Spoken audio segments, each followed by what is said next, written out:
It's time to kick off 2025 for the NASCAR Cup Series. Welcome back to Bowman Gray Stadium. It's time for the clash at the start of a brand new season. Hello everybody, welcome to JB Motorsports' coverage of NASCAR in 2025. We'll be bringing you watch-along action of every single race. And then when we have it, some practice and qualifying as well. We'll also bring you some of the Xfinity Series this season as well with ourselves, broadcasting us between, again, us here at JB Motorsports and USRN as well. It's going to be a lot of fun. Alongside me, the usual A-team are back. Josh T and Jack alongside me in the comms box. JT, yesterday in the heat races, we saw drama, confusion, and we haven't even properly started yet. We barely got a minute in before having 5 cautions here at Bowman Gray. Now we've got a 75-lap race ahead of us for the last chance qualifiers. 3 are going to go through. The 2 normal, who finished 1-2, plus then whoever was highest on points. That looks to be Ryan Blaney. He's going to go to the back of this field. But what do you think then, JT? This is going to be a very interesting night as the sun sets here in Salem. 75 laps without a caution. Haha, good luck with that. And I've got a feeling that I'm going to be pressing this button a lot tonight. Because, well, that is probably what is going to happen. Well, yesterday, I think we can all agree, it was the most short oval thing ever. Yeah. It was the bumpers in, they didn't care. It was classic stock car racing, round a short oval. New bodywork, keeping it shiny. What's that, they said. They did not care one bit. And Jack's back with us again for another season here in the comms box. Jack, welcome. I hope you had a great winter. Back with us for the first time this year live. And what do you think? We're back at Bowman Gray, and this is your bread and butter, having a Sunday night feature. Honestly, this race so far with the heats has gone a lot better than I've actually expected, to be honest. I expected it to be pretty dull like the LA Clash was. But no, it's been pretty exciting so far. A lot of tempers. I mean, Bowman Gray is the madhouse. It does bring out the worst in drivers, as John Hunter Nemechek found out last night. So I think we're into some interesting racing, shall we say. Yeah, we raced here between 1958 and 1971 at Bowman Gray. It's been 53, nearly 54 years in the making, bringing it back. But that doesn't mean that racing has stopped here. Oh no, every Saturday night there's something going on here at Bowman Gray with racing. People come here and have assigned seats. Literally, the spotters stand that's been set up as well. A couple came and said, we sit here every single Saturday night. And they moved. And last night, the heat races provided non-stop movement action, JT, as we said, bumping all the way round. And it ended up, as we said, many panels on these brand new 25 cars getting beaten up. I cannot watch that clip of the 7 getting in the air and the clip of the 42 going into the wall without laughing, because it is literally a carbon copy of what happens in UK stock cars. They ride each other's bumpers, they punt each other off into the wall. It's just great fun. I love it. There's a reason why I don't turn up most weekends. So, we're going to be going with everything in this build-up show. We've got a lot to cover. We'll be handing over to Fox as well, as we look at part of our intro that's on the screen now actually for this year. Jack, we ended Phoenix with a bit of a sour note. Logano being champion, despite being one of the worst-rated drivers across the season. He somehow just managed to win when the time was right. NASCAR have announced in off-season they're not changing the playoff format. It's going to remain the same for this year at least. But everybody's going, well, Logano didn't deserve to win last year. And to be honest with you, I was one of them. What's your take on all this? I'm still against the playoff format, always have been. I think that full season is the only legitimate way to determine a champion. If you want to have some sort of knockout, I mean, don't get me wrong, this format does definitely provide entertainment. But is it a real form of legitimacy, is my opinion. And I'm not sure it really is. No, I don't think it is either, actually, as well. We worked out last year who the credible champion should be, and it was a champion who wasn't even Larson. in. Yeah, it was bizarre to have it come through. So, JT, how are we going to differentiate this year? Because we've still got the regular season to contend with, but now we've got the in-season tournament as well that the drivers have got to think about. Oh. So it gets complicated with the amount of extra things that are going to be thrown their way this year. Are we going to be able to keep track of it? No. Absolutely not. It's going to be chaotic, and I've just realised as I look up at my camera, I'm on the wrong camera, so hopefully I can fix that. And never mind, it's not plugged in. Well, that was the camera you were on yesterday, so I don't know It is not the camera I was on yesterday, JB. Do you want to see the camera that I was on yesterday? I presume that's a webcam, and then your camera is slightly There you go. differential. Hello. Oh, there you are. Fair dues, fair dues. Do you want to know why? It's because this turned up, JB. It's my trusty 5 terabyte hard drive. Ah, yes. Our 4 Which is only terabytes. 4.54 terabyte because everything that needs to set up is like nearly half a terabyte. I know, it's ridiculous. It shouldn't really count towards it either. Still, we're getting ready then to hand back over to Fox, who will take us through some of the broadcast as well. Quickly, from Warphammer, shout out to IndyCar, who just allegedly threw out one of their race promoters for demanding a playoff format. I've heard this. I have heard this. I have not heard this. Do you want to take it? What is this? I saw it on Twitter that something happened regarding that. Good. We don't want playoff formats. I saw that on Twitter. It could be untrue. I have no idea, but I did hear something about this. So. Right, let's have a word then with IndyCar. Let's have a word with RC. Richard Childress. He's down over at Fox. Give us an interview. Began for you, right? I mean, you worked in the stands and you raced here. Yeah, as a kid, we'd jump the fence right over here and come in, and we just job. You didn't pay? Sell peanuts and popcorn, and then I hang out with all the race drivers back in the day before this was here, and we had a heck of a time, down here with the drivers. And I said, man, as much fun as they're having, I got to be a race driver. That's how I ended up doing it. Take me back to some of your early days, your fondest memories of this place. I've heard a lot of them. I've heard you say about breaking in that fence and racing here, fighting here, and everything in between. Yeah, we used to, we'd come over here for a fight and a race would break out. That's the way it happened back in the day. But you'll see some wild racing. We had some great racing last night, and you're going to see even better. This first race is going to be pretty exciting, and the tires are going to be the big deal tonight. So I think whoever can manage those tires will have a good shot at the end of the day. But going back in history, I came here this evening about an hour by myself, nobody here but me, and just sat there and thought about a lot of the old times and many things really that happened here. Yeah. What was the first thing you raced here? You remember? Yeah, I bought an old 47 Plymouth and paid $20 for it, and it was a $99 claiming race. And therewith, I was thinking, sitting up there today, won a race, went up there and tried. We had a locked rear end in it, and you couldn't do that. Went up there and tried to break an axle before somebody got it.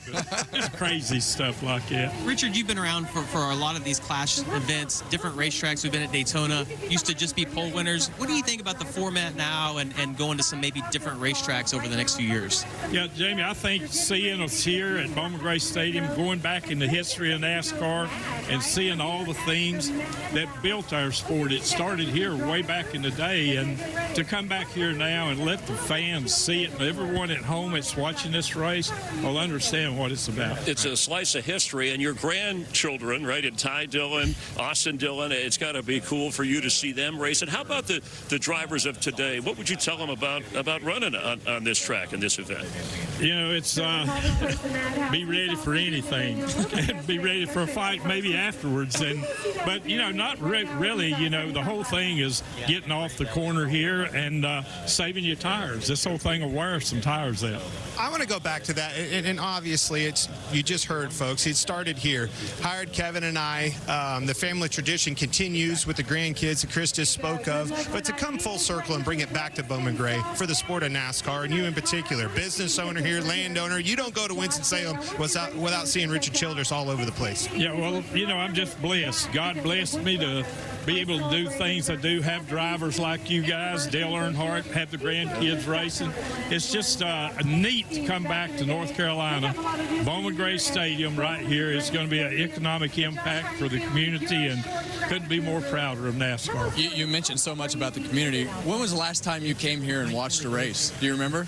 It's been about 4 or 5 years ago. I know the Myers boys real well. Yeah. I always hang out with these guys. Do you think this night will be any different than what you saw that night? Because I watched that modified race and I'm thinking, oh my God, they're going to tear everything that you guys have up tonight. Yeah, it's going to be, that's the way it's going to end up. I love It'll be beating and banging and pushing and shoving, and tempers always come up at a place like this. So I know you it's like gonna- that. Oh, yeah. You got your own seat I here? liked you. You never did anything wrong. I know. Do you have like reserved seating here? How's it work for when Richard Childress comes to Bowman Gray? Do you have your own place? I usually go over in the beer stand over here where the beer, you can sit there and drink beer, and I'll sit there and watch it. I love it. You're a race. So you're part of 8 Clash wins and 6 Cup championships. So it's always great to see it. Thanks for being a part of this and coming by it for the popcorn and the peanuts. Yeah, thank you. Hero, buddy. Thank you, guys. Enjoy it, and you guys do a great job. I'm a big fan of Fox. Thank you. Thank you. All right, Richard Childress with us as we continue live from Bowman Gray Stadium, and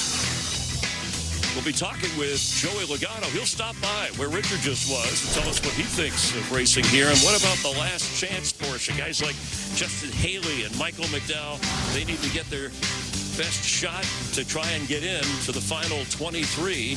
And the story, too, is Kyle Larson is going to have to race his way in. More on that when we continue. And we'll be bringing you all the action as well up here in the booth. Can't wait to get this. Right, let's start talking then, guys, about who's our favourites coming into this year. You can't write off Logano. You can't write off Kyle Larson. They're always the big ones. But, JT, starting with you, I think the one we have to sort of go for, and I can't wait to get Jack's reaction to this as well, what happened last year to Kyle Busch? He was nowhere, not even a race victory, and now he's going to be trying desperately to put the worst season in his career very much behind him. Yeah, absolutely. It was his first racing year in NASCAR without a race win, was 2024 for Kyle Busch. Massive shock for everyone. It all came down to the last race, and well, when we got to Phoenix, we were like, well, there's a very low chance that Kyle Busch will get a race win here at Phoenix, with it being the championship race. And, well, I think we all saw it coming going into the final weekend. And, well, it kind of got cemented before the final race even started. Yeah, not the best way to end off at Phoenix, was it, Jack? But do you reckon he's bounced back and he's coming in stronger this year? I know everyone would love to hear me say yes, but honestly, I don't think that RCR will be that quick this year. I think they'll be about the same speeds they had last year. That said, Busch got close to a few wins last year. I will give him that. Daytona, very close to that win. Darlington, Kansas, until Chase Briscoe existed for 2 of those. But no, he got really close to some wins. He just had some horrendous luck. He also started a massive fight in the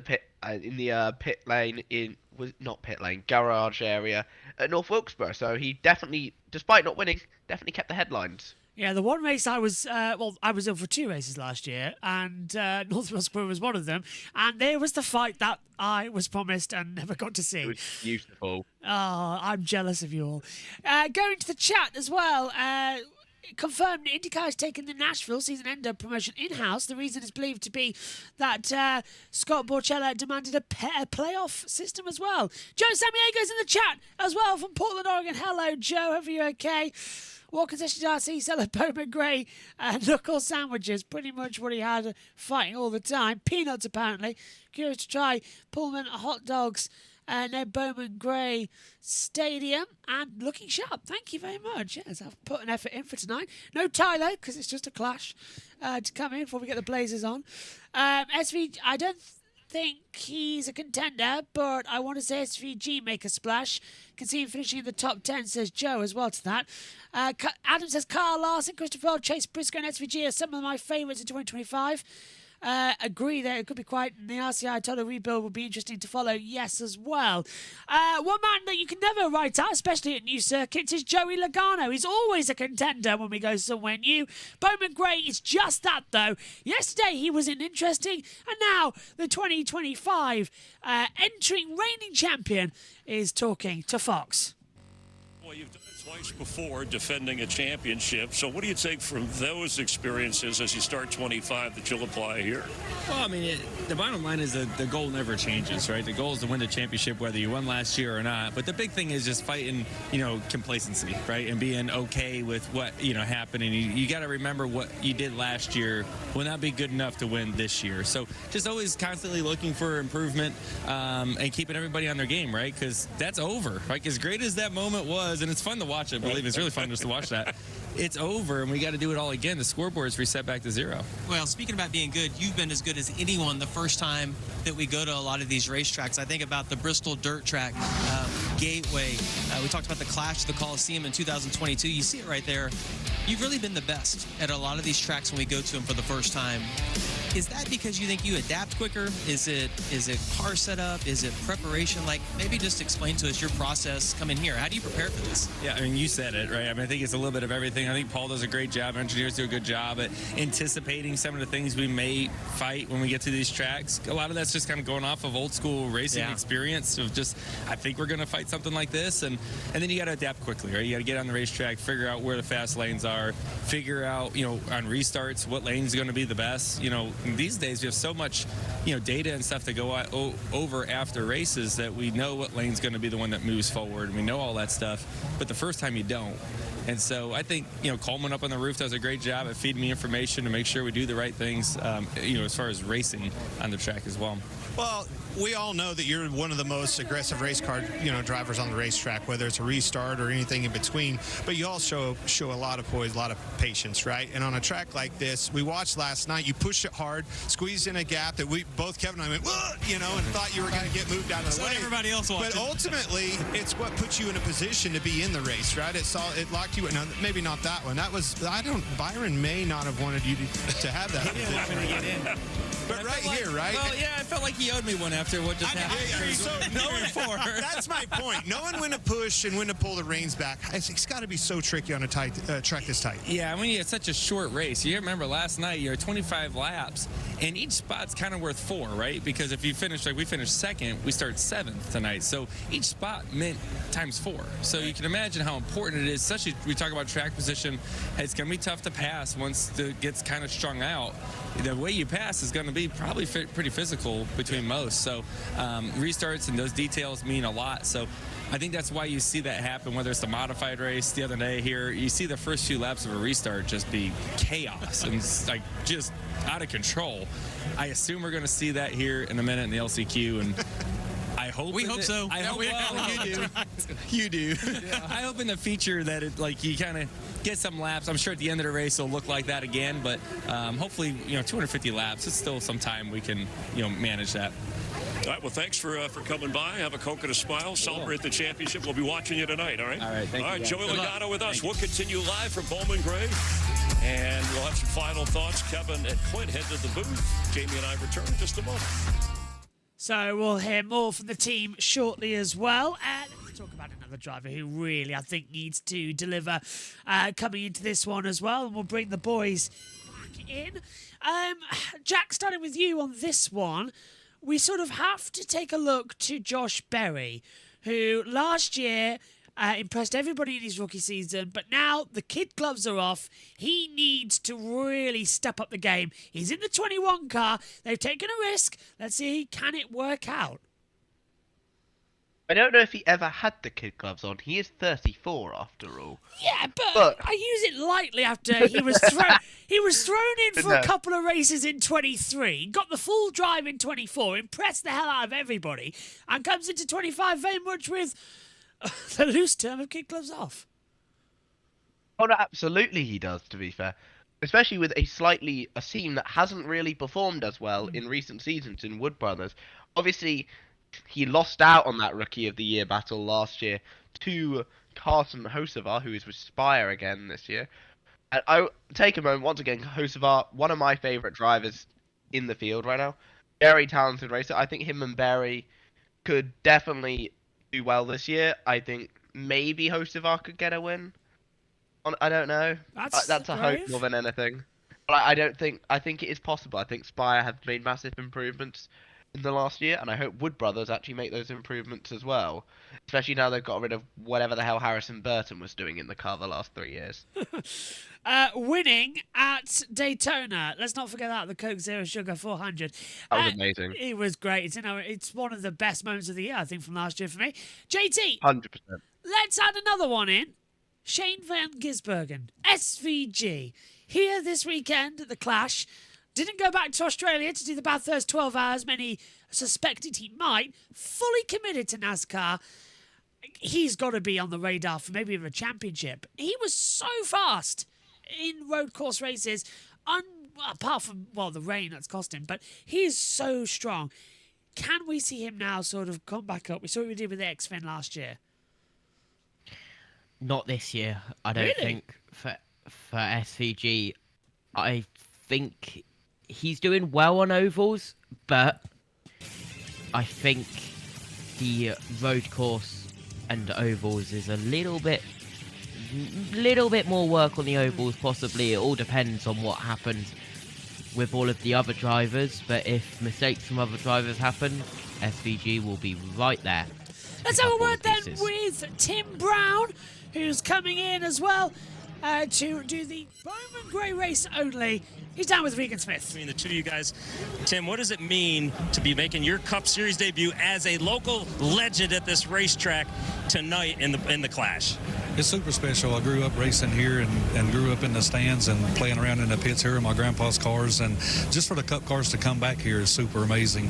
But for me to have an opportunity to get to be a part of it is just super cool, and couldn't be more thankful to everybody that helped put this together. You get to work on these cars during the week. Tonight you get to race one of them. That's going to be a lot of fun to see.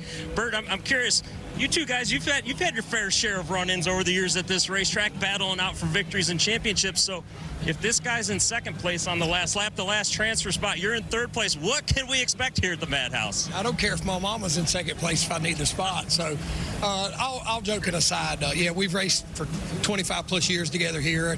That could play in our hands tonight, knowing how to survive this 75-lap race. But like he said, it's just really cool to be here with the NASCAR series and see what kind of spotlight this place has been put under. Jamie, I love it. We're going back to our grassroots. These guys are going to be fun to watch coming up through the field tonight.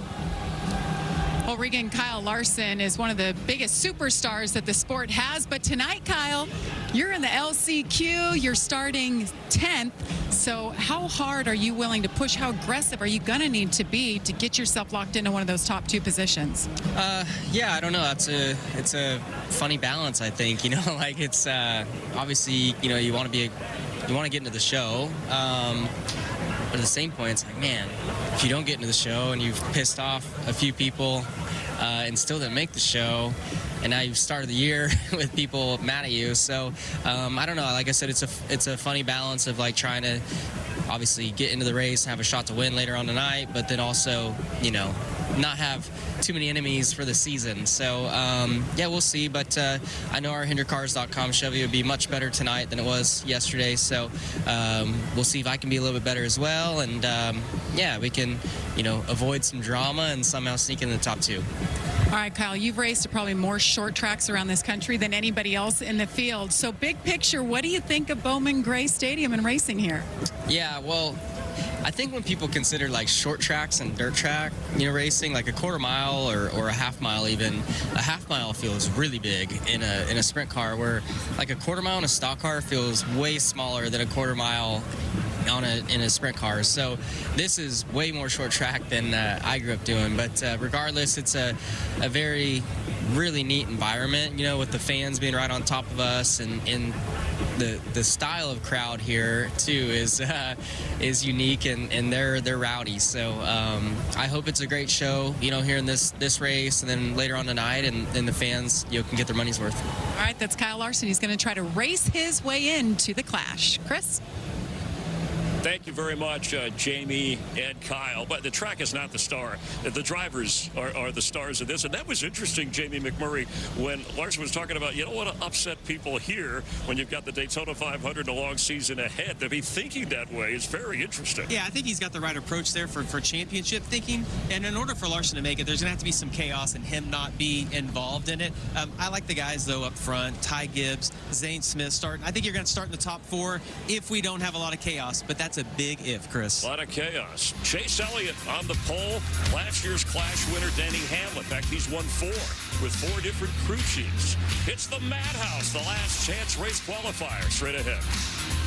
And we'll hear that shortly as well here on JB Motorsports. Bring the boys in as well. And get talking as well. We've talked about SVG. Let's talk about a driver who isn't here tonight, but will be coming in as well for the 500 in a few weeks' time. Martin Truex Jr. literally only misses the Clash. He's no longer in the 19 car, but he will be trying to race his way in to the Daytona 500 with a completely new team. Jack, staying with you on this one. Do you reckon he can do it? Can we see Martin Truex Jr. back in? And he's racing, of course, with his dad's number, who sadly passed away during the winter break. Not just his dad's number, but also his number when he was at Michael Waltrip Racing, by the way, just to let you know. That was his car number. He won the 2013 Sonoma race in that car. But yeah, I think he genuinely could do it, because as I understand, that car is going to have a lot of JGR support. By that I mean it's effectively a 5th JGR car, to my understanding, but under different branding of the Tricon team, who obviously is doing really well in the truck series, if you ignore Dean Thompson. But obviously I think Truex is going to be very quick. It's going to be interesting to see how he gets on, personally, especially with a lot of open cars. I mean, you've got Elio Castroneves, Jimmy Johnson, you've got Chandler Smith in the MBM car, and obviously Justin Allgaier, who's probably going to be the most popular there, with Junior Motorsports making their long-awaited Cup debut. So, just going to bring one thing up, actually, about this coverage. I want to talk about JT with this one, about Fox. We've been watching the adverts from both the heat races and now tonight's last chance qualifier and the big one. Have you once seen an IndyCar advert on Fox promoting it? I haven't seen one. No, I haven't. That's odd, isn't it? Because they've been promoting it during the NFL matches, but I've not seen one during the NASCAR, which you would say would be the time to do it. Yeah. Bit strange.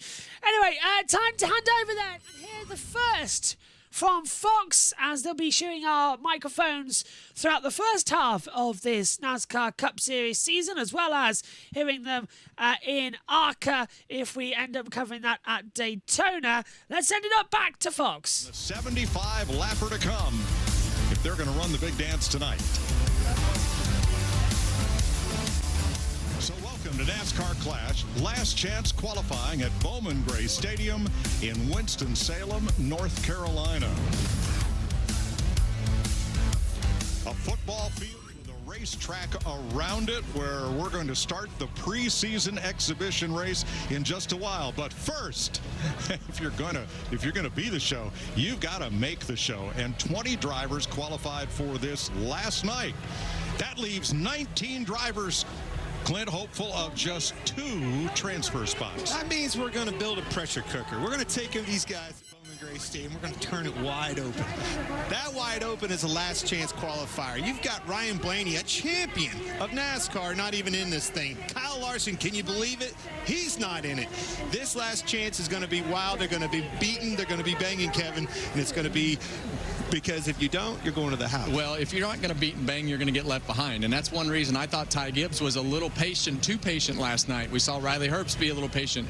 When you get the opportunity to pass somebody, and especially in this last chance race, you better use the bumper and you better push them out of the way, because you might not have another opportunity if things get spread out. When you say patient, I say hospital. There's no place for that here. Last night, 4 25 green flag lap heat races, and here's some of the action. Justin Haley in the 7, Kyle Busch in the 8, and Noah Gragson goes 3 wide in a pass you can't make at this racetrack. Yeah. Ryan Preece had enough of John Hunter Nemechek, and John Hunter gets the safer barrier as a result. That's just some of the action from last night. So here's what we're going to see tonight. 75 laps, top 2 advance to the main event. Only green flag laps count. And in this last chance qualifier, no overtime. All right, let's get down to a kind of chilly pit road here in Winston-Salem. Jamie Little. That's right, Mike. This is actually kind of the makeshift garage. These are all the pit boxes set up.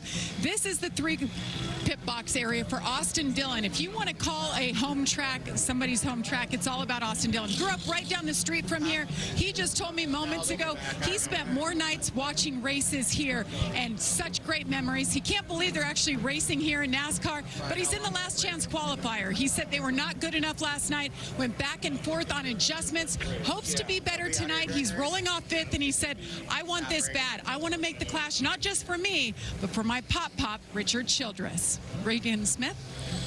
Well, Jamie, last night, not what a lot of people would have expected. Kyle Larson, traditionally very good in these quick run-and-gun style races, had some struggles, finished 8th in his second heat race. That means tonight he's going to start 10th. Told me earlier they struggled with the handle in the car, couldn't get it to turn the way that he wanted to make the things go to the front like he needed to be able to do. Some adjustments for that tonight. I said, Kyle, you're not known for the rough stuff. Are you going to get out there and do the rough stuff here on the racetrack or what? He said, I might not have to. If the other guys in front of me do it, I'll just be in the right place at the right time. Well, Regan, special race at a special track with special rules. And the rule tonight is the 23rd and final starting spot in the class is reserved for whatever driver finished highest in the points last year that didn't race their way in through the heat races or the last chance qualifier. Right now, that spot would be Ryan Blaney in the 12 car who finished second to Joey Logano in the points. My question, why even run the last chance qualifier? They're going to run several laps. They had to make repairs, and they had an oil cooler leak that they had to repair. Jonathan Hassler, the crew chief, just to make sure everything is right with that 12 car. They're going to start 23rd later on the night. Thanks, Larry. One thing that's going to be key here is restarts, because the choose rule was invented at short tracks. A fellow named Junior Miller won a lot of modified races here by choosing the outside, moving up 4 or 5 rows when everybody else chose the inside, and then if he got a quick caution, he'd gain 4 or 5 spots. And there's a lot of ways to move forward here. They don't all involve the bumper. Well, a lot of it is just smart decisions, putting yourself in that right place on the draw and everything that goes with it, and knowing when you're clear and when you're not. I think that's the most important part, right? When to be aggressive, when to pull the reins back, and be patient. Getting all set then, as we are about to have cars venture out onto the circuit. There's the drivers, start your engines, and we are set, ready for the launch for last chance qualifiers. Predictions then, boys. Who is going to go through? That's your big question, JT. Who's going to go through? You've got 3 to choose from, 2 winners, and then whoever's highest on points. Of course, you had to go for me first, didn't you? Yeah, because Jack's already going to probably have something different anyway. So. Well, we know who one of them is going to be, and that is going to be Ryan Blaney, of course. He's just going to be running laps for testing and practice. I think it is going to be... This is going to be brave call, everybody. Who? Ready? Kyle Larson. And... John Hunter Nemechek.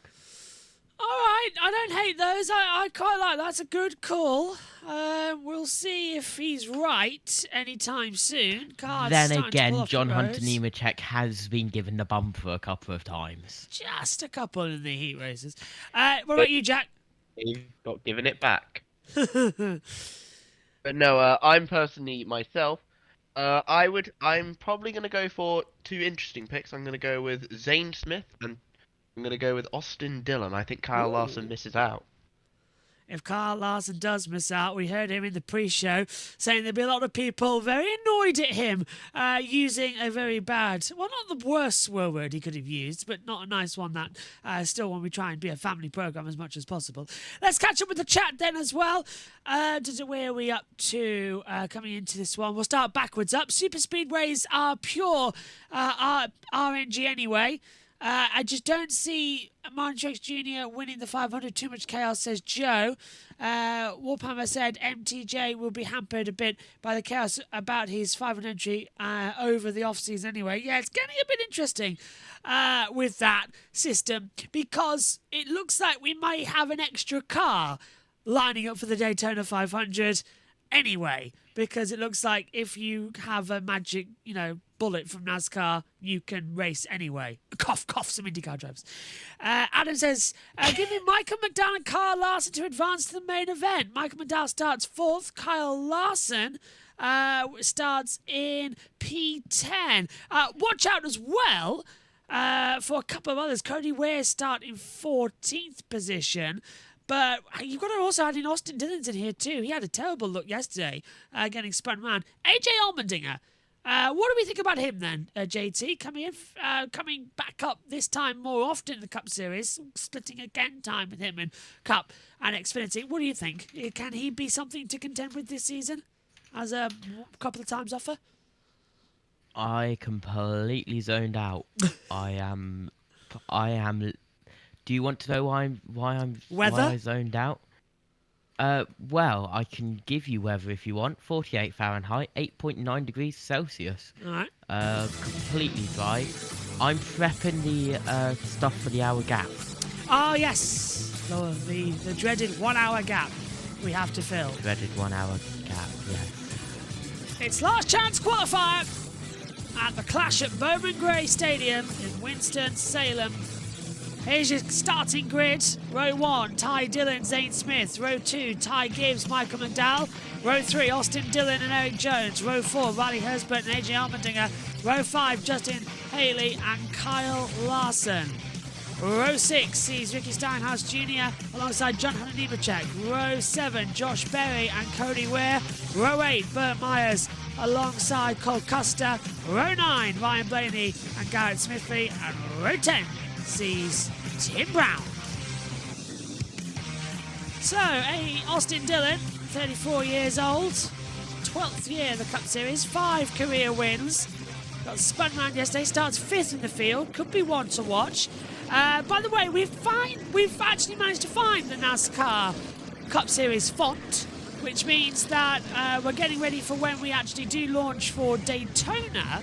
The NASCAR at the top of your screen, that graphic will be in the NASCAR font. We've managed to find it, which is fantastic stuff coming in. So, best finish in the Clash was 2nd twice. Dillon's always made it way through, starting 5th right now. It's going to be quite fun. Oh, I recognise them there. On the left, that's Kaz Grala. They're all here might be Kaz Grala on the left. One to go in the air, and then we will all be set for green flag running here at Bowman Gray Stadium. Pace car pulls off. What could go wrong? Yeah, here we go. How long do we go? Yellow. 75 green flag laps must be completed. Last chance to get into the show. Out of the last corner. Stand by for action. NASCAR is green at Bowman Gray. Ooh. Dillon's got the inside line coming into 1 and 2. Now, this is the most we've had on track so far. In the heat races yesterday, it was only 10. We've doubled that today. So they've got round the opening lap clean. Gibbs trying to use the inside line as well through and taking that storm drain cover. We see how dangerous that can be. Dillon's lost the lead to Zane Smith. The outside line working harder. And they're already seeing a battle. The top 6 starting to break away. Larson trying to go around the outside of the 35 Riley Hersbert as well. That's not working out the way he wants to. Back doors already as Dillon slams into the side of Smith. Coming on the inside of 3 and 4. Smith's on the outside. JT, good start from everyone. No caution. But it's Bobbin is racing. Yeah, side by side for the lead. 10 on the inside, 38 on the outside. Out of turn 2 we go, down the back stretch in towards turn 3 we go, still side by side. Little bit of a tap from Gibbs behind. Yeah, and Jack, this is where it's going to get messy. Short track racing on a super short circuit as well. They've just got to take easy because the safer barriers cause problems like we saw yesterday evening. Yeah, absolutely. I actually completely forgot Gibbs existed. Sorry, Ty.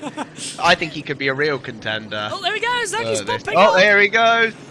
Yeah, that is Ty Dillon to the race lead. That is the only time I'll be saying that this season. And it's the two ties that make a knot here for Smith because he's getting bumpered and bulleted everywhere. He's already damaged part of the bumper, and you see it sort of bent inwards slightly. It's getting another knock coming through. Eric Jones as well coming up, looking quite strong as well. But that outside line's working good. So it's Ty Dillon and Ty Gibbs, 1-2. Smith down to third, but Dillon's back on the inside, and the 43 of Jones coming in too. But here comes the 3 of Austin Dillon. He's started 5th. He's trying to go for 3rd, and he's through. There's the car for the back. Who's that slowing down? Is that going to cause a yellow? It's Riley Hurstburn, who is slow. Hurts, no. That might cause a yellow there, JT. They're going to catch him quite quickly. Nothing in our timing screens just yet. Continuing round, single file at the front. First 5 single file at least, as that was very close as Riley Hurst makes it. Yeah, he's in the pits. In towards the pits at turn 3. So, Gibbs continuing on. He's got 3/10 disadvantage. Now, remember we saw yesterday in the heat races, as soon as you start to get single file running, it's hard to go side by side again. You sort of just get in a loop. This is what happened with the 35. Got on that storm drain, and the 5's going to bump him. Is he? Oh, yes. Left around as Gibbs going for the lead on Dillon with the help from Austin Dillon. It's Dillon. It's Ty. It's all the way around. It's whoever you want it to be. Gibbs leads Ty Dillon, Austin Dillon right behind, trying to force his way through.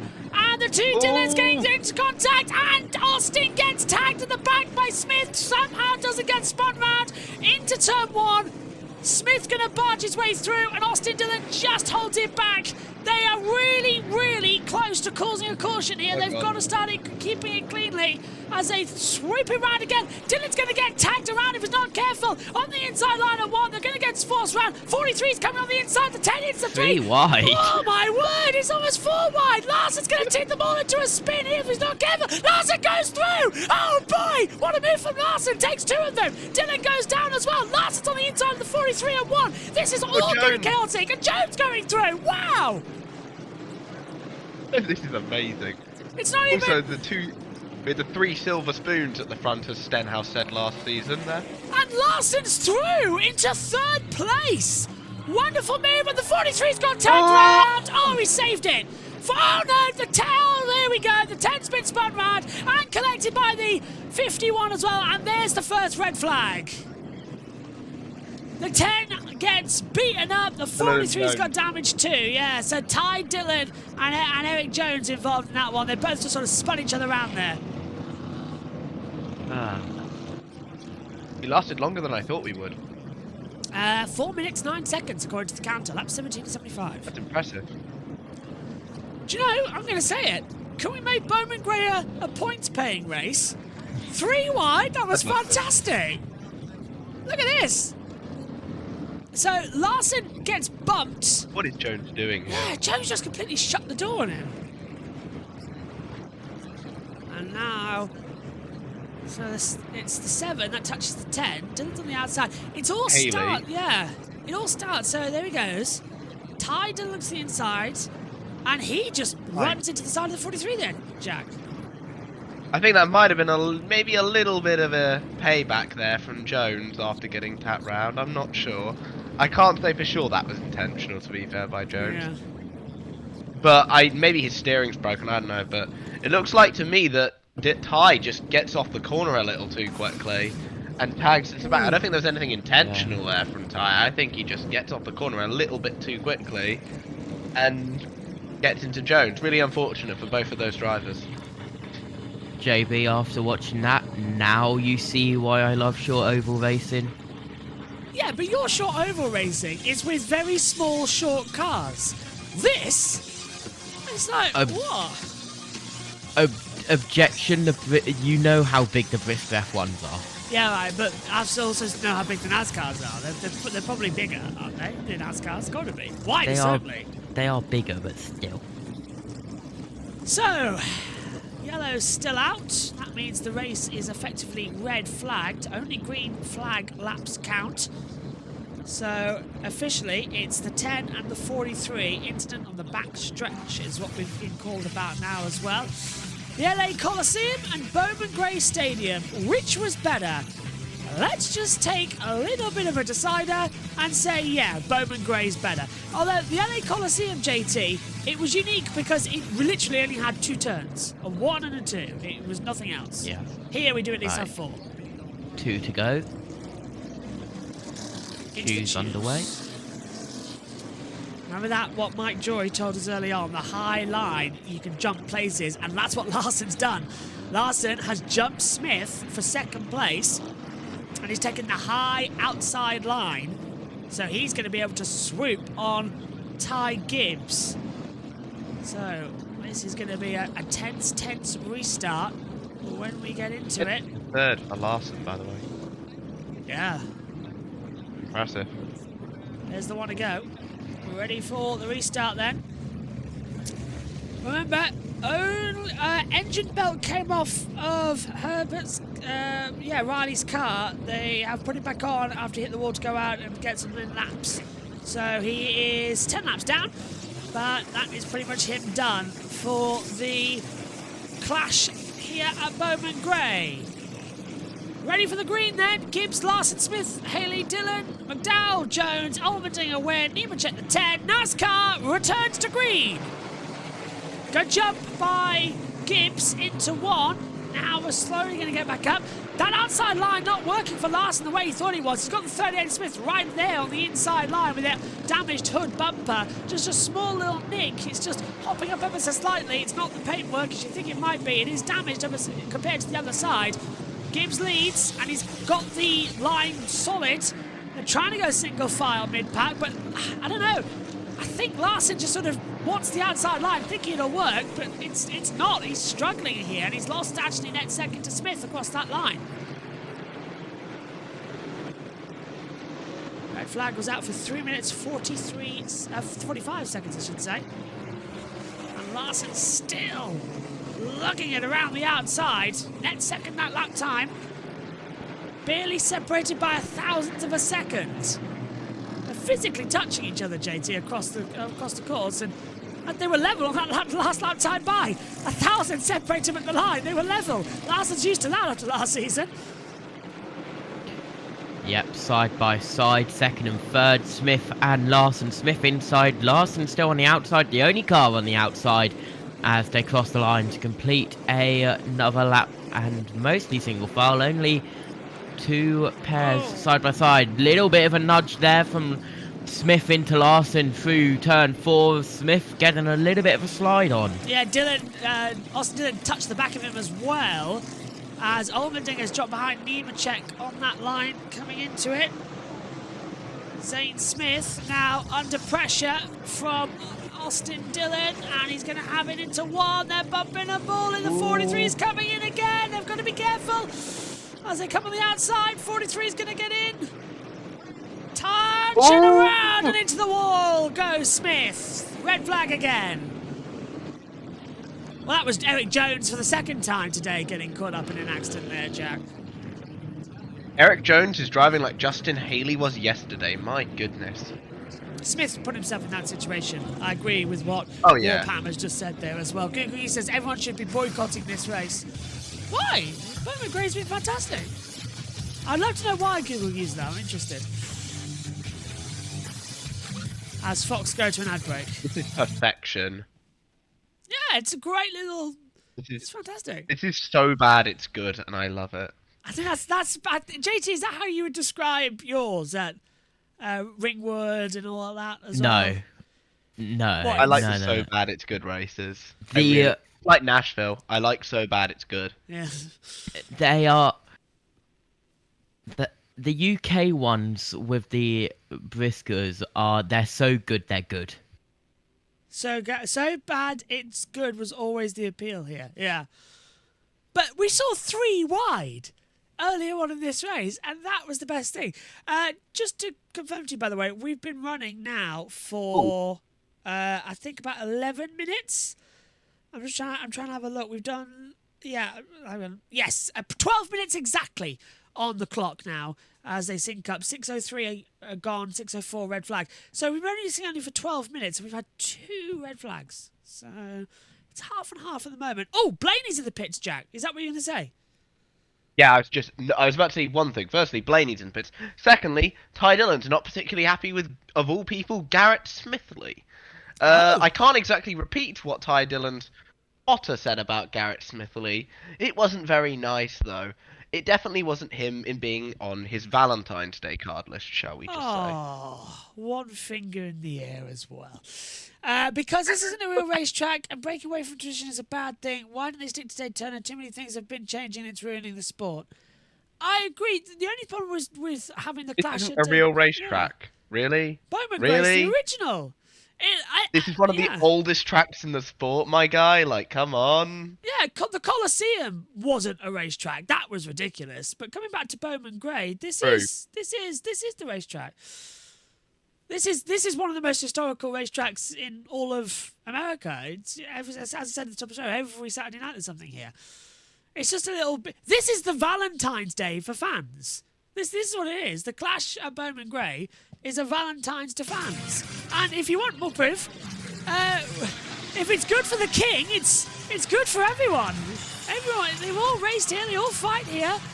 And yeah, North Carolina Bowman Gray is sport. Want to know something cool as well? Yes. They still do the scoring by hand here, and yes. they did the whole modified race by hand, lap scoring. That tradition is still. That's cool. That tradition is still being kept up right now as well for the Cup Series. It's still being done by hand now. That's amazing.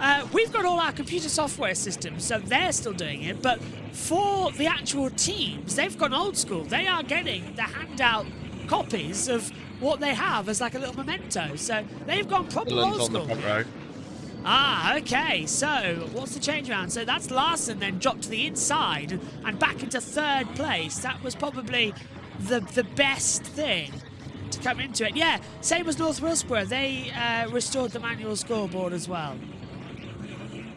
I just hate how this racetrack brings out the worst in people there. That's the point. It's called the Madhouse. This is the point. Welcome to local short track racing, man. Hope you enjoy it. Yeah, this is not. Well, you kind of call it a short track, really, can't you? This is super short. I call this a short track. Yeah. Yeah, this is a. It's called the Madhouse for a reason. Here we go, Green. Over to you. Gibbs on the inside and has the lead into 1. Larson's still going to try that inside line now after the outside didn't work on the previous attempt. And this time secures 3rd position. Might even try and get for 2nd because it's Austin Dillon who's now got on the outside. Larson takes a storm drain, nearly goes off the track, and now he's going to bump his way into 2nd. Gibbs got a little unsettled there. Austin Dillon's trying to filter in for a single file. It's not going to work out. Larson's going to have him here, and the 5 forces out the 3 wide. Larson takes 2nd. Now he's going after Gibbs. Oh, yes. I'm pretty sure Austin Dillon is going to be a deciding factor in this race. Personally. Yeah. We've all seen what he will do to win a Cup Series race. I mean, he said this is his home track. Maybe that explains certain antics we saw last season. Yeah, I think JT as well. It does explain quite a lot, to be fair. The Madhouse, bringing out the Madhouse and Austin Dillon. But this is already better than what we had at the Coliseum by a million miles. If we must do it, I think we found a little happy medium here. Because who wants to... I would happily watch Daytona week in, week out, but it got a bit repetitive, didn't it? The clash at Daytona. It got a bit repetitive. Because you had Clash, Jules, and then the main race as well. You were Daytona'd out. Now the Clash does what it's supposed to. Go on, Jack. I was going to say, last time we had the Clash at Daytona on the Speedway, it's been nicknamed the Crash. Yeah. Because literally only like 6 cars actually finished, and the one that won had its entire front bumper hanging off. Thank you. I just had bump and run, Kyle Larson. He is used to this, isn't he? Larson takes the lead, bumping Gibbs. You can literally run this any way you like. This is fantastic. It's the Clash designed to put a smile on your face, and that's what it's doing. Packed grandstands. You wouldn't get that at Daytona. Everybody here waiting to go, and the 43's back in the mix. Eric Jones passes Ty Gibbs. Gibbs down to 4th, and here comes Haley.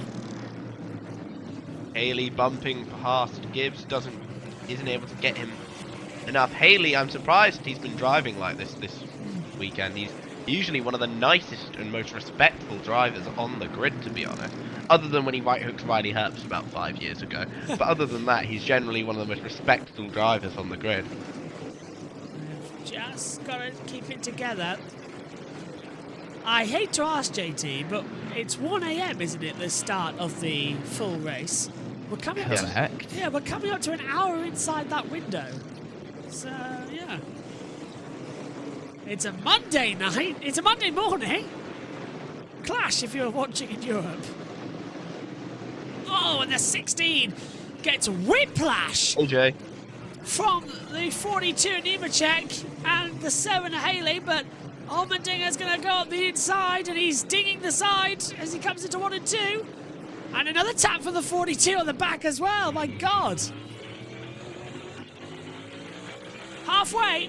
A Google user just said in the chat there are too many arrests here, but that's part of the fun, mate, isn't it? That's part of the fun for me. There are actual arrests that happen at this track, yeah. Yes, Matthew Owens was seen being escorted, screaming at Mike Joy about getting a fact wrong in earlier one of the broadcasts, so we've taken it. I'd trust me, I'd pay to see that. And he put, Matthew Owens just screaming at Mike Joy because he got the fact that Tim Brown is not the oldest. Since is that your next AI project, JB? Yeah. Just getting them swearing at each other. That'd be quite funny. Matthew Owens, of course, currently on the USON broadcast, covering the last chance qualifiers, I believe, with Matt White or Seth Eves. So it's one of the two. 35 up the inside, and of the 51, I thought for a second it was Larson. Yeah. Yellow, red. What's happened? TV pictures a little bit behind. The 50 and the 51 still there. Oh no! Garrett Smithley in the 66 apparently has caused this yellow. My disappointment is immeasurable and my day is ruined. Yeah, I think he's spun round. Weirdly enough, it's only red. It's only yellow, not red flag. There's the red flag now. So, yeah, the 66 has gone round somewhere. Can't see where, though, on our timing tower. TV picture's not that far behind. They're only 10 seconds. The red flag's been out for 30. There he is. Contact at 1. Gets spun round. There we go. I think he might have got dumped, you know. He did. That's why our TV pictures are delayed. Camera wasn't synced up. So, Garrett Smithley, off at 1, and he did get a punt. Yeah, he got dead. But that was a Roblox racing style move right there. That looks like a classic Saturday night at Ringwood. Only JT will know what I'm on about when I say Roblox racing move.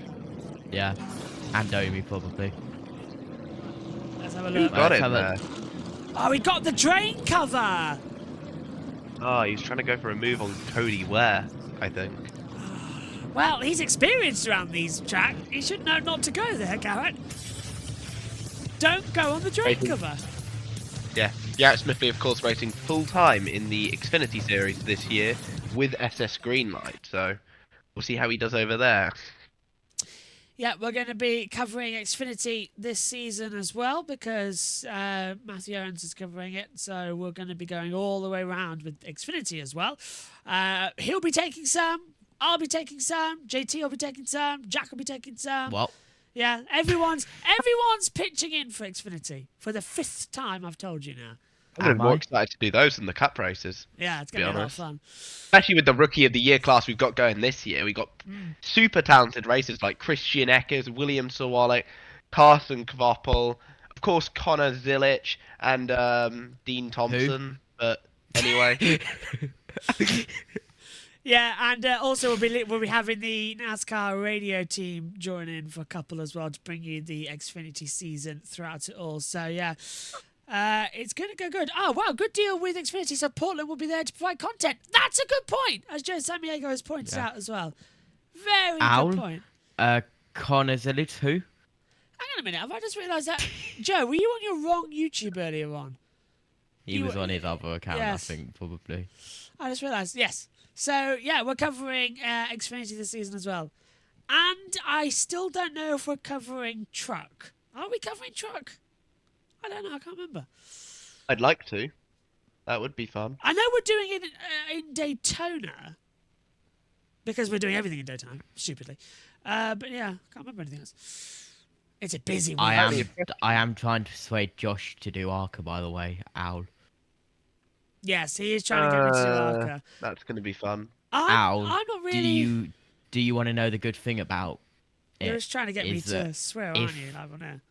No, if we do ARCA, it'll no doubtedly be me and you because JB will be on Formula E. Oh yeah, that's true. Oh, fair. Yeah, I'd like to do ARCA, to be honest. I mean, 2 years ago, of course, Greg Van Ault, the absolute legend, won here as an owner-driver. I think last year it was Justine who won last year in ARCA. Also, a question to the people here. What is your opinion on Formula 1 removing the 1 point for fastest lap? That's from Google user. I don't like that they've removed it, to be fair, because I always thought it made sense to give a point for the fastest lap. I liked that little idea, and I didn't like they removed it. I never liked it's only for the top 10 either, to be fair. But... Bones on. How Larson? I don't know. I'm annoyed with sprint races, so to be fair, I can give or take a fast lap bonus point. Because I don't want the title being decided in a sprint race again. So, yeah. I mean, I did like sprint races at first. I'm kind of just growing out of them. Like, is there really a point? I'll tell you one thing, even MotoGP have grown out of sprint races, and MotoGP, sprint races are fantastic. They're sometimes more exciting than the actual Grand Prix on a Sunday. Okay, you got a point about that. MotoGP, it works. I don't know if it really works in Formula 1 nearly as well. Yeah. Look at that. But then again, in Moto, you have Mark Marquez. So... Did you say Moto 3 sprint races? No, the 43's got damage, DT said. Yeah, a lot of damage to the 43. Okay. Yeah. Here we go again, then. Moto 3 sprint races. I'd pay for that. Look at Kyle Larson. He has now jumped to the lead by choosing the inside line. He was listening to Mike Jory's commentary pre-race. Green again at Bowman Gray. 29 to go. Larson defending hard. Dillon going to try and get the power down. Can't do it. Jones and Gibbs sort of settled out because Haley's jumped Gibbs around the outside. Larson leads, almost forcing Eric Jones into the wall. There was a free pass, by the way, that last time. The 35 went from minus 15 laps down to minus 14 laps down. Joe, is this caution above caution? We might just get it. It's not over. I think Riley's right back in contention now, you know.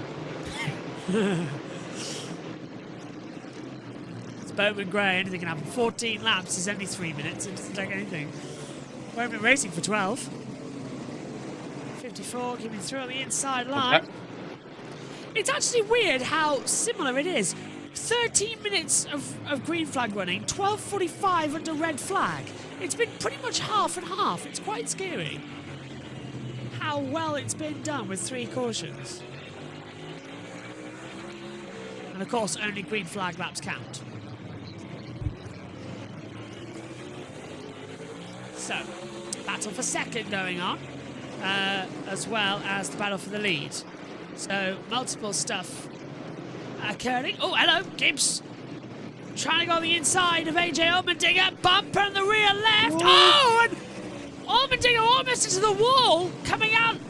And the 42 going wide. Nemechek. Berry's coming back on the inside. McDowell in there with Custer too. And the 71 has gone wide. Right in saying we've got 200 laps plus a half-time break? Yes. Amazing. 8 minutes is the Good half-time idea. break. Good idea from Warphammer here, actually. Give the sprint races to the reserve drivers. I'd like that, you know. I have heard, though, in the 8 minutes that Matthew Owens is going to sing. So, we're all good. Okay. We're all saved. Don't worry, guys. That's going to be fun. Just get Matthew Owens in the middle of the football field singing with a microphone.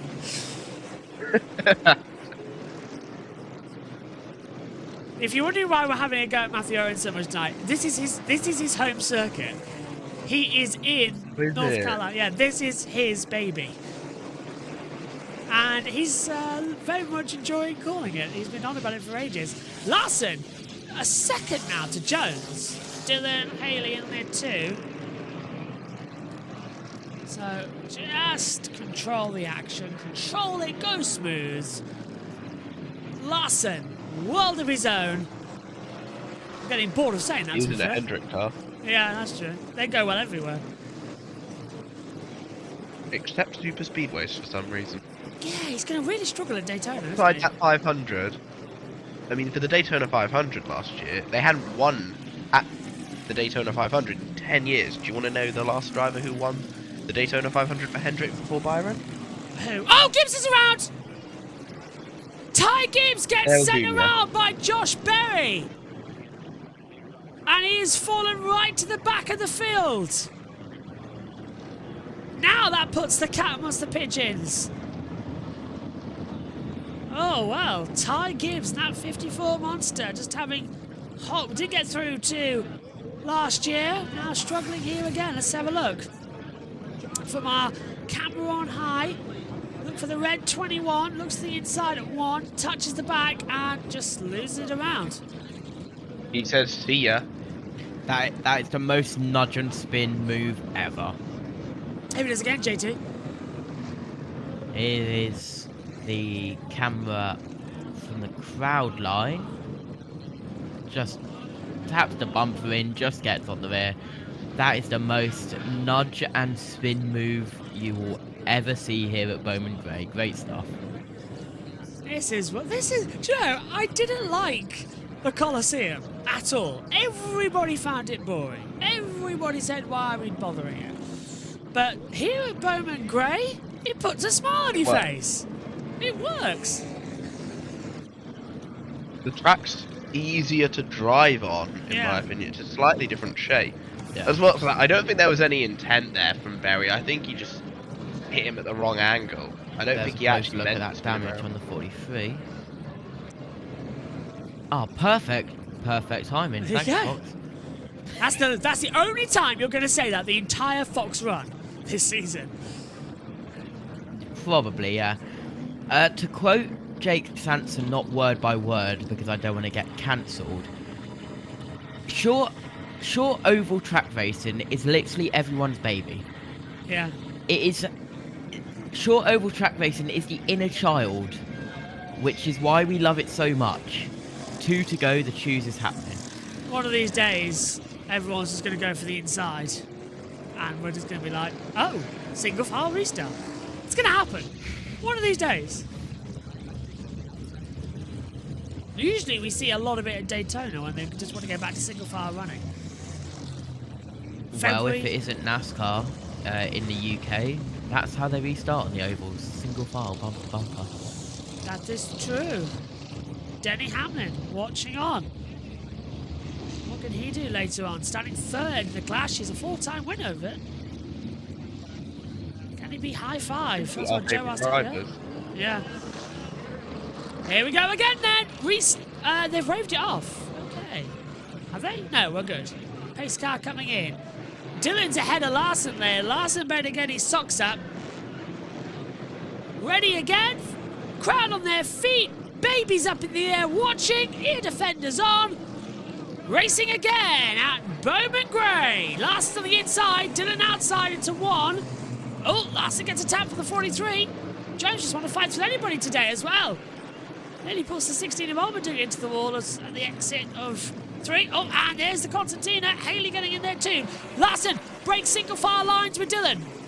Round the outside, here comes Jones. Allmendinger can't find a way in. Haley's in contact again. Right on the wall for AJ Allmendinger. The 7 gets in, tags round, and he's round. Round he goes. Oh, and the 71 as well. Oh, it's a McDowell. fire sandwich. Yeah. Haley and Got McDowell McDowell round. and Haley. Well, that's them screwed. Yellow flag number 5. Poor Spire. Well, that's put a massive spire in their plans in getting in the main race. Oh, very nicely done. Sorry. And I'm leaving the call, guys. See ya. Right, bye. Let's have a look then how it happened, JT. Ah, it's the 21 that kicks it all off. Again. Berry hits the back of Haley. Haley goes round. And it's a Constantino. Two separate incidents. Yeah, I think McDowell went round to avoid a direct contact, didn't he? This is on board with Why is there so many number changes? It's so confusing. Oh, someone hit Berry. Was that Nemechek who's hit Berry there? Yeah. That sent Berry into Haley, and I don't exactly know what happened with Michael McDowell there. Let's have a look here. McDowell went round. I think he just goes. Yeah, he just gets collected, really. No one's fault there. Oh, yeah, interesting point. Let's have a word back up with Regan. Of all the chaos going on out there, what are you learning? You're going to start 3rd later tonight. What are you learning right now? Just kind of looking at some different approaches to the corner. I mean, I think there's a few ways you can cut this racetrack and how you approach it depending on what your car is doing. So just looking at what one of the better cars are doing and seeing if I need to go to it later on. All right, good luck later on, Mike. I got to tell you, this is really cool. This is the great part of short track racing. There's people standing everywhere around here. That's the good thing about Bowman Gray. There's room for everyone. There is this massive hill at Stat Lake, and I was tempted to go up it for Heavy Metal Classic, and I didn't because I didn't want to fall down the massive hill. And yeah, that is the joys of short oval racing. Jack? I was going to say, Josh Berry has been asked if he's having fun. He says, more than I care to admit. So he should. And we are 1 to go. That's what we like about this. It is fun. Anybody not having fun right now? Lying.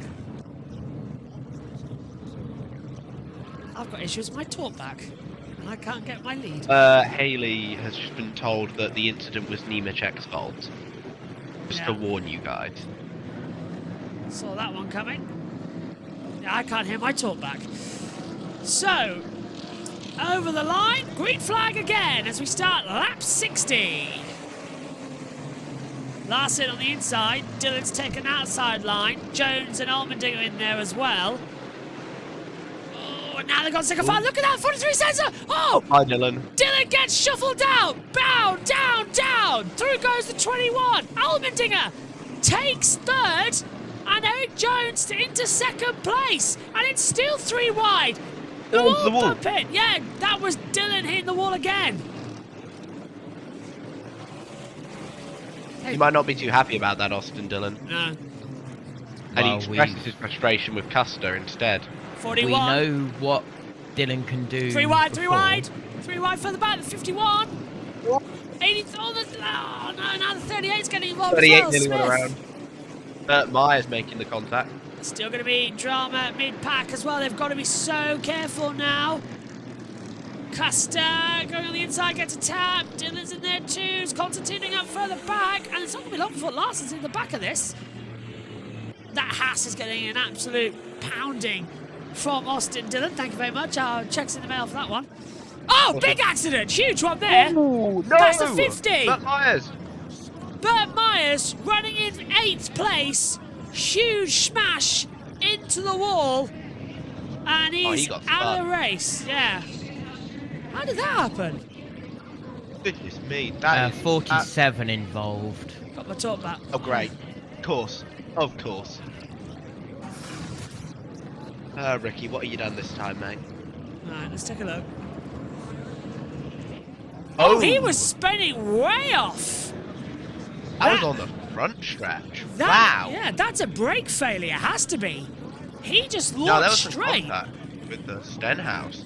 I don't know if he spun him out on the front stretch. Let's have a look here. He did. You've got it spot Okay, on. no, that's Bert. That's Bert making a dumb block. Yeah. Came down the inside of the Sunny D kart of the 47 Ricky Stenhouse and just slams into the wall. Ah, that sucks for him. He's, of course, one of the most successful modified racers out there right now. Yeah. And that is his cup debut coming to a close. Did I? Also, shout out to his team, by the way, who has raised over $200,000 for to eliminate veteran debt. So, well done to Team Amber Vet. With you on that one. Race stopped fully as well as NASCAR want to clean up the track and get everything sorted. Red flag for cleanup. Yeah, so a proper red flag. Don't get those often. Cars stopped red flag, not going round. Yes, cars stop red flag. Yeah. So they can clean Did it up. I see another classic short oval track thing? One marshal on each of the turns, one flag marshal on each of the turns. That's another classic short oval thing. By the way, Dr. Pepper's on the screen right now. Really want a Dr. Pepper now because they've got a strawberries and cream version, but yeah, they don't have that over here. they've got a cream soda. Objection. What? The new Pepsi strawberries and cream is the best ever. I haven't tried that Where did yet. you get that? Right now, where did you get that? Tesco. It's Tesco. It's Tesco exclusive. What, in the UK? Yeah. In the UK. Alright, I'm off to Tesco's, boys. See ya. Jack, I've literally got one right here. It's amazing. What? This is amazing. I need this right now. And yes, I've got a cream soda one here, but I Hey, can't really taste the cream soda one. Megan, the other day, and I've had a taste of it, had an Oreo Coca-Cola. Oh, It's it's so really good. nice. It's really nice, yeah. I'm sorry, but I'm going to disagree with both of you. It is all right at best. I'm sorry.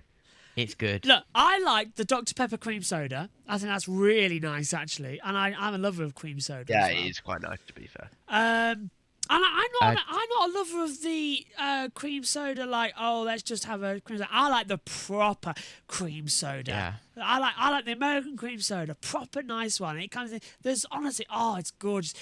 My night would be made. Do you know what my if anybody wants to do this, if I'm out, my track day food. Do you know what it is? It's a Cornish pasty, beef and vegetable, with a nice cold can of cream soda and cheese and onion, Walker's French fries. That's my track day food. I love the stuff. Fantastic. That's my stuff. Jack, just a warning. We had to go to 3 different Tesco's over two days. So we went to Tesco 6 times to actually get the strawberries and cream and soda cream. It is highly sought after. And just a warning, it is only available in the 8-packs. So don't look look where the single cans are. And well, a big Tesco. Go big Tesco. Yes, big Tesco. I have one like right near where I live. I have like a massive Tesco. Okay, noted. I'm going to look at every single big Tesco near Hampton Richmond in London. Just to give and my address just got doxed now.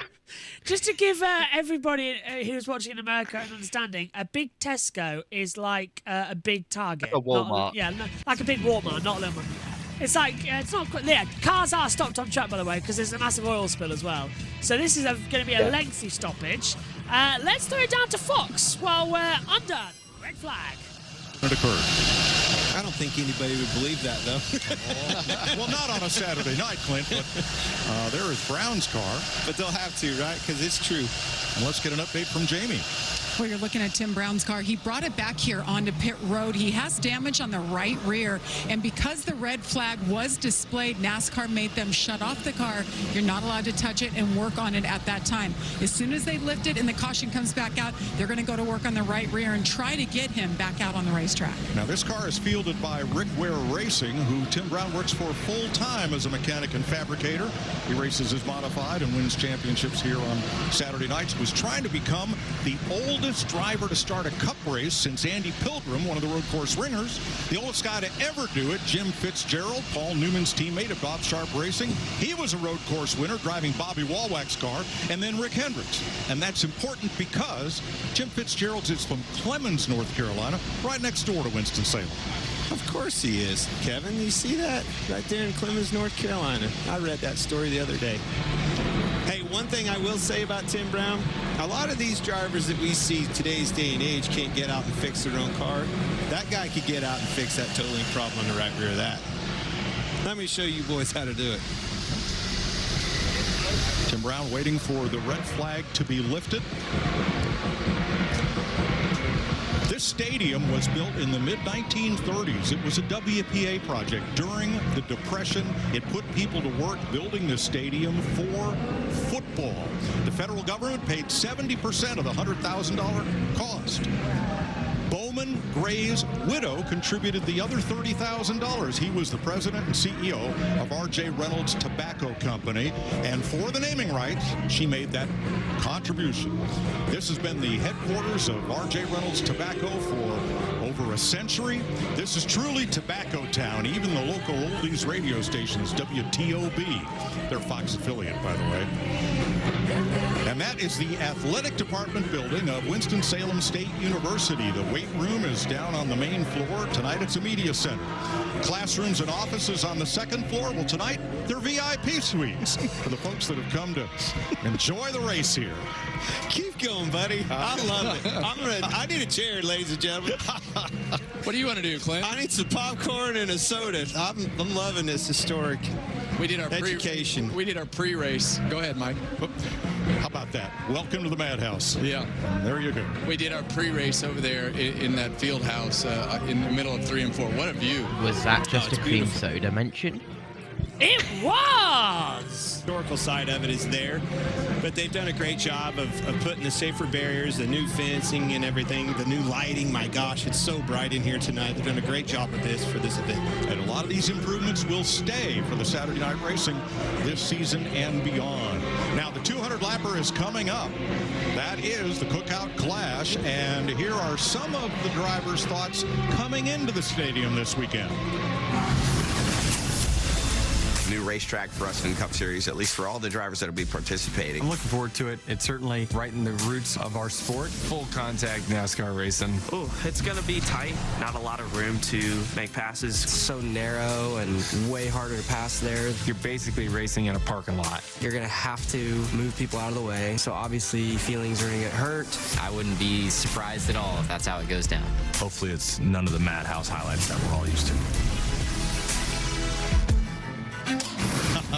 There is a culture of racing here, and there's evidence of it on Kyle Larson's car. And Ty Gibbs and Cody Wares and so on. All right, so the Clash has been in a number of different venues. Daytona since 1979, when Buddy Baker drove the 20-lap 50-mile race to victory among just pole winners that year. 1 year on the Daytona road course, won by Kyle Busch. Then we went to the LA Coliseum. Joey Logano figured it out first and fastest. Who will be the first to take the checkered flag here in Winston-Salem. I'm happy with it being right here at Bowman Gray, Kevin. It speaks volumes for, you know, I know you've talked about it a lot, the grassroots, you know, weekly racing. I mean, this is a shot in the arm for everybody involved. It really ties the bottom to the top, right? From NASCAR's bottom to the top of the Cup Series, to be able to have one of these venues come together and see our short track guys, our Cup guys, all in one area is pretty awesome. Jamie? Burt Myers has been checked and released, and I know these fans around this place loved watching you in a stock car. I know it was a big hit, though. Tell me what happened exactly and just your overall experience here.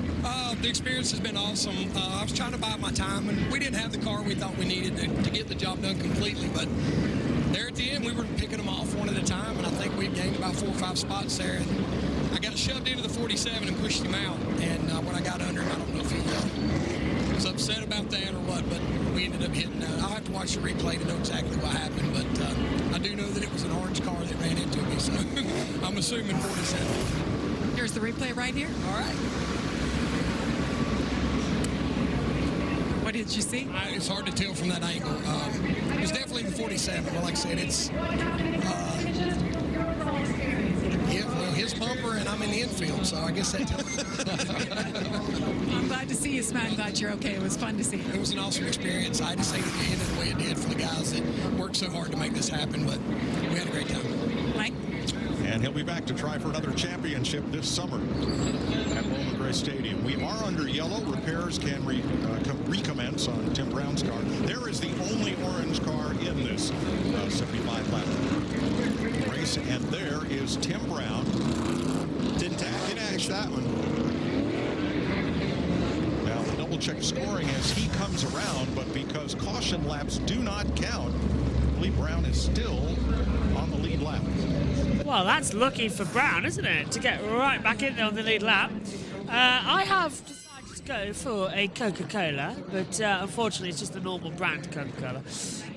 Not, like an off-brand from Aldi, as we look at Daniel Suarez. But it's in a nice glass. JB, you should definitely check Manus' channel right now. You should definitely check Manus' channel. He says that, I never choose to. Yeah, trucks are he never reversing does. I'm going now. Looking in. So Larson and Jones are currently in the transition places. Ryan Blaney has not come back out when he went into the pits 38 laps ago. Yes, JT. Okay, awesome. And yeah, Ryan Blaney just doing some testing. Got around 20 laps done, and he was like, call it there, save the car, ready for the main event. I shall cook. Lovely. We're going to bring you some more short track racing then, during our little break while we hand over from NASCAR and everywhere else, and hopefully you're going to enjoy it as well, because we've got some action from JT's cameras. And that's what he's cooking with. I assume, Joshua, you've seen what I put in commentators chat. We are checking. The fans were not particularly impressed with Stenhouse, shall we just say? Oh, is that what the fingers were? Yes, they didn't like Stenhouse, shall we just say? Even though Myers wrecked himself, in my honest opinion, but there's a lot of middle fingers. Stenhouse being public. They're saying he's the number one. That's what they're saying. He's the number one. It's like an episode of SpongeBob. He was number one. You wrecked the local hero, you're going to get that as well. Well, Bubba, you were in some of the spicy highlights as well. And Warpan Watson, for good cream soda, I go with the smaller places. Fizz Outs of St. Louis makes a great one. Sprecher does too. Yeah, I've had one of those. The Sprecher ones.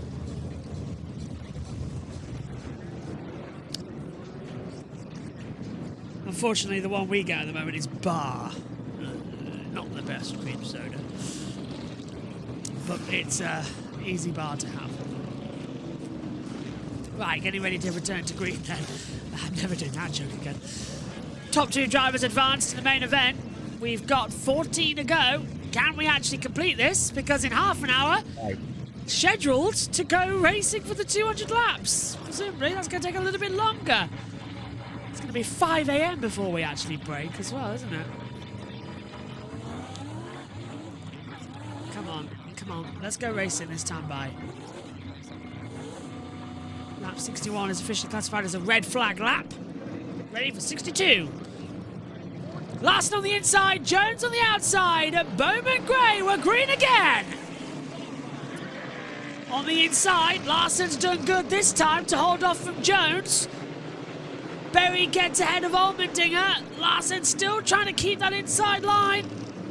They've just got to keep it calm. They don't want to make any mistakes. Round the outside, Jones. Larson's on the grass. Larson's going to go around if he's not careful. He's kept it on. Side by side with Jones. Swinging round.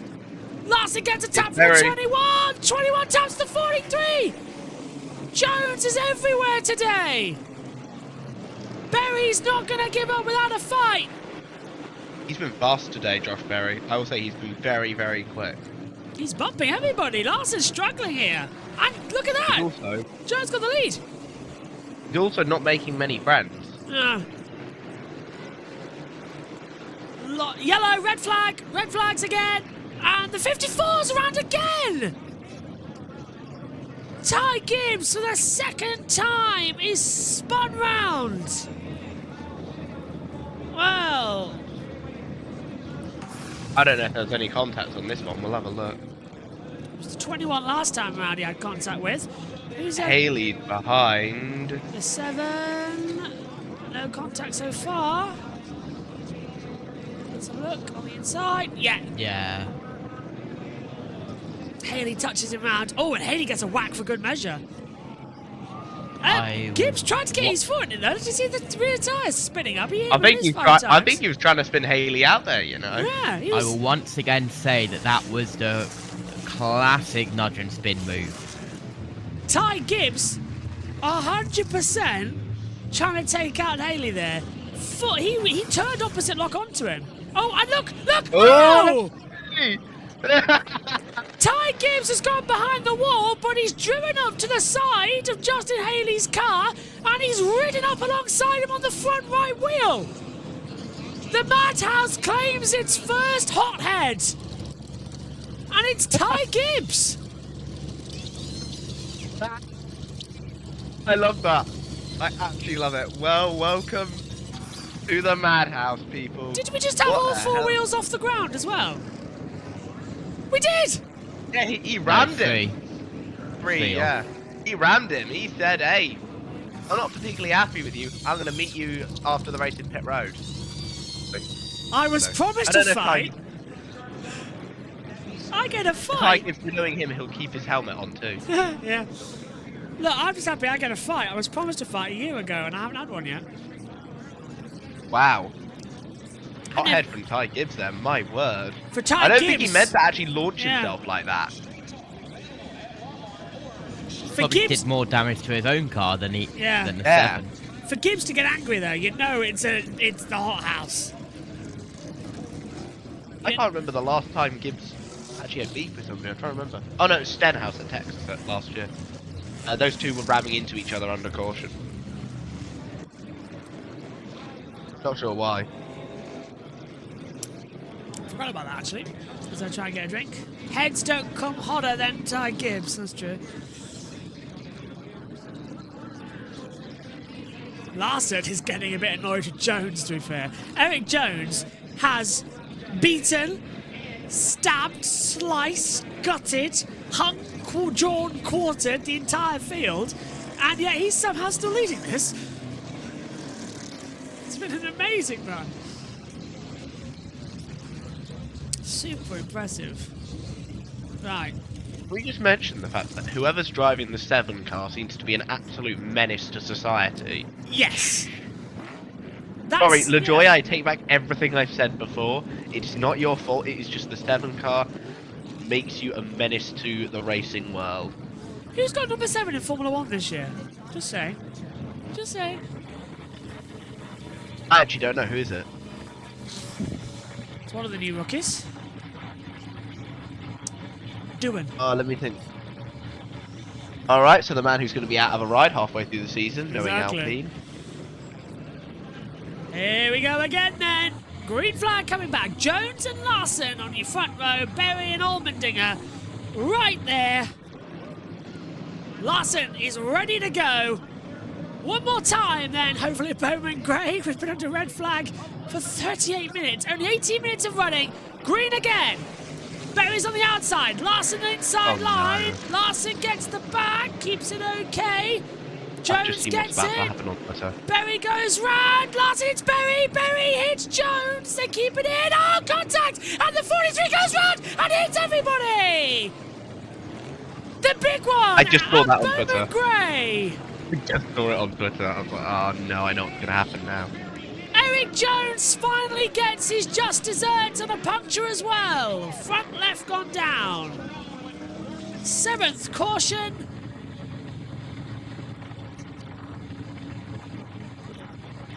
Berry got knocked into Jones, so that all started from Larson, and there's the proof. daunting Cole Custer is in 4th. AJ Allmendinger's down to 5th. Let's take another look at it. So Custer is behind Larson. So does he get a tap? Let's have a look. So it's the Haas Racing. I don't know from that angle. Watch out for the 16 of Allmendinger. No, yeah, it all starts from Larson. It's just Larson. Larson takes some damage here too, by the way.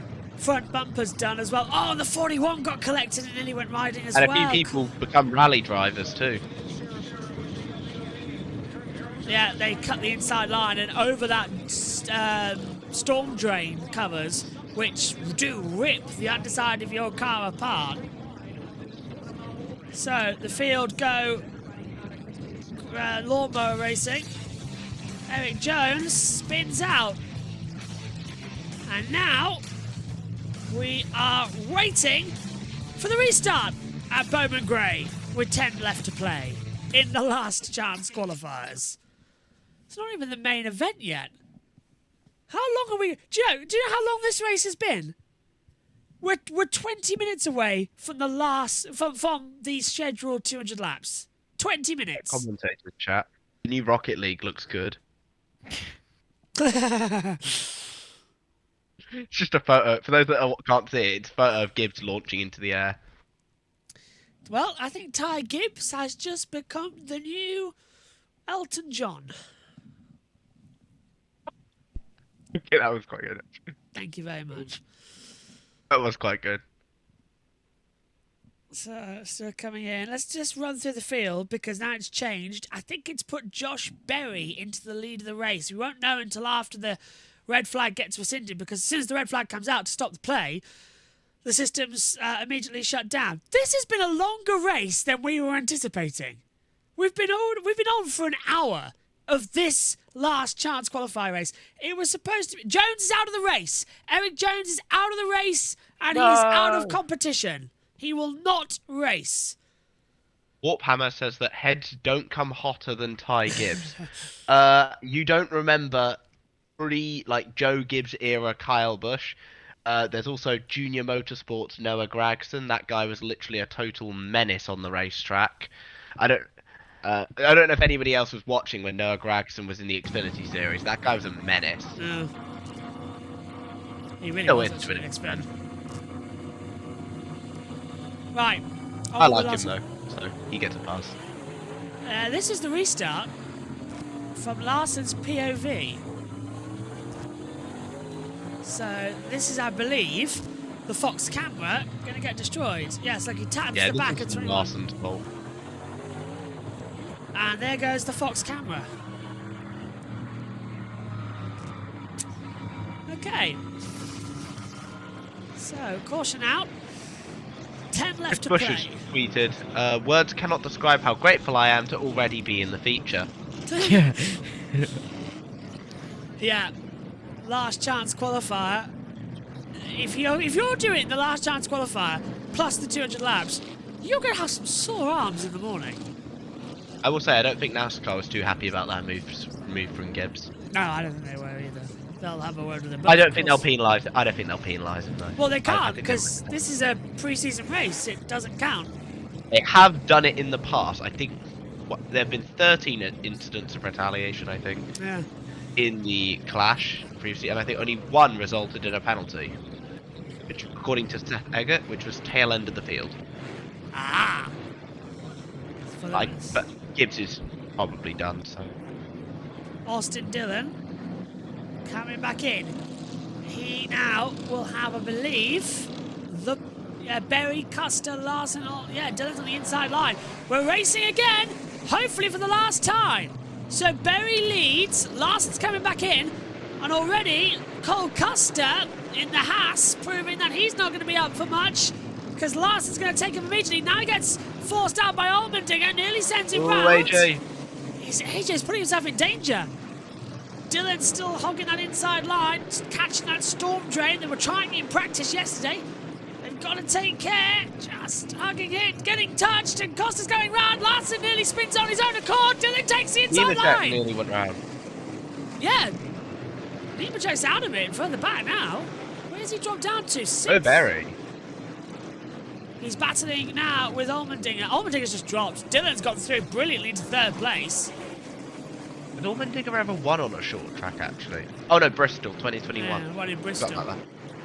Yeah, he won in Bristol when... Oh, wall! Someone's on the wall! AJ! AJ Allmendinger is into the pit lane and he's out of the race. Running 5th on the road, and now Larson is sending after Josh Berry. We talked about in the pre-show how the kid gloves are off for the 30-year-old. Can he get in? He's in his 30s, Josh Berry, but last year was his first full season in Cup. Now he's coming this year, and he's battling hard. He wants to make a name for himself, and he's battling now with Kyle Larson, Ford v Chevy. Larson taking every inch of Bowman Grey. Looks to send a wheel on the inside, tries to bump and run him once and twice into the closing stages. Larson's got the inside line, goes for it. Berry's not going to defend. Yeah, because he knows he's going to just hold Dylan, and he's got him. Yeah, I'll add one thing. We've got veteran late model racer versus veteran dirt racer here. Yeah. Well, not exactly veteran, but Larson, very successful dirt racer as well. Josh Berry, the winningest driver in the history of the Cars Tour, which is a big late model series. So, I think 22 feature race wins he has. Wow. I could be wrong. I think we've got our running order now, JT, as Ware passes Custer. White flag. Waiting for Dylan to annihilate the field. Yeah. Austin Dillon coming like a bowling ball any second now. Kyle Larson. Out of the last corner. There's a spinner. 54's around. Caution's out. But the checker's already there because the white flag means the next flag ends the race. Larson wins the last chance qualifier. He goes through along with Josh Berry. And Ryan Blaney, technically. Yes. Who was literally behind the wall since 19, so doesn't count. I got my prediction totally wrong. Larson does go through. No one's going to be angry with him. He said to Jamie a little earlier on, if I don't get through, people are going to be peed off with me. I think they're very happy with him, and Josh Berry goes through to advance to the main event. Anyway, I'd like everyone to pay attention to the garage area after this race. That's all I ask. That is going to be our fight. They're coming in now. I want to fight. I was promised to fight. Gibbs, get your helmet off this time if you're going to fight, please. Gibbs got spun round again as well. No overtime in this because we had the white flag. The race must end under green, yes, but as per NASCAR rules, white flag, next flag ends the race. We had the white flag, so it was a yellow to a checkered, and they were out of turn for anyway, so that ends the race.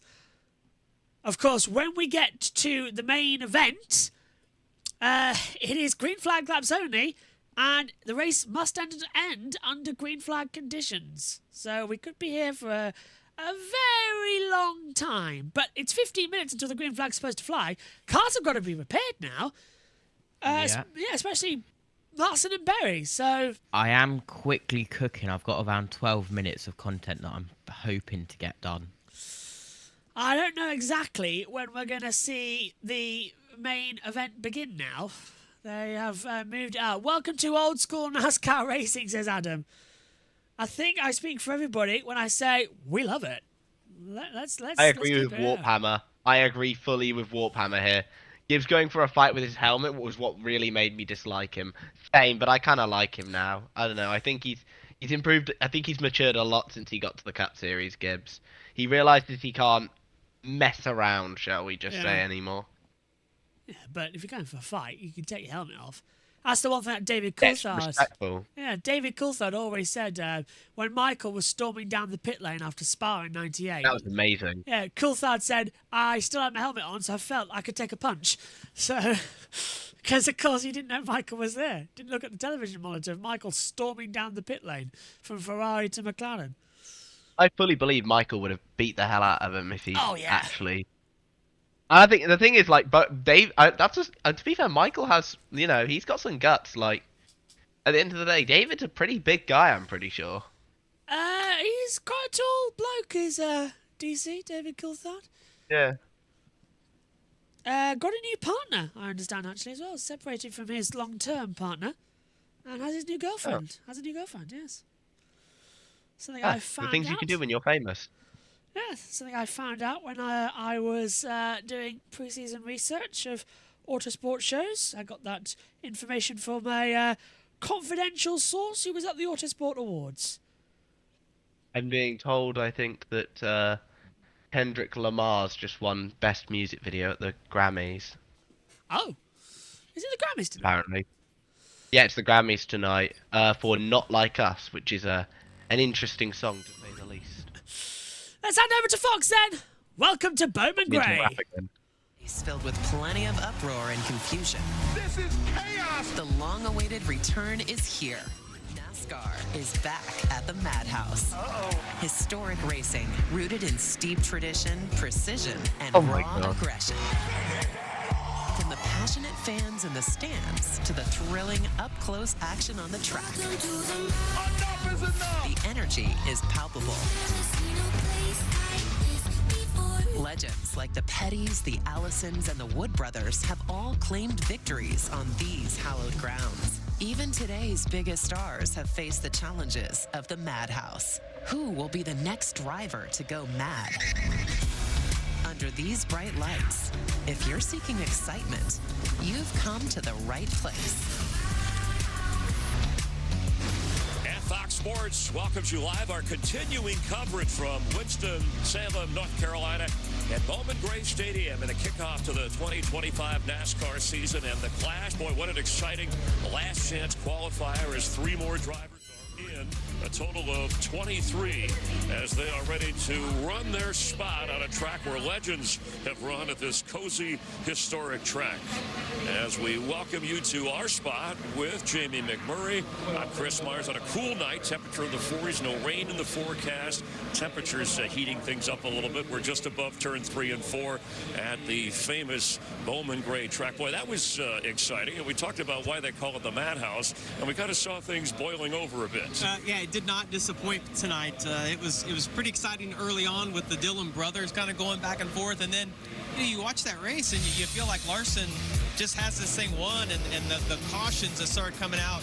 The choose cone was huge. You see right here, Ty Dillon looked like he was in a good position early on. Gets turned around, and then Eric Jones has contact with Zane Smith, who again was in a good position. And Chris, it just was the same thing all night long. Who was going to be in the right position at the right time? Larson, though, looked like he was in the best position, got to the lead, and didn't make anyone mad. Did a great job. But those restarts at the end just became a little chaotic. Yeah, and it's funny because Larson, I don't think he really liked his cars the previous night, Saturday night, so they made some adjustments. You heard him on our earlier show talk about not creating any kind of chaos with somebody or a rivalry early, but he knew he had to make him proud to race his way in, so he is in along with Josh Berry and Ryan Blaney as well. Let's check in with Jamie Little, who is with Josh Berry. And how about that? Josh Berry and the Wood brothers have made it into the Clash. Your first Clash. I don't even know where to start with that race and what it was like for you. Take us through it. Your car, you got marks and dings all over this thing. Yeah, I mean, that was about like we expected, right? We knew it'd be rough, and you hate that it comes, it's like that, but it's what it is. This is the Madhouse. This is Bowman Gray Stadium. It's a tight racetrack. We're going to run into each other. But man, I'm just really proud of everybody in this Wood Brothers team.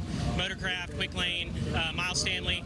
He made some great adjustments overnight. And honestly, our car was really good. I could tell early on in the race that the car was really strong, and I just tried to be patient as I could. But once we got to halfway, I mean, it come time to go, and it got a little physical. I hate the one with Eric. I'm not really sure. I was just trying to tuck in. I got hit from behind. I don't know the timing of it all, but I don't know. It's just tough racing on a short track. All right, well, we'll see you in the main here coming up shortly. Thank you. Well, Kyle Larson's going to transfer his way into the A-main tonight. Kyle, it was rough, it was tough. There was a lot going on out there. Fortunately for you, you were able to find your way to the front and see some damage there. How good's the car, and how much did the damage affect it? Yeah, I mean, my car was way better than it was yesterday, so that was fun, getting to get to the front without really, getting into too many people. And then after that long break, I just cycled really tight there on that restart. and allowed Eric to get in front of me, and then I just kind of lost control of the race at that point. And then the next restart, it got crazy, and I got a bunch of damage from it. So I wish I could have fired off better on that one restart, and we probably would have a pristine car for the race now. But yeah, after the damage, I was just loose in. Just the whole corner was a little bit looser. So hopefully I can get somewhat repaired here and be a little bit better. All right, good luck in the main. Thanks, Kyle. All right, thank you very much. Boy, he started 10th, made up ground. Just worth mentioning, he didn't get into the final 23, but Eric Jones, who didn't lead a lap all of last season, ended up leading 4 laps tonight here at Bowman Gray. What else caught your attention that we just saw that we think we'll see looking ahead? Well, the choose, which the drivers may come to the before the green, what lane they want to be in. You see guys go to the outside, and the outside is good for a few laps. It looks like, especially if you can pinch the leader down. But if you get a quick caution, we saw it with Eric Jones. They got a quick caution. He was ahead of Kyle Larson. It actually gave him the choice of being on the inside. So you're going to see guys, we learned that through this race, they're going to use that in the main event later tonight. I liked Kyle Larson's car though, Chris, because we're down here in the middle of turns 3 and 4. I could see that he had a lot of wheel input to it, which tells me the back was secure, but it also looked like it was turning really good. So his car's beat up. Aero's not going to be a big deal here. There's going to be a lot of beat-up cars. I think Kyle Larson probably has learned as much as anybody heading into this main event. And has the right temperament. All right, so Chase Elliott is on the pole. We know that the defending champ of the Clash is Denny Hamlin. We're live at Bowman Gray here. Sunday night on Fox. Here's what's ahead. Still to come around the turn. With a new year comes a new destination for the Clash. The boys discuss other cool venues they'd like to see the Clash raced at. When Michael Jordan and Denny Hamlin teamed up, we knew greatness would follow. Chris Myers gets the inside tour at 2311's brand new race shop, Airspeed. Plus, we'll hear from the drivers on what it's going to take to navigate the quarter mile of the madhouse. Don't miss it. Just around the turn.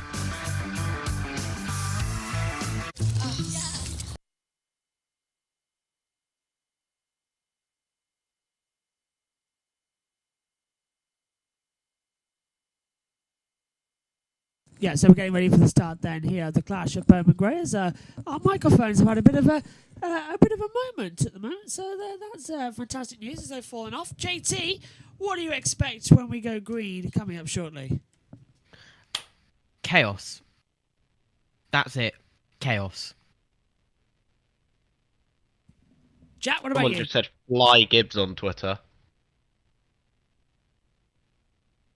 Right, I'm back with you now. The microphones have been restored. Yes, I agree with you as well with Fly Gibbs. What a funny one. No, I think this is going to be intriguing to watch because I don't know if this was any other track. I don't think I'd like this type of racing, but it just kind of works. I don't know what it is. It just kind of works. Oh, my voice died. Yeah, mine it just does. kind of works. Who do you think's going to win? That's one to sort of throw Well, my out there. picker win before the weekend was William Byron, so we'll see how that. Okay. JT, you going to Not go for a looking great bold so pick? far. Before the weekend, it was Ryan Blaney. After? I haven't been able to look because I've been busy editing. Is it ready, your edit, by the way? It can be. I am just making you full screen in order to do it. So give me a minute and you... I can go 6 minutes or I can go 15 minutes. What one you want? A 6 would probably be nice. Alright. Let me just get that loaded up. That's easy enough then. Hold on. It's really hard when you try and do it, but it won't ping to the systems. So what we're doing is we're going to show you some short track racing, UK style. JT's got all the action for us, and I'm looking forward to this, actually. I'm just making sure that our mics are on that software as well, because we haven't got a full screen camera set up for this. Right, I'm ready, JT. Whenever you are. Do you want audio? Because I can do audio. We can have audio. I can have audio on one condition. If you speak, there will be an echo. 6 minutes of action with track noise? Yeah. Let's have a bit of a break for us and watch some action that JT's got for us. I quite like that idea. This was what I got up to Saturday night before I joined the broadcast for the heat races. If it will work. There we go.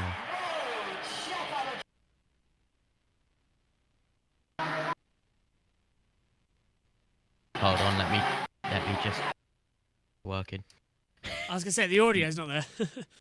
I need to get rid of the noise suppression on Discord. That's what's causing Oh my it. god. Oh, that noise suppression on Discord was always fighting with me, actually, as well. So, the Clash history, we've had Daytona from 1979 to 2020, Road Course in 21, 22 to 24, we were at LA Coliseum, now in 25, we're here at Bowman Gray. You ready, GT? Hopefully. Right, take it away.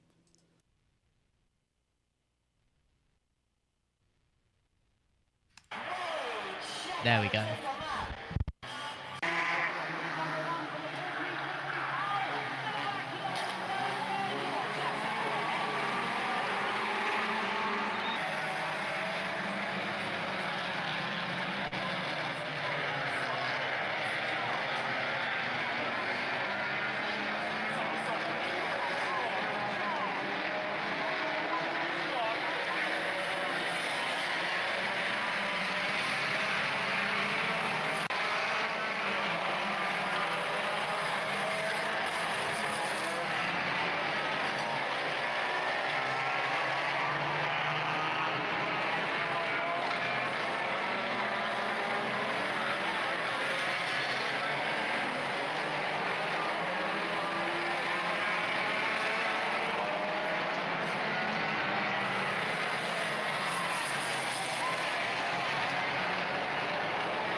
best part of the night, this.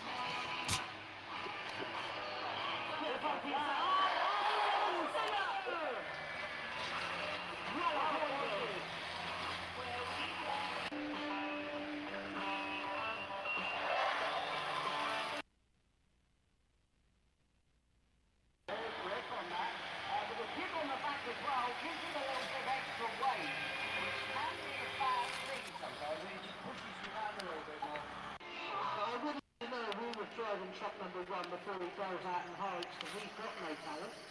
So we're going to take him back to Shane. So we'll find out who the driver was of truck number 1 down there, hopefully. So if one of the marshals on the infield could take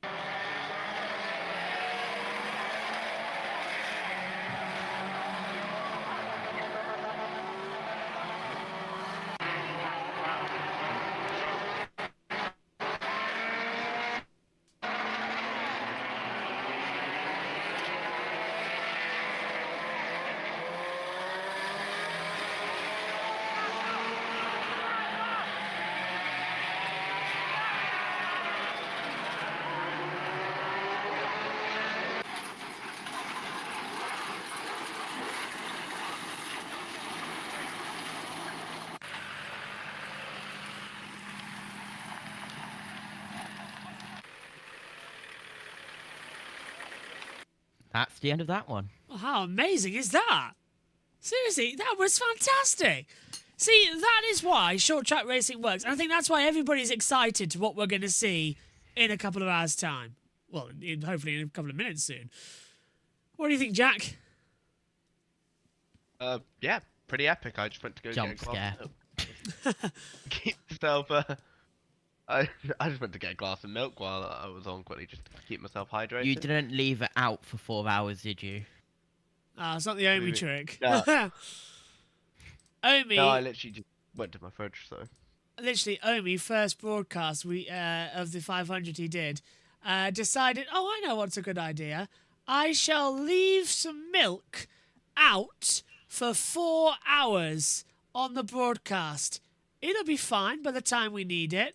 Oh, how wrong he was coming into it. Did he drink it? Oh, wow. He did, and was very, very sick. Let's go. Right, we've got the social media clip, so we can actually show you this now. So, guys, for viewers at home, this is what we're on about. Do you want me to prep another one? You Just can in do. case. This was what happened with Ty Gibbs coming up on the inside. And when we say he jumped, oh yeah, he jumped. Literally up into the air, taking it as well, and having to go behind the wall with damage as well. So that was earlier on the broadcast. Once more for you. Literally, bang, up in the air on all fours. And I don't think... He gets the contact wrong. I think he did, I don't think he means to do that. He didn't mean to leap up in the air like that. Yeah, it was a bit on the nose, wasn't it, how bad it was. Yeah. He meant to. He said in an interview with Jeff Gluck, by the way, that he meant to just give him a little tap, and got it wrong. Yeah, the love tap, compared to love believe shack, on that. of course, as well. Right. I was literally about to say that. You beat me to it. Got in there. Eric Jones was the leader until he went around. He's speaking now to Fox Sports' Bob Pockras. Let's hear from him. Like you were in great position. What happened on restart? Yeah, we were. We were leading the race, and it looked like 21 just kind of got in there and he was gonna shove us out of the way. So, it's frustrating. It's not innocent either. There's a couple guys I knocked out of the way, so it's part of the game. But it's definitely frustrating. Unfortunately, we kind of got cleaned out there once we got 3 wide. So, yeah, it's tough. You want to start out the year good. You want to make the main, and I thought the Family Dollar Camry was pretty good, racing for the lead. So, yeah, it's frustrating, but it's kind of part of the game here. Anything you feel like you could have done differently, or just everybody shoving behind you and you're not much? Yeah, it's tough. We got a good restart, got clear, and I wish I would have managed my gap a little bit better behind, just not let the 22 get in that position behind me to knock me out of the way. You don't know, well, I guess you don't really expect to get knocked out of the way out the first corner, so I wasn't really thinking about that. So, yeah, wish I could have kept him a little bit better guarded, but, didn't work out. All Bob Podcast there talking, unfortunately, with a very, I think, upset as well for Eric Jones. JT, not in this one anymore as the light show begins at Bowman Gray. I was hoping he would go through, but Larson and Berry advance. Eric Jones does not go through. Yeah, absolutely. Such a shame. Just so many incidents can just get carried out, and well, the lights are flickering red, white, and blue. How American is that, guys? Donald Trump's probably paid it for a bit more support. It's the British flag, guys. What are you on about? Anyway, swiftly moving on. JB, I've got Go on. I've got a 3 minute 5 second, 3 minute 54, or 7 minute 33. What one do you want? I don't know. 3, 4, or 7 minutes. Let's have a 4-minute one while we have it. That is a good choice because that's the one with 2 rollovers in. Perfect. Let me just get that right camera on for you. And we can read a it. caravan chase. So you picked the right one. You could have had 7.5 minutes of Reliant Robbins rolling over. Oh, that's tempting. But you decide... But we are getting ready for the main show, so I think we'll get one more in, to be fair. We might have a long red flag, to be fair. That is true. Shall we... right, 2 choices. Do we do the buckle up, things about to get mad, or do we do the 4 minutes? I say, considering they're showing an intro, we've got 4 minutes. Let's throw it up.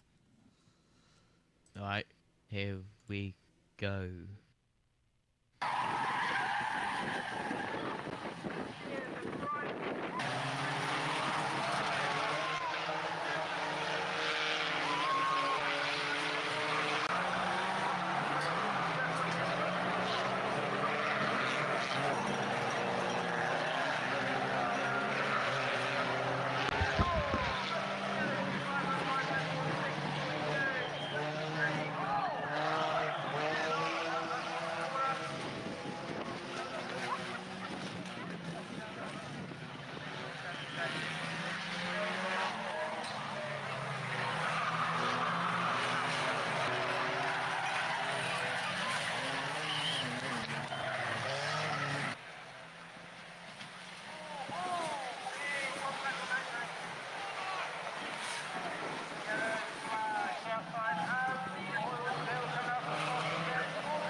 That lamppost took a battering twice in 4 days.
How amazing. I completely forgot about that third rollover with the caravan trailer. Spoiler alert, that silver car at the end after the red flag caught fire, and it was still going after 15 minutes. They had to get the fire extinguishers out of the vans. I don't know if it's safe to talk. No, it's not, because the echo's still on, so I need to take the echo off. There you go. Thank you. That was fantastic. Looks like we're getting ready for the start soon. The pre-race festivities are going on. So... Jump scare.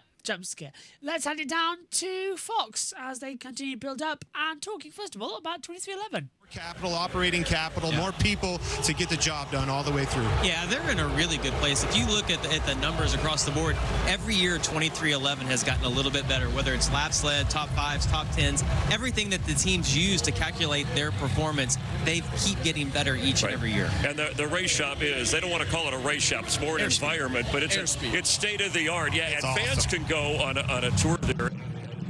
Just quickly, we've got about 24 minutes until the green flag. As we get you ready to the start of the race, there's William Byron.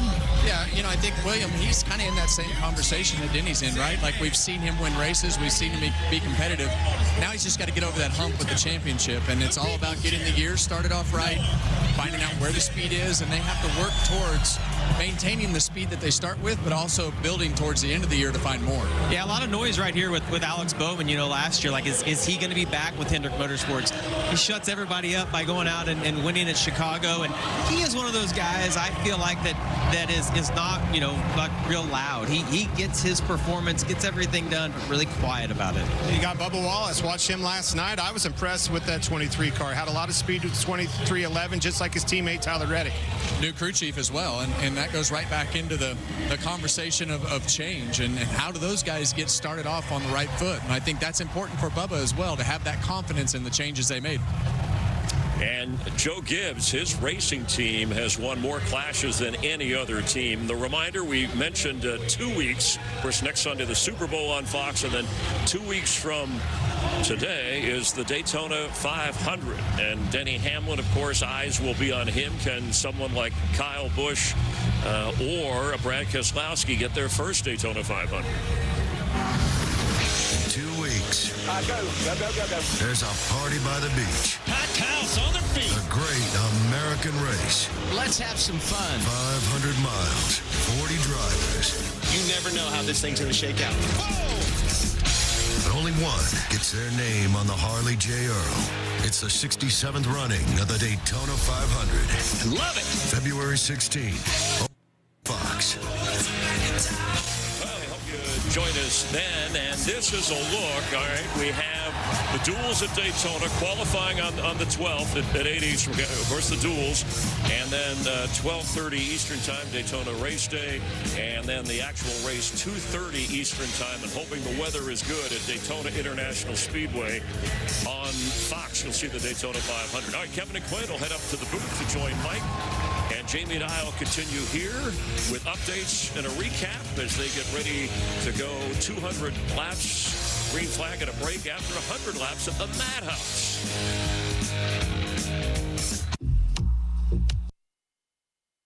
Not long then, JT, until we're rocking and rolling for a new year. Yeah, 2 weeks until the big race, and well, I don't know if you've seen my message in Manager's chat, but I've got a 3-minute video which is a perfect example of what happens when you put big cars on small tracks, and it should fit nicely with this ad break. I think that is an absolute yes. As soon as I find the full screen camera button. There we go. What have you got for us, JT? This is what happens when you put Brisker V8 hot stocks on a short track for their world final event.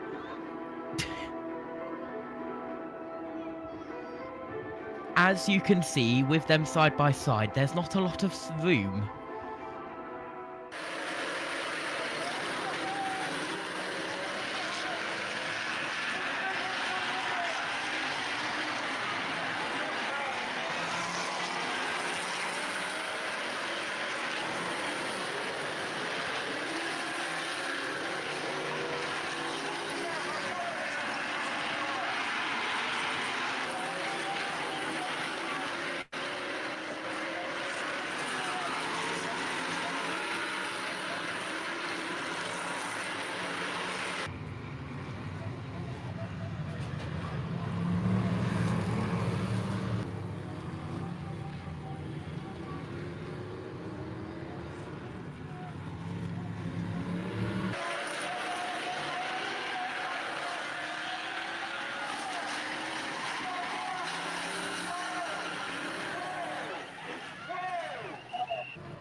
You see what I mean?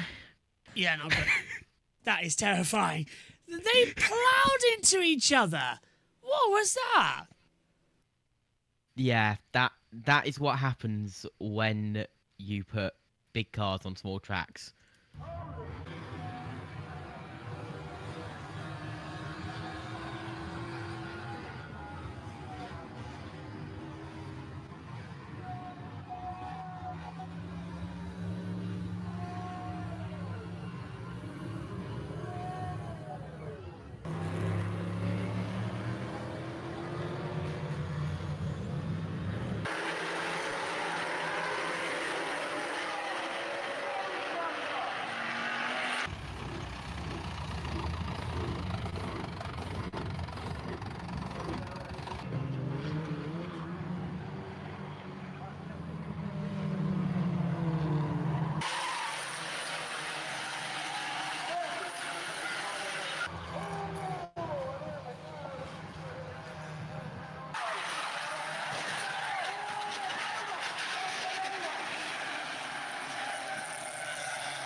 Wow.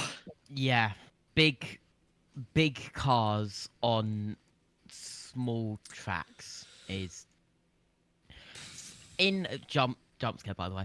Somehow I have a video for every single occasion. If you mention something, I've probably got a video that I can compare it to. That's going to come in handy with the amount of red flags we're about to have. It's time for pre-race Rallycross ceremonies. racing. Yeah, too.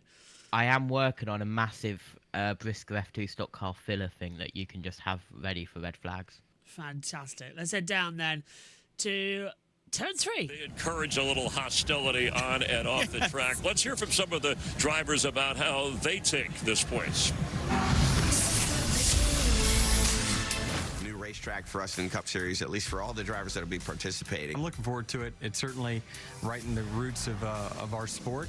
Full contact NASCAR racing, probably similar to what you saw at LA. Oh, it's going to be tight. You know, it's a really narrow racetrack, so not a lot of room to make passes cleanly. It'll be intense because, you know, it's so narrow and it's going to be way harder to pass there than the LA Coliseum track. You're basically racing in a parking lot.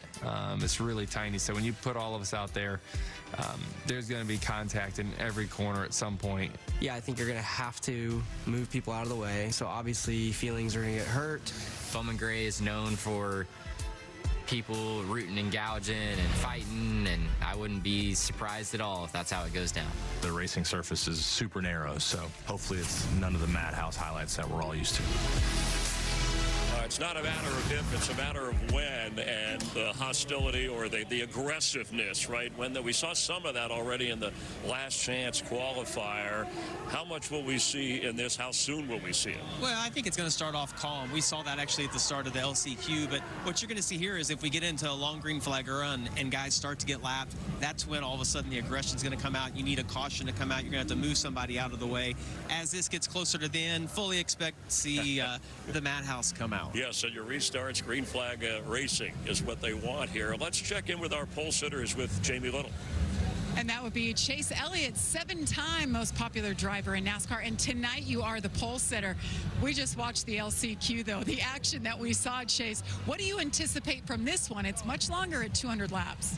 It is, for sure. I would have to imagine there's going to be a similar amount of chaos at some point. I hope that we're obviously, have a great starting spot here, which I think is a really big deal.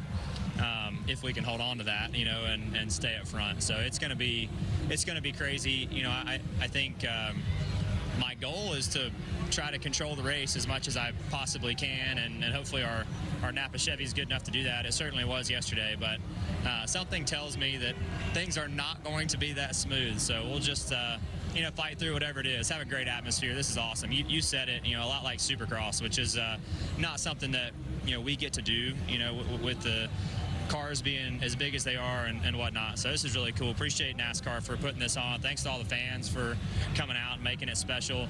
And yeah, just excited to get going and going to enjoy the show like everybody else. Good luck. Have some fun. Thank you. All right, now Stoley's going to make the walk down to Regan Smith. Couple positions further back. Tyler Reddick going to start fourth via your win in the heat race last night. Tyler, how do you get this car 3 spots up towards the front to get the win for your car owner, Michael Jordan, tonight? I think just trying to be smart tonight. It's going to be easy to lose your cool. We saw a lot of that already over the last 2 nights. So obviously, and on top of that, it's going to be 100-lap runs here on these Goodyear tires. So trying to understand that this first go around to know what we need for the second time. All right, good luck tonight. Thanks. Chris? I love the way the drivers are embracing this, and boy, it's interesting. We see how they're going to start out, the 23 drivers, but who are the 2 best cars in this, you think? Well, I think the 2 guys we just interviewed, I thought Chase Elliott obviously qualifies on the pole, wins his heat race.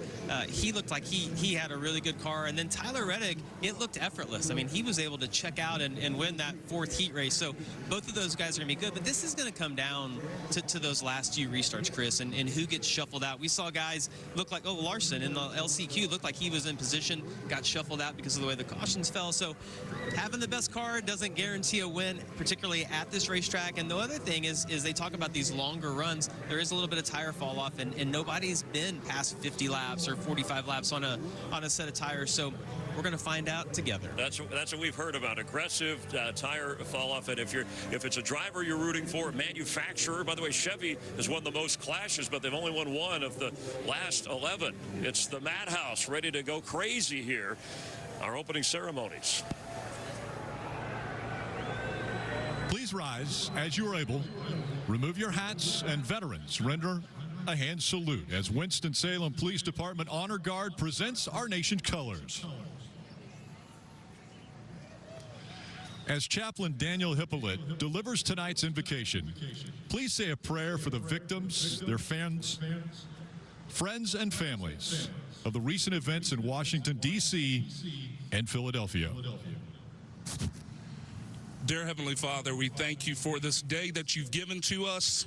We thank you for every team, every driver, and all the fans that are here today.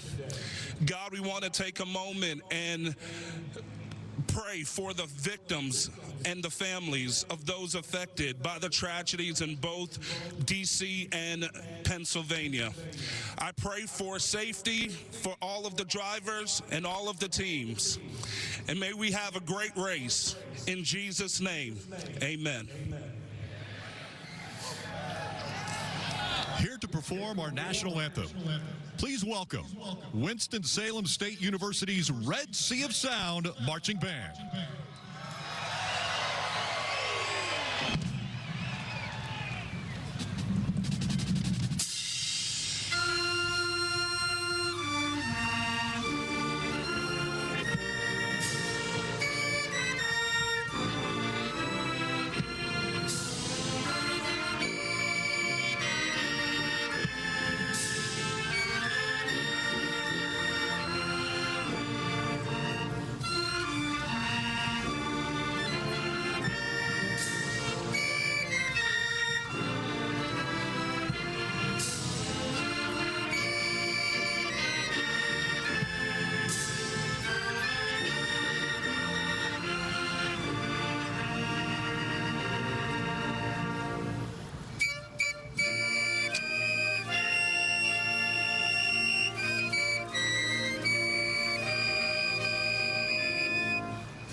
Let's hear it for Winston-Salem State University's Red Sea of Sound marching band's performance of our national anthem.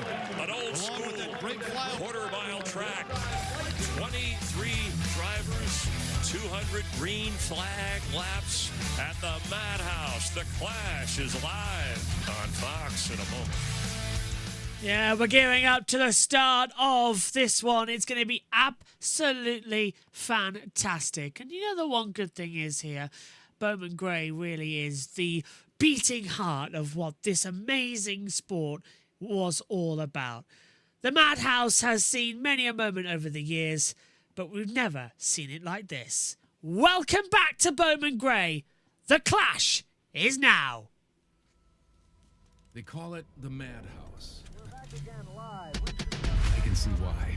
A track where sparks fly under the lights, grudges grow, and Hall of Fame careers are Three-time NASCAR champion with Richard, his 22-year-old son. Fans have walked through these gates, and all these years later, this place still pulls them back. Bowman Gray is more than a track. It's a mentality that demands respect and a little madness. Everyday racers turned hometown heroes. Ordinary nights transformed into racing roar.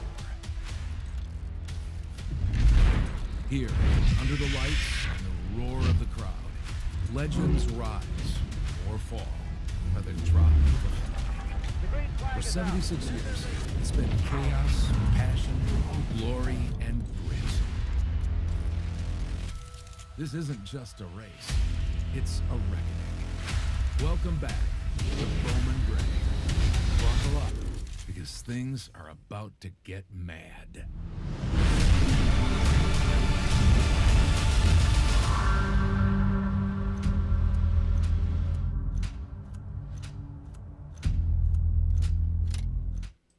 It's time to clash here at Bowman Gray. What are we going to witness? 200 laps. The race must finish under green. We welcome you to JB Motorsports coverage of the 2025 NASCAR Cup Series. Hello everybody, welcome up to the commentary box. Here we go then. Time to blast around America and Mexico one more time. This is going to be absolutely fantastic. We'll be bringing you all coverage of NASCAR this season here on JB Motorsports, dividing our attention and coverage with USON as well. And it's going to be absolutely spectacular. We can't wait to get going, and it all starts right here, right now. JT's alongside me in the comments box, alongside as well with Jack. JT, once more, onto the breach. What are we going to see here tonight? Chaos. I keep saying it. It's going to be chaos. And how do I know it's going to be chaos? It's already been chaos.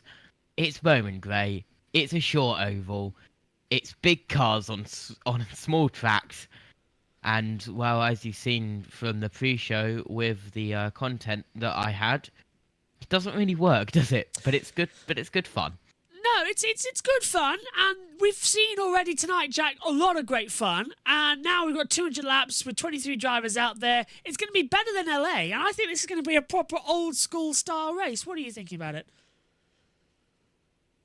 Yeah. It's going to be fun. I mean, I just think that a few people on Twitter are taking this race a little bit too seriously. Like, come on, guys, this is a non-points race. Let's have some fun. Yeah, it's literally just a nice, cool, calm opener as well to what is going to be very interesting. I know, kind of regretting saying that, actually, in terms of it. You watching, man?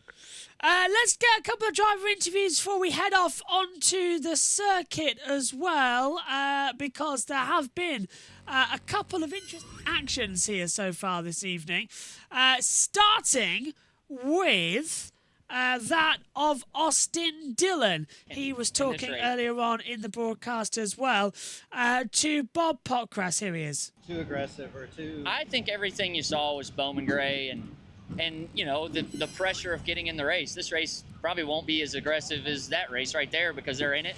And, you know, the difference between making it and not making it's more meaningful than the guy that's running 10th to 22nd in this race. But, yeah, no, I'm not pissed off at anybody, truthfully, because it's everybody's racing, you know, for their job, for their partners, for their sponsors, and everybody's going to be really aggressive. So it's fun. It's an exhibition race, and none of this counts toward the season. That's what makes it exhilarating and fun and aggressive as you can be, and hopefully no one carries grudges, but there will be some. So too aggressive. Yeah, well, the Madhouse turns into the Madhouse, as we see it several times throughout this one. Picking up on another driver, Burt Meyer says it was heartwarming to see improvements made to Bowman Gray for the event. 30-second interview, once again speaking with Bob Pockrass. Special, just what made it so special for what they... I mean, they just gave it a makeover. I mean, not that it wasn't an awesome place to go race and an awesome place to race at, not just for us, but for the fans. Just the lights and the walls and the just the whole facility. I mean, when you look at it, the infield, just everything the way it looks, it brought it to a cup level. So to see them do that to my little home track here in Winston-Salem, it's pretty heartwarming on my end. Yeah, he's loved every single second of what he's had out there tonight, and I think quite rightly so. But let's head back down trackside. Sportsman champion, Zach Orr. Street stock champion, Christian Joyce. Stadium stock champion, AJ Sanders. And cookout representative, Rue Reeves. Drivers, start your engines!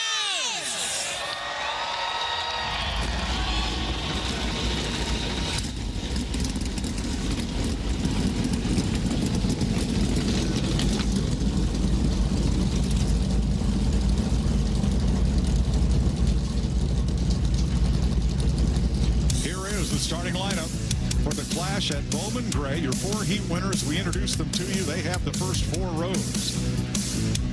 The runners-up in those heats will have the next couple of rows, the next 2 rows, rows 3 and 4, and then the third place finishers, and so on back. Finally, at the back of the field, last chance qualifier drivers Kyle Larson, Josh Berry, and the provisional driver, highest in the points last year, not otherwise qualified, Ryan Blaney. It's going to be a lot of fun, and the boys are with me once again, JT and Jack, as the action starts to build up as well. Jack, just coming to you on this one. We get 100 laps, then we stop for 8 minutes. The drivers can come in. They only get 8 minutes to fix anything and get everything else sorted. Then we have to go back to green. If you're inside that 8 minutes as well, you have to then go to the back of the field. Everything has to be under green flag conditions, including the end, and literally everybody's worried about the tyres. So are we going to see spinning? Are we going to see drama? Yes, and yes. It's going to be a very, very fun race today. The main thing I also heard from Burt Myers is that there's been conversations to him to return to Amrivet later this season in a points race. I would imagine, my guess is Richmond, by the way, but it depends what budget Amrivet has. It makes sense if it was Richmond, though, to be fair. JT, What a budget there, so. Yeah. On a short track, it's interesting, chaotic racing. On a super short track, as Bowman Gray is, it's just going to be about keeping out of the wall. Yeah, look at all of the damage already on some of the cars. And one of the big ones who is in this one, well, it's Kyle Larson. Look at all of the damage he had on the front of his car at the end of the last chance qualifying race. And the amount of tape, I don't want to know how much tape they used on all of the cars, because, well, look at Josh Berry's. If you're watching along with us as well, and JB, you will be happy to know that in 13 minutes time, I will have 25 minutes of filler content that you can use throughout the year. Thank goodness for that. We need filler for when we have a lot of red flags and a lot of laps and a lot of delays. So I don't want to know how big I can make the filler content folder on JBM's OneDrive. Probably big. We are going to get that sorted as well before we start off. So 23 cars only, which is, it's really annoying because it's perfectly just one side of the timing tower that we have up here in the box. So the bottom half of the timing tower isn't in use. So a bit of an open thing. Google U says, one more question. Thoughts on Lamborghini leaving the hypercar class in WEC? I saw it coming, didn't I? What about you, Jack? Good riddance. That team was horrendous. Also, shout out to Iron Dates for finally getting rid of those Lamborghinis. Maybe they can actually do well at this point without their cars blowing into pieces. Personally, we're covering WEC this year. I can't wait for Ford in 2027. Oh, same. I can't wait for that. But I think you can tell the harshness of the Slough one is back right here. I'm harsh. So, first time we've run with this many cars on track at once. There will be a break at the 100-lap mark for drivers to have tyres changed and adjustments. No fuel, though. They've got plenty of fuel for this race. Let's go down track side. Jamie Little. Well, I just talked to him moments ago, and he is fired up. This is the happiest Chase Elliott I've seen in quite some time. But keep one thing in mind. Hendrick Motorsports has failed to lead a lap in the Clash the last 3 years. Now, he feels like he has a car good enough to change all that. And, hey, he's trying to get his first win in a Clash ever. Regan Smith? Well, Jamie, for the past 3 seasons since we have run the Clash on a quarter-mile racetrack, Chris Buescher has not been in the main event. This season, though, very different. Fast in practice, fast in the qualifying, fast in heat races. As a matter of fact, he won his heat race in the main. He will start second tonight. He told me earlier, I've got tons of stuff to worry about in this race. How do I get to the bottom? Tire fall off? What's going to take place as we catch the back of the field? But all of that doesn't matter because I'm in the main, and that's what I'm most excited about tonight. Yep, and I can tell you're gone. That was a little funny from Fox, making it look like that both of their trackside reporters were at different parts of the circuit, when you can literally see them standing next to each other, and you can see each other's shadows. Oh yeah, that is true. That was a little bit funny. You could see Jamie Little's shadow moving away when they flew to the. I will add quickly that there will be a halfway break. Yes, 100 laps. This is getting bad. They could have at least put one pit reporter at the entry of pit road and one at the exit. Yeah. Like, come on, Fox. And they've got 3 men up in the booth when, you can see the whole track with one eye. It's a bizarre weekend, but they're beginning to bunch up.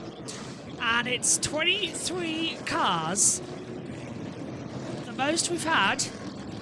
And this is how they will run. Chase Elliott, Chris Buescher, Denny Hamlin, Tyler Reddick, Brad Keselowski, Chase Briscoe, Joey Logano, Christopher Bell, Noah Gragson, Shane Van Gisbergen, William Byron, Ryan Preece, Kyle Busch, Bubba Wallace, alongside Carson Hocefer, Austin Cindric, Ross Chastain, Daniel Suarez, Alex Bowman, Todd Gilliland, Kyle Larson, Josh Berry, and Ryan Blaney brings up the rear. 1 to go then. Well, this is your taster, folks, before racing and Speed Weeks in Daytona. The Clash is about to begin. A little bit of pre-season action for you, but it means something to every NASCAR fan. We are back at Bowman Gray for the Clash of 2025. 23 drivers in the show. It's out of turn 4. Stand by for action for 200 laps. NASCAR is green in 2025. Great start from Elliott. He'll have the inside line. Busch has immediately been left behind. Elliott's got the lead. They want to go single file.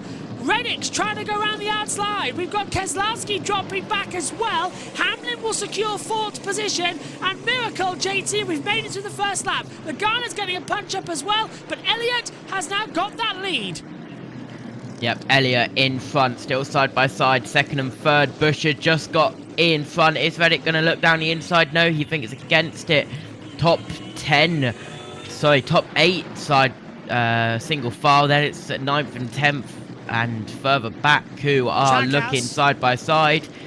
SVG in the track house with Gragson over 9th and 10th position trying to go through. Van Gisbergen on the outside line. Already further back, Josh Berry's dropped in the rear of the field. Ryan Blaney's moved up to 21st position as well. The outside line seems to be the more advantageous at the moment. Inside, definitely the safest. Single file running at the front with the top 7, maybe top 8, as Van Gisbergen now takes Bell as well. There's There's Priest in 10th, holding off the 23. Bubba Wallace nearly going into the sidewall, exit of 4. He's going out the outside of Gregson in that 4, and he's got the 24 behind him of Will Byron, last year's Daytona 500 winner. Good start though, Jack, and it's nice to see cars of Bowman Gray actually racing each other. I think this will be a lot calmer than the races we've seen so far because of how long it's going to be. Everyone's just going to want to keep their cars mostly intact, I think, for these first 100 laps. Yes. That said, Carson Hocevar is in the field, so really anything can happen. Yeah, and I think JT, that's the point. And sorry, Bubba Wallace, I keep saying that. Never forget him in this mix. He's already been causing a little bit of bumping and balling. Logano's only P7 though at the moment, so Elliott sort of got the advantage, but we've seen the leader spin out already once tonight as through goes the 4, taking Bubba. So Gregson passes Wallace, and Byron's in there too. Bubba's on the outside. That's a dangerous place to be. He's going to get shoved. Bubba just stays in. Byron gave him room, and Bubba tries to touch the back of Gregson and does so. Tries to go on the inside, nearly contact, and now look at the 8 going around the outside as well. And the Ghana's been pushed out by Bell, and that's going to let Van Gisbergen through with a touch. Trackhouse really trying here tonight. Luckily, Stenhouse Jr. isn't in this one. Yeah, that would have been even worse. SVG up the inside. Yeah, good stuff there, Jack, from Logano. He's got ahead of Logano. Logano's struggling out there. Tyres an issue. Good on him. Good job. Priest Maybe nearly Logano. spun out Logano with that contact. Maybe Logano is maybe Logano's just saving his tyres for later in the race, as you can see some contact there between the boring scheme of Cindric and Kyle Busch there. I'm sorry, but I hate that Cindric scheme so much. It looks so boring. It does. It's not giving any pizzazz, is it? But at least you can spot the 2. Such a downgrade. I think it is going to change at Daytona from feedback, but that 8 car is very nice. Yeah, it's getting quite good for Kyle Busch this year with that livery. But of course, missing some favourite liveries this year. We don't even have FedEx anymore on the 11. Hamlin's car That's has going to be changed. weird. Yeah, he's running in 4th at the moment, is Hamlin. There he is. And the sort of white, black, red sort of stripe livery. Elliott's put out 1.3 seconds at the front though. We've run 16 laps free. That's only 5 minutes on the clock though, folks. We've got a long way to go here tonight. I don't think we're going to get away with it that easily. Oh, that's a launch up the inside. I'm trying to see who it is. It's 2 behind Logano. So it's going to be Bubba Wallace, Ryan Priest and Will Byron. Yeah, there we go. So Byron getting through on the inside and knocking back the 4 of Gregson. The 77 of Hocevar is going to go through. And here comes Cindric as well. He's bumping in at 3 and 4. Just trying to muscle his way through the outside line as well. Comes in for 4. Cindric does at the inside. Busch there too. Going to have to be careful here. Bumping is brawling, but here at the Madhouse, it could end your day very, very early. Nice through 1 and 2. Busch getting a little bit on the tail back. The 4's still going to go through. Yeah, still going to be difficult there. Contact, Busch. Gregson nearly in the wall. And there comes the 99 of Suarez on the inside. Nearly takes out the 4. Go down low. This time he does, and Busch goes round. Suarez, what are you doing, Daniel Suarez? Red flag's out. First caution of the night. The 8 is spun round and will drop to the back. That, as you say, was caused by Suarez. And Wise there from Kyle Busch taking through pit road.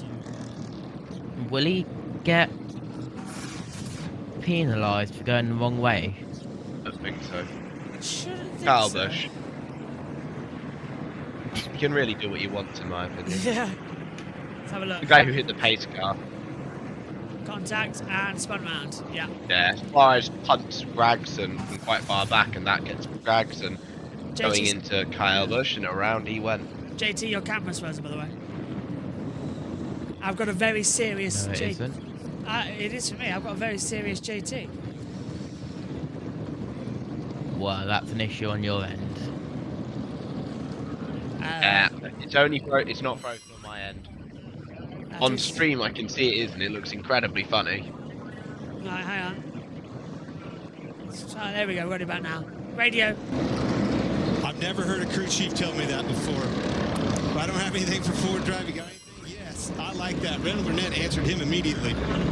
Yeah, Bush knows what's going to happen. Right, we've got you back now. So, that is 2 minutes onto the red flag. We managed exactly 5 minutes and 3 seconds of green, and we're going to be back now this time around. Reminder that the red flag is because this race must go to green flag conditions. So if the red flag comes out, we redo the previous lap. The only, and I repeat, the only time that won't happen is on the last lap when we take the white flag. White flag rule applies. We take that, the next flag ends the race, whether it be yellow or checkered. Unbannable! The number 45 car with the Jordan brand Toyota. Of course, unbannable the livery, of course, because with Jordan and Nike shoe, of course, they were banned originally. One to go. Yeah. Oh, we've lost JT's camera again. Yeah, so it was banned originally, and then it changed over as well. Question is he banned from Victory Lane? We will find out tonight.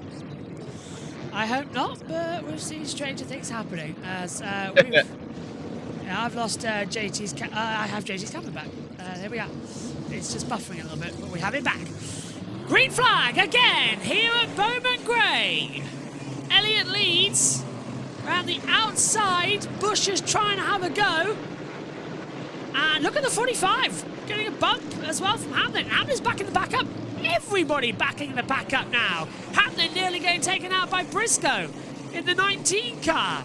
And Keselowski's the inside. Logano's down to 10th. SVG coming up as well, using the advantage here as well.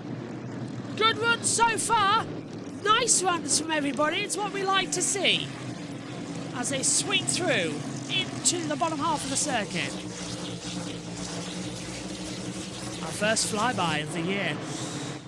So, Kyle Busch is down at the back, and he is officially a lap down. So next caution, he'll get that lap back from race control. Bell passes Briscoe. Logano's up to 9th. Wallace down to 11th. SVG battling hard with Briscoe in the 19. He's got the inside line to 4. Should be able to squeeze his way through. It does so. Logano getting ahead of Ryan Preece, who touched the wall. Exit of 4. Just stays on the track. My goodness, he caught that concrete wall. Thought for certain he was going to go off the circuit there, but somehow he holds it. Now he's going to get shuffled out though, and nearly goes into it again. 2 laps running.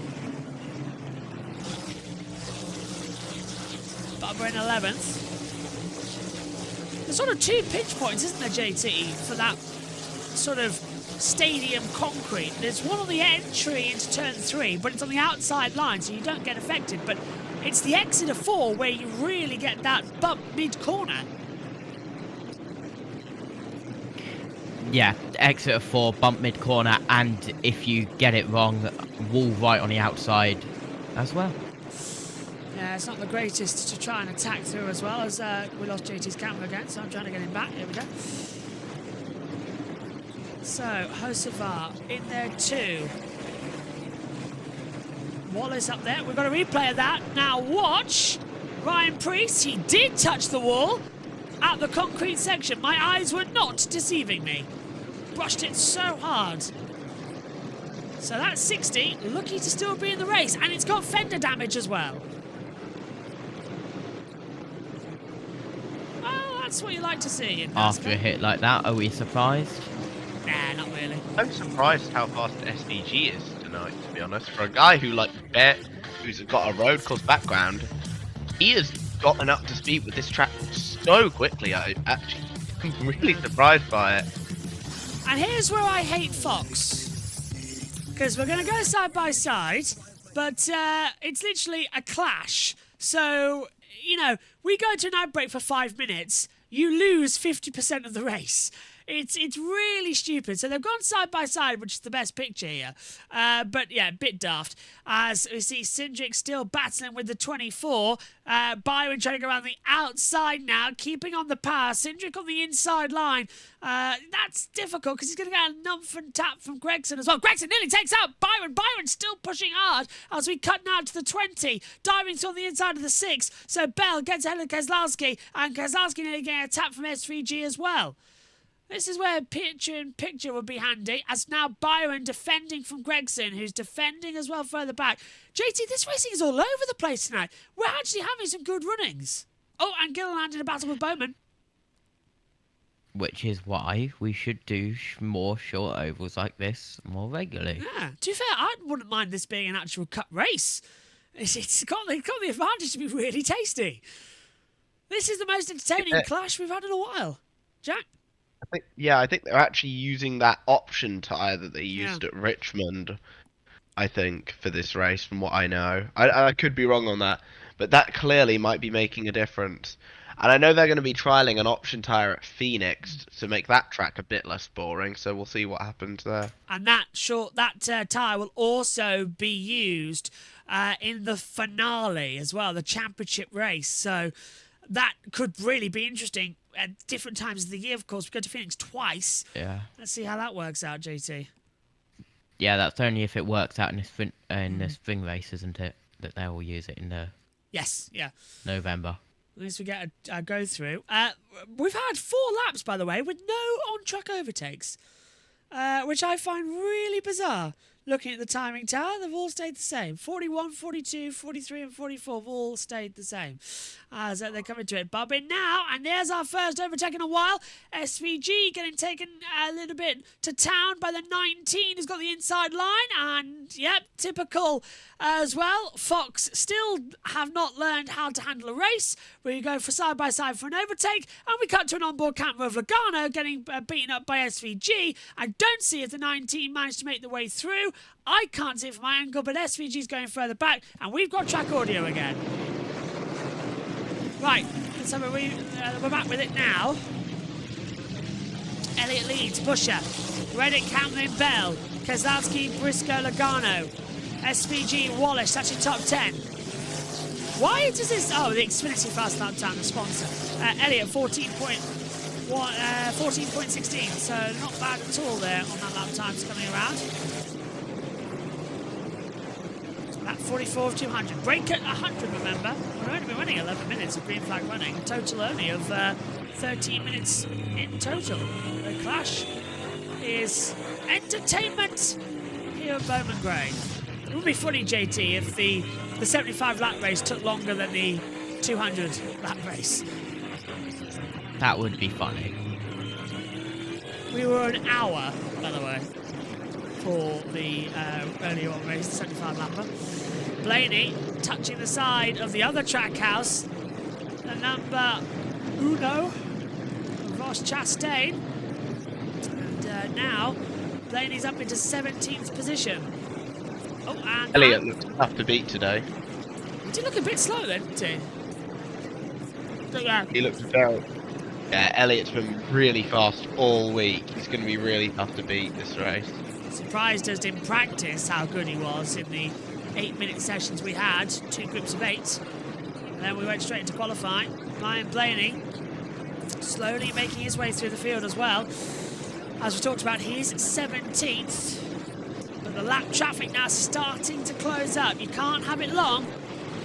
Elliott's already on the back of Kyle Busch to be lapped again. Don't forget, Kyle's already a lap down from that spin on lap 20. 50 on the board. Oh, JB. Yeah. I've just found 24 minutes of American cars at Brands for American Speed Fest on the track parade. Fantastic.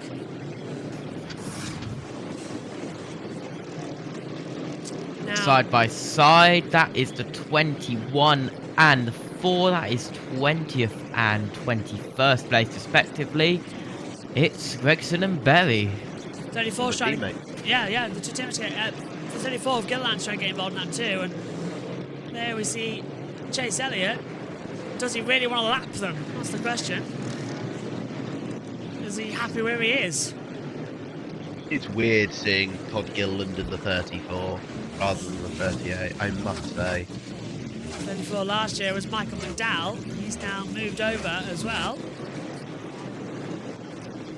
So, yeah, I've been tempted. It's going to take us a while to get used to these changes.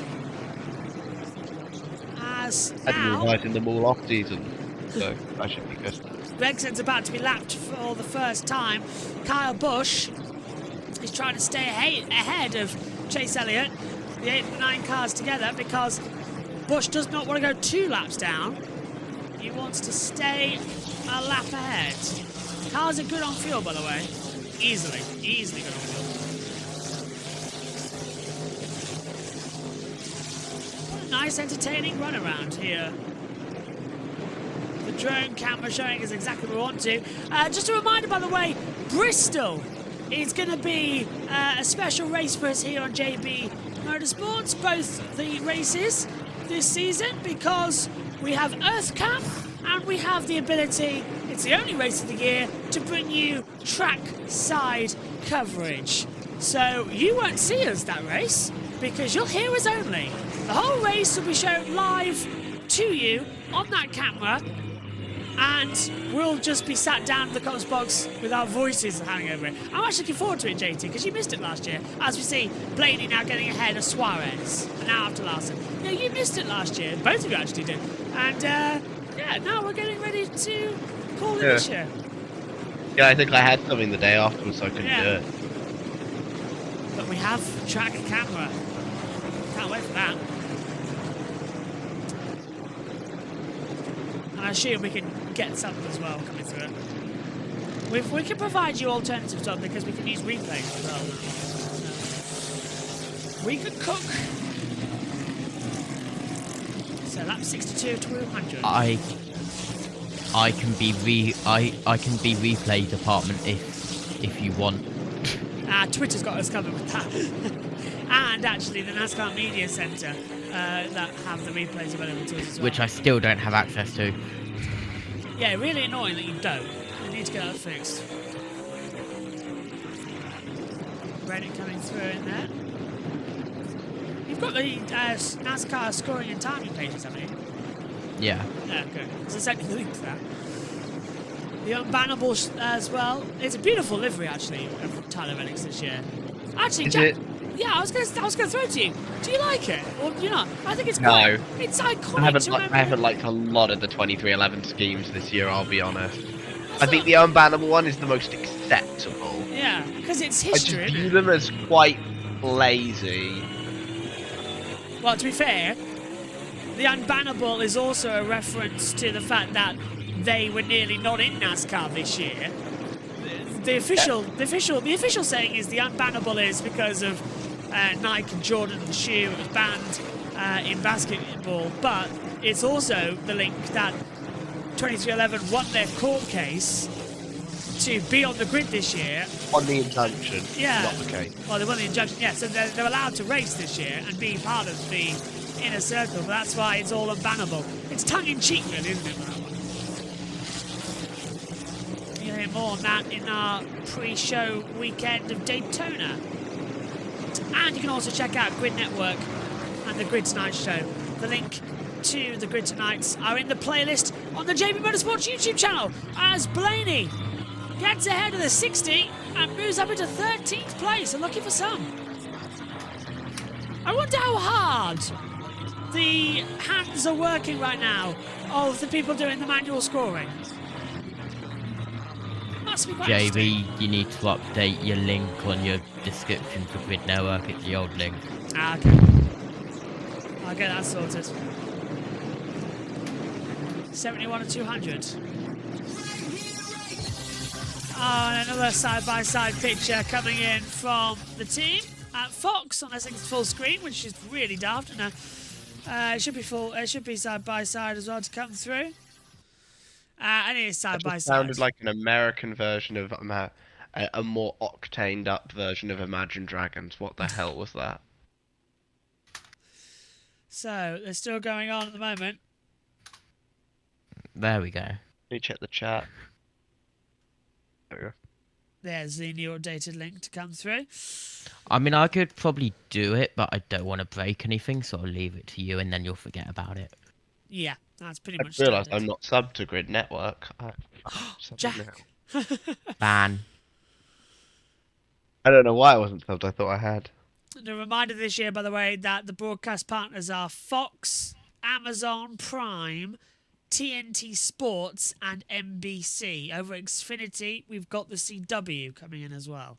So it's going to be a very busy year. 45 under pressure now from the 11. Reddick in the 45. Hamlin in the 11 trying to go around the outside. Got a much better drive out of a 4. Hamlin looking on the move now. Got fantastic drive out of 2. He's going to go around the outside. This is unbelievable stuff. Keep it together, boys. Keep it in. That's it. Put the power down now. Hamlin with a beautiful outside manoeuvre. That's how you race at Bowman Gray. Pick your outside moments well. That was spectacular stuff. Oh, and then get a nudge from the back of Ross Chastain. I will say Hamlin did win the Clash last time out at LA Coliseum. It was also the last time he told us he beat our favourite drivers. And Byron's around! Byron goes round right in the front of Chase Elliott to bring out our second caution of the night. The red flag comes out. And how lucky was Chase Elliott not to get involved in that accident? Right in front of him, Byron does a 360 while trying to be lapped. He was under attack as well with Todd Gilliland. I was more focused on the adverts because I realised that the Gillette Labs advert has the guys on social media. You've probably seen it. The Carthy, those ones. Carthy. The Carthy ones. Yeah, I've seen that one. Those ones. Yeah, awesome. So, caution back out and race stopped again. Incident on the front stretch. So we're back at now with our audio pictures. Oh, they should have been, but now they're showing an advert for it as well. So another stoppage to tonight's action. That'll no doubt be a Daytona 500 transition advert into live coverage. 100% as well. Now, Gregson's being given the lap pass around. Crucially, not Kyle Busch. Kyle Busch now goes 2 laps down. Does not get the free pass. If Byron was lapped, he wouldn't get it, by the way, because he is the one who caused the caution. That's also very true, yeah. So, next caution, if Byron is not involved, then it'll be Byron, then it'll be Busch. 79 laps. Complete. In other words, Busch is screwed. Yes. Next Sunday on Fox, it is Super Bowl night. Can't wait for that. Me and Megan staying up, bottle of whiskey, American food. Not supporting the Chiefs. I kid. Philadelphia and the Chiefs, we don't mind who. Kansas City versus Philadelphia. Kind of have to support Philadelphia, but yeah, either can win. I've got hands in both camps, so it's just whoever has a good game. This is what happened, by the way, if you were just joining us back on Fox 34, having a bit of drama. This is Todd Gilliland, touches Byron, hits the wall on the exit of 4. Byron gets loose. Elliott just misses out on being wiped out from the Clash lead here. That was very close, JT. That was very close, and well, he was spinning right, then he got caught on the wall that comes out, then he started spinning left, went into the car on his inside, then he started spinning right again and into the wall. He went spinning round a couple of times. A wild ride for William Byron on the quarter mile. Yeah, Jack, that's going to shake him up a bit, and that has now dropped. Well, he was at the back anyway, but it sort of destroyed his night, and hopefully hasn't damaged the car too much, because that's going to be rebuilt, ready for Speed Weeks at Daytona. Yeah, it looks like Gilliland just didn't really leave him enough room there, to be honest. Yeah, Gilliland, by the way, has told his Sparta to go say to the 2014 that that was his fault. One thing NASCAR have done differently this year is actually taken also a suggestion I had. They have made the names on the windshields bigger and bolder so that they are easier to read if you're a fan. So that's immediately helping me out up here in the comments box. Must admit, don't quote me on this, but JT, I'm enjoying this, and it's been a long time since I've enjoyed a NASCAR. Well, I'm going to hold you there, JB, because we're side by side. Chase Elliott has led all 78 laps. The lights flash yellow, which means we are on 1 to go. So, what are we going to get this time? Has the spotters watch on all together in a little makeshift runaround that they've added in now with some catch fencing, because they got kicked out of where they were in practice, so they got sitting there for the race. As I said, the two older couple came and said, "We want to sit in our seats, please. Get out of my way." Ready to go again at the clash at Bowman Gray. Elliott leads from Busher. Hamlin and Redding into the restart zone with United Rentals. We're racing again. Clean restart this time around. Elliott again just gets such a launch. Hamlin's trying to go with him. Can't keep up.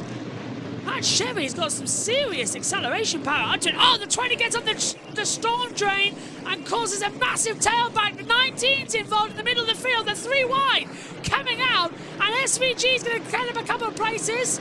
The 19 losing out of Briscoe. Bubba Wallace goes through. Hamlin trying to go around the outside now. We know he can do this. He's practiced it. Yeah, he's practiced this a couple of times. Hamlin can definitely go on the acceleration with Elliott, who's led all 83 laps so far tonight. Not sure he'll be leading too many more. Oh, that was 1,000th. 2,000ths at the line. My goodness. It was 1,000ths. Hamlin is coming out to play. Oh, and Elliott gets wide. And Contact. Oh, well, that was inevitable, Jack, wasn't it? Denny might not appreciate that. Here comes Hamlin. Oh, and he shuts the door on Reddick. He doesn't want Reddick coming to play. And there on the inside, Hocevar making moves with Logano. Where has this been? No. Why do I feel like this race is going to end up with a last lap, last corner, massive nudge into the wall, like what happened with Nemechek? Oh, 100%. That's where it's going. But we're smiling Or during what a happened clash. with Dylan last year. And if that happens, that will be literally carbon copy of what happens at literally every single championship national banner race. Look at SVG really holding back now. He gets ahead of Bubba Wallace, and yeah, Blaney got caught out there. Briscoe's gone back. Guys, seriously, this is way better than Los Angeles. Can we have a proper race here, not just a clash? This is fantastic stuff. It doesn't feel any different. This is great. Oh, Only taking 11. Blaney getting sideways with the number 19. Whacking out Briscoe. How many people have wanted to say Truex, by the way? I know that's not going to. That's going to take some time getting used to for me, honestly. Especially when Truex. Take a lot of time to get used to. And Truex is back next week, so for a one-off, so that's not going to be worse. Look at that, top 3 running together now. Elliott, Hamlin, and Reddick. 1, 2, and 3. Looking beautiful on the track. Surprising for me to see Reddick doing well on a short track, because I know those are usually his weak points. They really are, aren't they? He's not done well at any of them. And he did. I don't think he has a single short track win in his Cup career. Did do that well. I could be wrong. He started well at Bristol and then lost out quite early on. Oh no, he almost won at Bristol Dirt a few years ago. Yeah, that when we doesn't still count. weren't there. Bristol Dirt Then Chase doesn't Briscoe count. existed. Yeah. Bristol Dirt doesn't count as what a Bristol race No, should it be. doesn't. Yeah. I agree. Not a short track. That was more like rallying for NASCAR. But anyway, it Proper turned. dirt racing. Yeah, it turned into a normal race anyway because the dirt came up and we just had normal asphalt for a while. The 19's on the inside line, trying to get ahead of Cindric, so yeah, let's take it nice and careful from Briscoe. Don't put him in the wall, the exit of 4.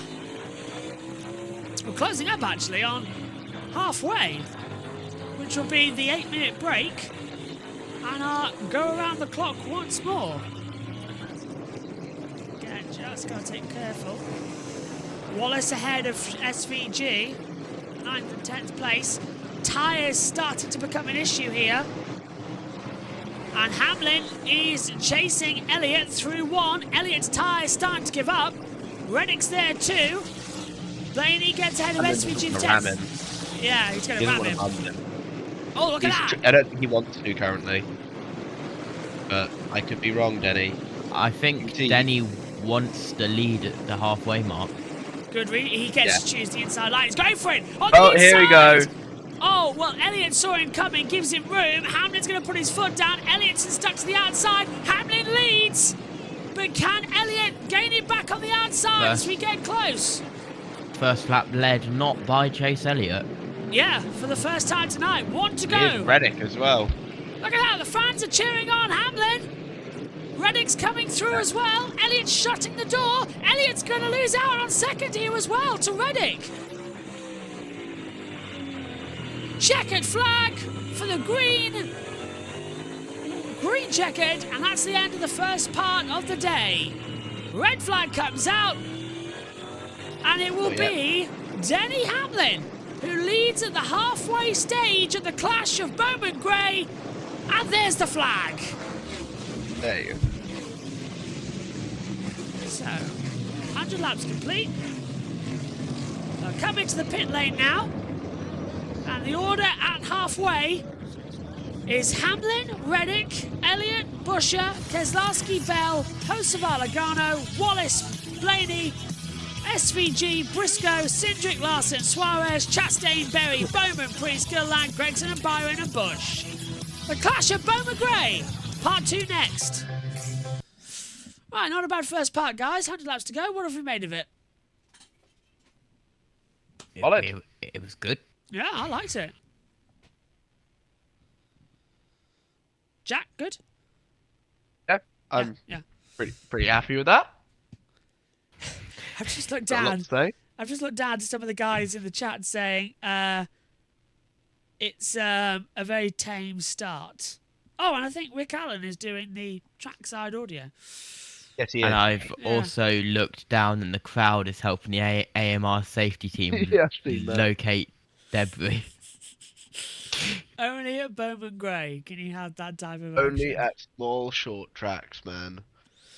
So, clock has been reset to 0. We now get 8 minutes break of behind the wall action, and then we will restart the race. So Elliott has got no rears left. That's why he fell off at the end. Ah, okay. I do need a drink though. Chief versus Eagles next Sunday, 6:30 Eastern. Over on Fox as well. Me and Megan are so looking forward to it as well. We really are. Always a Super Bowl Sunday. I can tell you've not shut up about it. I know, it's the one time of the year. And we get the big telly this year as well. It's going to be so good. And all the food we eat as well. Half a bottle of whiskey each, just sit down. And we, this year, have to explain to our brother exactly what happens. So he thinks it's 15 minutes, 4 segments. So he thinks the game's going to take an hour. We're really having to explain to him that we're going to be here until about 4 or 5 a.m. It starts at 11:30. We're really having to explain to him how it works. Plus the halftime show. Which I got told it's Rihanna doing it again. But she only did it 2 years ago. And then I got told it's somebody else. So I actually do not know who's doing the halftime show this year. But Matthew Owens is in the middle of the track about to sing for us. He's cleared out his voice. He's going to do some good opera. I think he'd be good at opera. Matthew Owens, he would, wouldn't he? He's got the lungs for it as well. Possibly. Yeah, I think he'd be quite good. I'd like to see that. If anybody, Hold on. Yeah, are you going to try? Are you going to get him to sing live on air?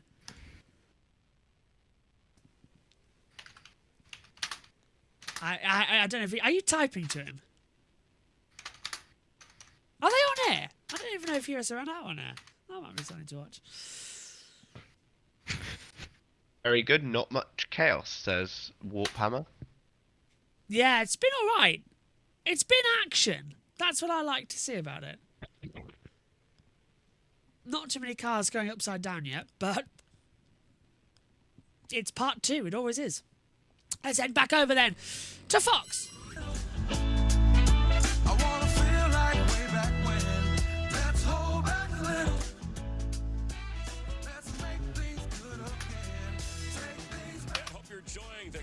Clash 2025. First time here in the history, the 47th running of the Clash, but at Bowman Gray Stadium, Winston-Salem, North Carolina, on a chilly night, just above turns 3 and 4 with Jamie McMurray, Chris Myers, and enjoying, as we expected. This is the halfway mid-race break, but a little tame. We don't expect things to really pick up till the last 20. Obviously, Chase Elliott, the pole sitter, dominating. Saw Denny Hamlin there at the end. Ryan Blaney has made up a lot of ground as well. What's got your attention? Yeah, I mean, not completely surprised that it was a little bit tame at the beginning, knowing how crazy the last chance qualifier race was, and these guys all watched that, so knowing it, if you don't have that right away, it got a little bit strung out. But I'm going to tell you the most impressive thing for me, and Harvick hit on it a little bit there, was that Denny Hamlin was able to make some passes on the outside.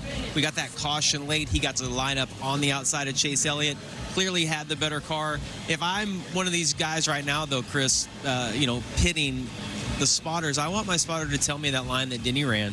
And Chase tried to defend it a little bit, entered just a little bit higher into the corners. Not really a whole car length, but just defending a little bit. You got to let them know that, though, so they can defend it. Yeah, and there's a reason. I mean, 4 Clash wins for Denny Hamlin with 4 different crew chiefs, including winning last year when it was at the Coliseum. Still quarter mile here and 100 laps to go. Green flag laps. Let's just recap. As we said, tame, but take us through, Jamie, starting obviously with Chase on the pole. Yeah, you see Chase was able to get a good start, and we really saw those top 4 guys line up and get out. Now, Noah Gragson, who we interviewed him earlier, you see him get into Kyle Busch. That actually came from another hit behind Noah Gragson. He struggled a little bit in this race. You see right here, Chase Elliott was getting ready to lap Todd Gilliland, William Byron. That wall is not straight. We highlighted that, caught William Byron off guard, got him spun around. Blaney, though, has been a good car. I've watched him. He's been able to pass. We know he started at the very back, has been able to make its way up a little bit, and then see Denny Hamlin with the win there in the break. So we saw Hamlin, Blaney, and you've also mentioned, hey, there's a good look on a clear, cool night here. Look above. Who else can make a move to challenge, whether it's Hamlin or Chase Elliott here in these last 100 green flag laps? Yeah, I mean, I like Reddick. I know that Denny was able to get by him, maybe a small adjustment. It looked to me like Reddick was pretty conservative right there, so I'm looking for him to be good. And also, I mean, Chase Elliott was really good at the start of that. It seemed like the last 20, 25 laps, it faded a little bit for him. We're going to have more cautions, though, and I say that because having more cautions, you're not going to maybe have quite the tire fall off that you had in that first run with all the green flag laps. Yeah, it's worth mentioning of the 23 drivers, only 7 of them have actually raced here before this weekend. Obviously, the heat races, etc. All right, let's check in with our team of pit reporters. And first, I think we'll check in with Jamie Little. Jamie? Yes, Chris. Well, we've talked all night about how unique this place is, a quarter-mile track. Well, how about the setup outside the racetrack? Close confines here, but it makes it easy for all these crews to work. You see over to my left, all the haulers are there, and then you veer over here to the left. It's like the makeshift garages. All the pit boxes are lined up, all the crews working, and what you're looking at right now is pit road. They're actually making their adjustments, working on the race cars right now. Now, keep in mind, the pit crews are not here because they have plenty of time on these pit stops. They don't need those guys until we go to Daytona in 2 weeks. So what are they allowed to change on the car? For that, let's go to Regan Smith.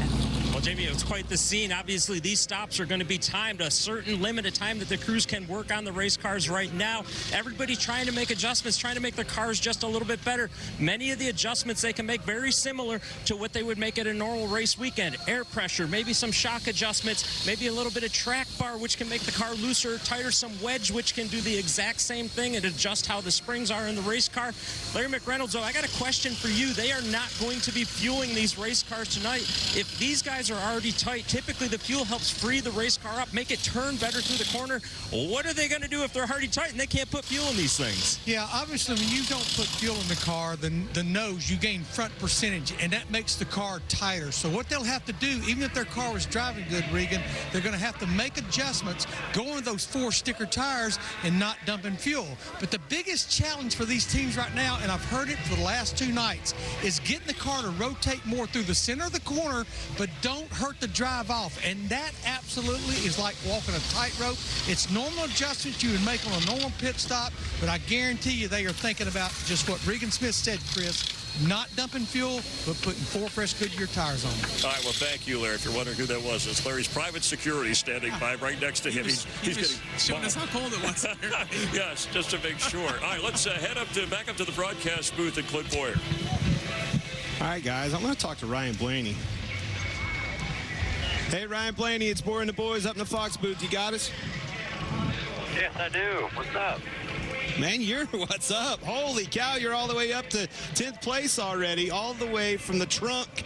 Tell me about your race car. By the way, your car doesn't have a scratch on it. Everybody else's is beaten, battered. Yeah, I'm trying to keep it as clean as I can. But yeah, I mean, our Great Lakes Menard Ford Mustang is pretty good. We made big improvements from yesterday.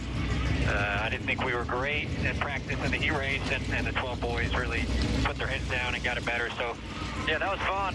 Hopefully this thing can, continue to log some laps, and I feel pretty good on old tires. But hopefully the fans have enjoyed the show so far. I know I've had fun, so the last 100 should be just as entertaining as the first, probably a little bit more.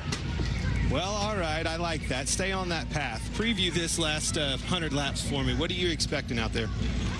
Well, I hope to get, I'm already halfway there. I hope to get the other half here in the second half of this race and contend for the win. But I'm sure there's going to be a lot more contact, obviously, as these things come to a close, tempers run thin. Honestly, I thought the first half was pretty tame. So, but it's been racing all around the track. So cool sold-out crowd here at Bowman Gray, and yeah, prepare for some fireworks. All right, Ryan, we will do. Thanks for your time. Hey, Clint, and all you drivers, too, 1 week after the Super Bowl, drivers will start your engines for the Great American Race on Fox. Daytona 500 will launch the 2025 NASCAR season in full gear. It's February 16th, only on Fox, 12:30. Pre-race for 2 hours before the start of the race. William Byron, the defending Daytona 500 champ. Clint Boyer asked us to show him every chance we get. And both of them are getting on my nerves, I gotta tell you. We'll continue in a moment. 8-minute clock then, counting down. Time still coming in, ready for the last one. JT, got any weather updates for us? I don't think JT... Sorry, hello. Hello. Any weather updates for us? Let me refresh the weather. I've just been downstairs and I've just made the most American thing ever. Peanut butter and jelly sandwich? Pulled pork with nice. American cheese hot dog. Can I put out? It's 2:30 in the morning.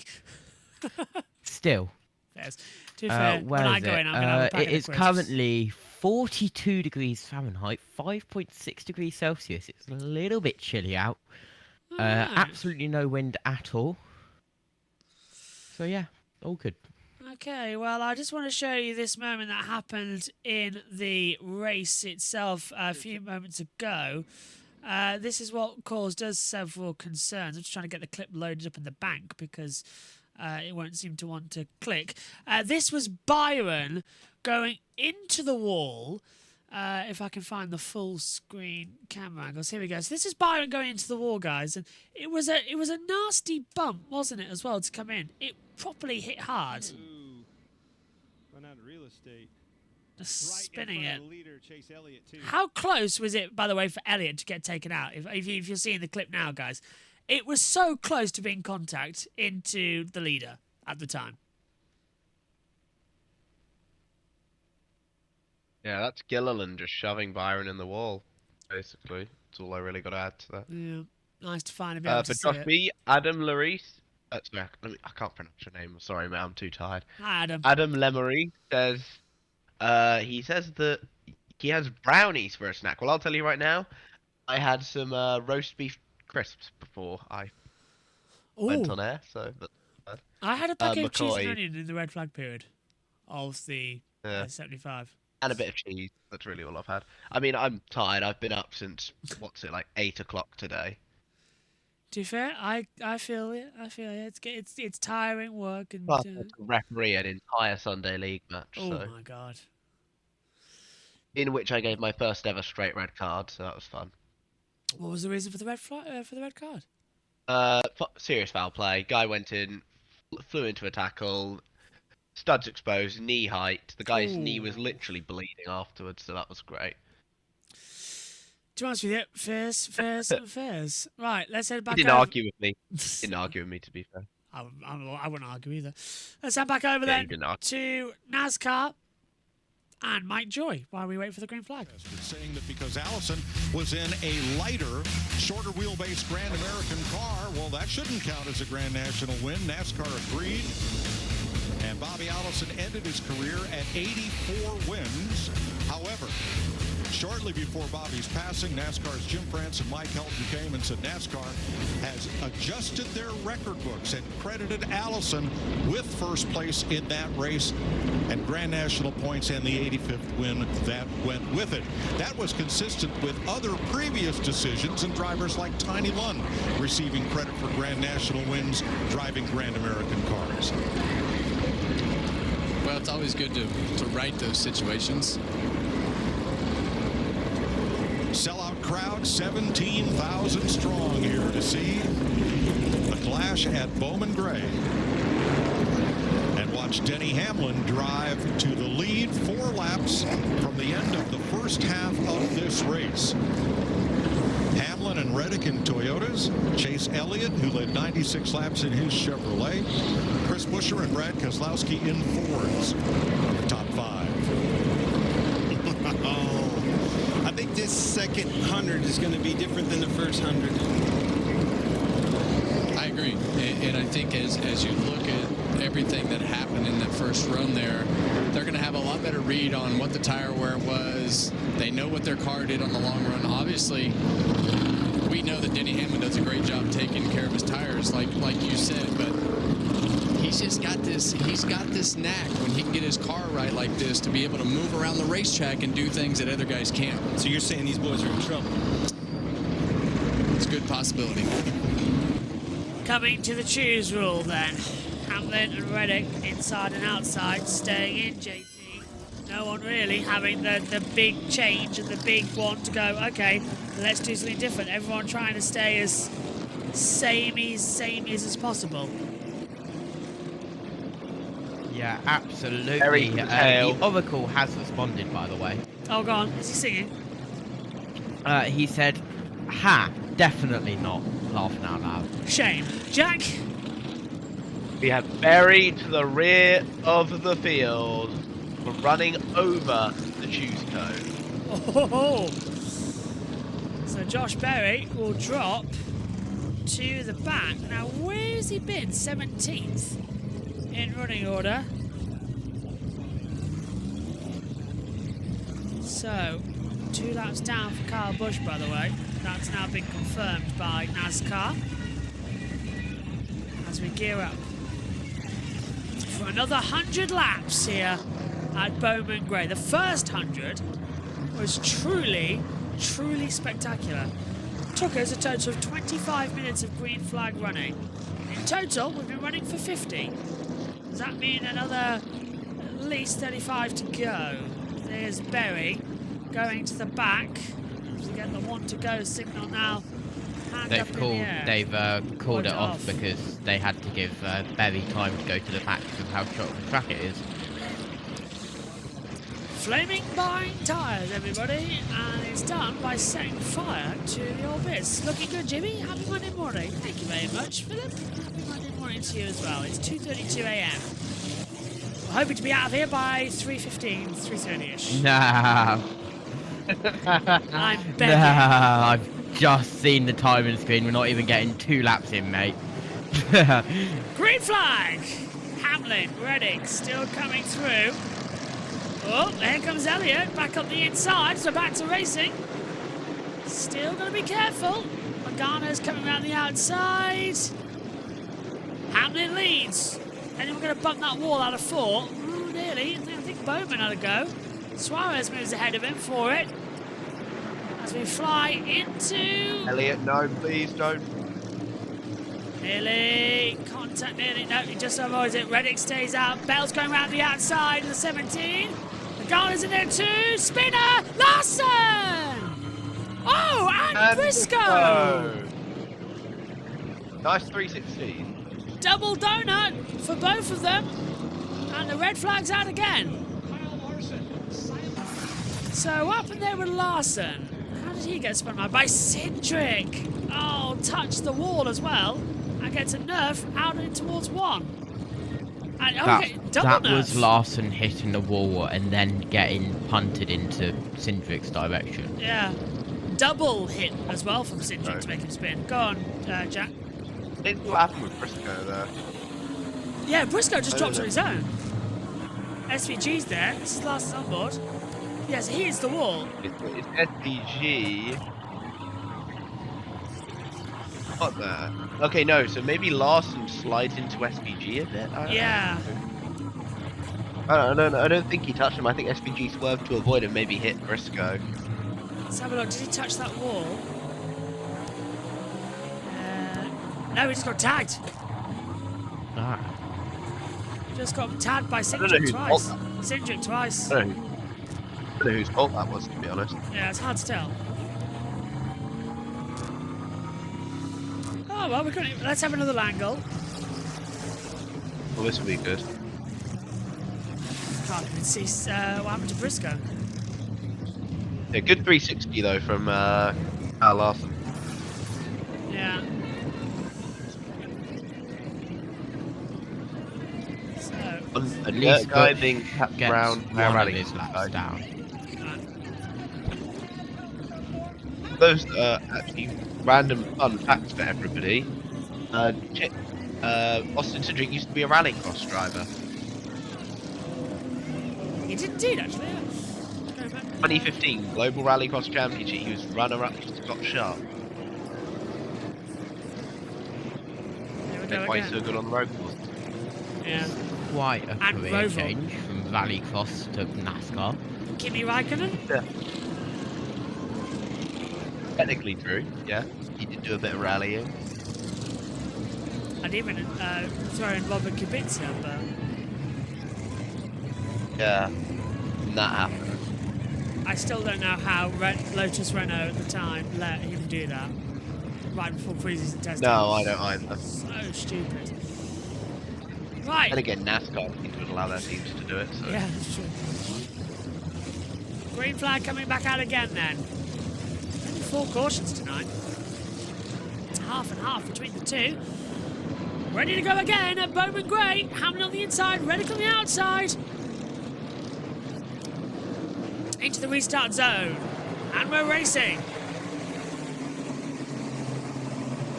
Yeah, good one. Elliott's trying to cut back up the outside. Hamlin stays ahead. Reddick very much outside. So it's 2 by 2 by 2 in the order they are on your timing screen right now. Haven't yet found a separation. Hamlin's trying to get a single line going. Reddick is having to defend from Elliott, who's going to dive up the inside line at 3 and 4. Bumping his balling, nearly goes in the wall. Logano, under pressure, touches the back of Bell, but Hocevar has gone right round the outside. Logano's only made up 2 places in arguably 3 laps of running. So it's still closing in. Hello to Dimas, who says, morning from Indonesia. And it is definitely boogity time racing. Nearly time for that later at Daytona. Elliott getting on the curb, getting ahead of Reddick. Buescher's in there too. We're on board. Coming into turn 3 and 4. Buescher touches the back of Elliott. Trying to get on the toe. Reddick still on the outside line. Elliott can't find the pace. Hocevar gets ahead of Bell. Buescher nearly tips everybody. 3 and 4. The smallest of errors causes you so much drama here. Logano. It's Hocevar. Yeah. Oh, Buescher's going to go in there. Oh! Hey! 77 in the wall of Hocevar. Gets spun up by Bell, yeah. Bell straight up hooked him there. Jeez. He's going to have to go through the That's something that led to that? What's happened to the car? Can't get it in gear. Red flag again. That was a hard hit. Wow. Bell just right hooked him. I think he's out of the race. He's struggling for drive. There we go. Yeah, Bell just killed him there. I don't know what the hell. Does something lead to that? Now means that Bush is on the lead lap once again. Good point. But he punched him out of the way, so does Bell get him back here? Yeah. No, we got a tap from Logano. Oh no, he got Logano'd, never mind. Yeah. That is a classic case of of bangers going into a corner and they all plow into each other, and that is what happens. It's literally a Constantino effect. It happens at every short track. And Jack was right when he said it was a hard hit. It was at slow speed, but it hit the side of the tyres. It actually hit the safer barrier concrete, and that's why I think he had trouble. And he is behind the wall now. Osavar looks to be out of the race. Ah! Hello, Eddie.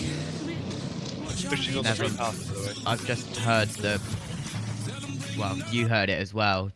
I think he's got that going. That was the yeah, I did refire. pit audio. Can't see anybody scheduled inside the pit lane. So we are is not happy on the radio, just to let you know. Oh, I'm really not surprised. Disappointing. I don't know what more he wants from me.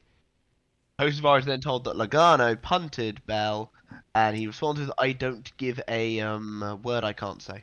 Yeah, well, Osavar was running in 7th, and you're racing for money tonight as well, so it's kind of all on the line. There you go, the beep. Oh, it's all on the line tonight. 92, got let's go. Logano. So we've had more cautions in the lap 100, 102, 108 than we did before, 2078. Didn't we have 5 cautions in a 25-lap heat race? Yeah. We barely got a minute in of green flag running for a long time in that heat. It's also 2:40 a.m. here in the UK. Let's see how long we can last until we get in. Do you reckon we will actually get some sleep tonight, gents? Or are we going to be in all night? I have to be up at 7:30, JB. Ooh. I have no schedule, so... Thing is, I still do have to be up, so it's kind of hard.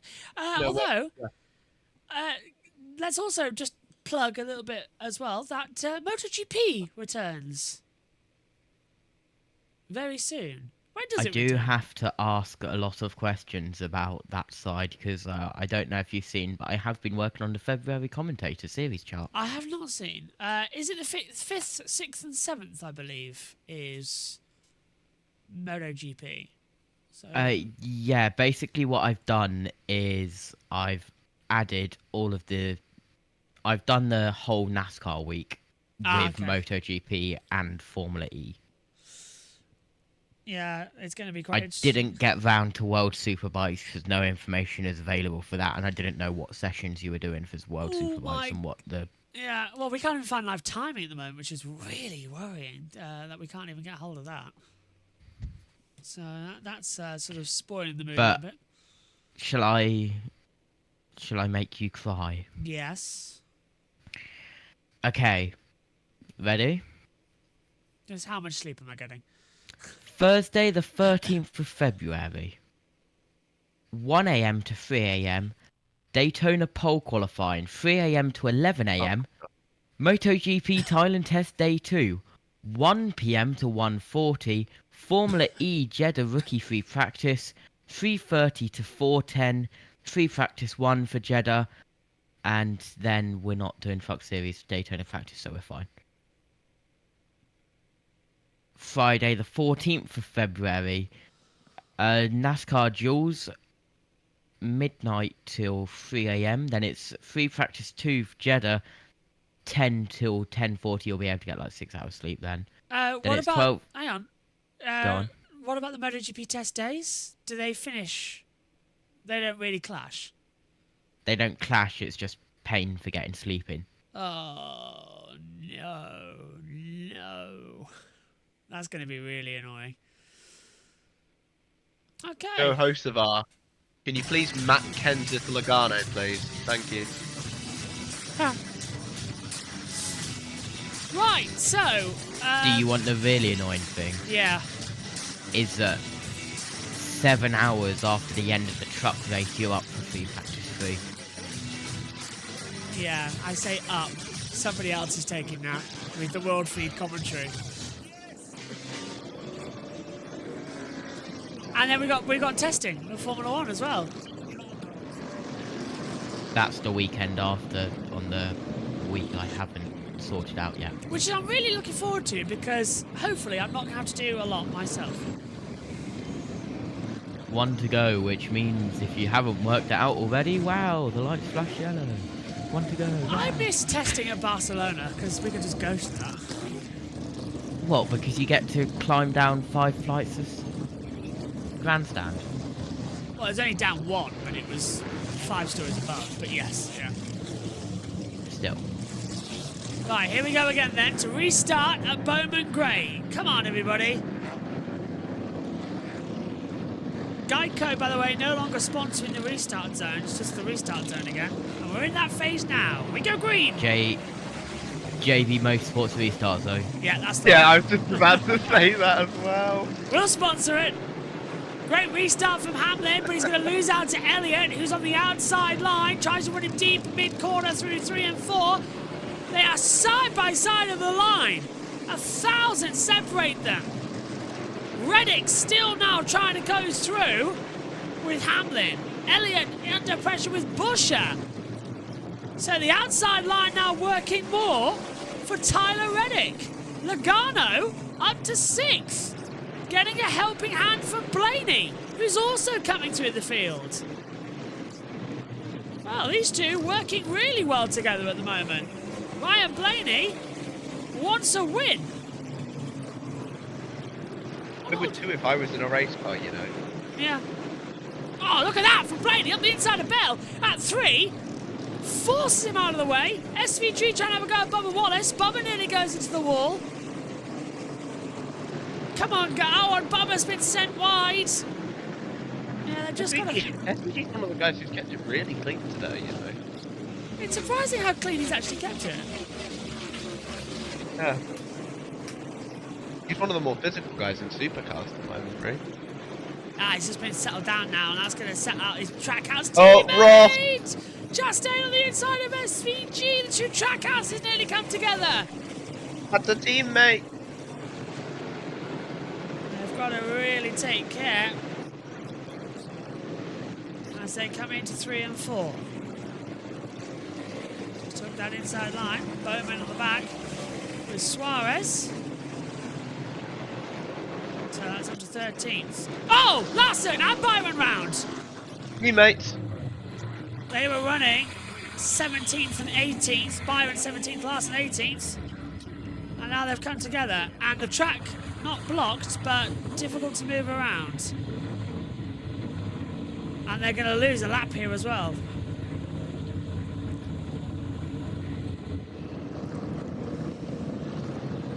So, to the rear of the field. I mean, they did say they were racing around the parking lot. They did. Literally in this case. Oh, it's the 77 again. Hocevar touches the back of Larson, who touches Byron. It was completely Briscoe gets into the back of the 77 as well, by the way. Does he? Oh, no, I didn't see that. Yeah, he does. So it's Yeah, all... Briscoe gets into the back of Hocevar. So it all starts off with Briscoe again. Yeah, 24, 5, 77, 19. Yeah, it's Briscoe gets into 77. Bang on. That sends the Hendrick double kill around. That's the 2nd time Briscoe's been involved in an accident tonight. He was involved as well with Larson last time around and Cindric. So they are having habits tonight. I think I can bring you inside the cars of what just happened. It was, oh, you're spinning, I spin. You spin, I shall spin. We spin together. We teammates. We friends. We spin together. Yay, fun. Synchronized spinning with the ballet opera. How I miss the days where I don't have to press the red button on my lights so much. Because it's all automated. It is quite nice. Getting ready for one to go. There's the signal. It is a little weird that the lights flash yellow for one to go instead of just turning off. Yeah. It is one to go now. There they go. So they're automated then? Yeah. I want that. I like that. So, here we go. Ready for green. As we will go into the action. Ready! Steady! Go again! Hamlin on the inside, Reddick on the outside. It's nice through 1 and 2. We should have a race around here with go-karts. It'd be fantastic. What? The JB commentary team? Yeah, the JB Motorsports Wrecking car the race. entire field. It'd be fun. All clear so far. Hamlin, it's the top 4 that's actually breaking away. Reddick, Hamlin, Busher and Elliott all close together. Now they've gone single file. Hamlin leads. Elliott on the inside line with Reddick on the high line. Out of 2. Nearly going to get bumped. Got to feel sorry for Busher. He can't get his nose on the inside. Now he is. Little bump. Can't find much to go. Oh, there's Brad. Camera's breaking on my side, yeah. Blaney's ahead of Logano, so they've swapped over now, and... There goes Busher. And there we go on the inside. Blaney having a go with Keselowski for 5th. Keselowski now dropping back, and here comes Bubba on no contact! Bubba, no! Bubba takes out Keselowski, and it's a pile-up! Oh, and Hocevar and I think Bowman. Yeah. Hocevar getting a Hocevar's just cutting the entire track, I love that. JB, what has happened to your TV pictures? What do you mean? What lap are you on at the moment? I have no idea why. Mine are really laggy, 117. Oh, we're under caution. I swear it's your end. It has to be.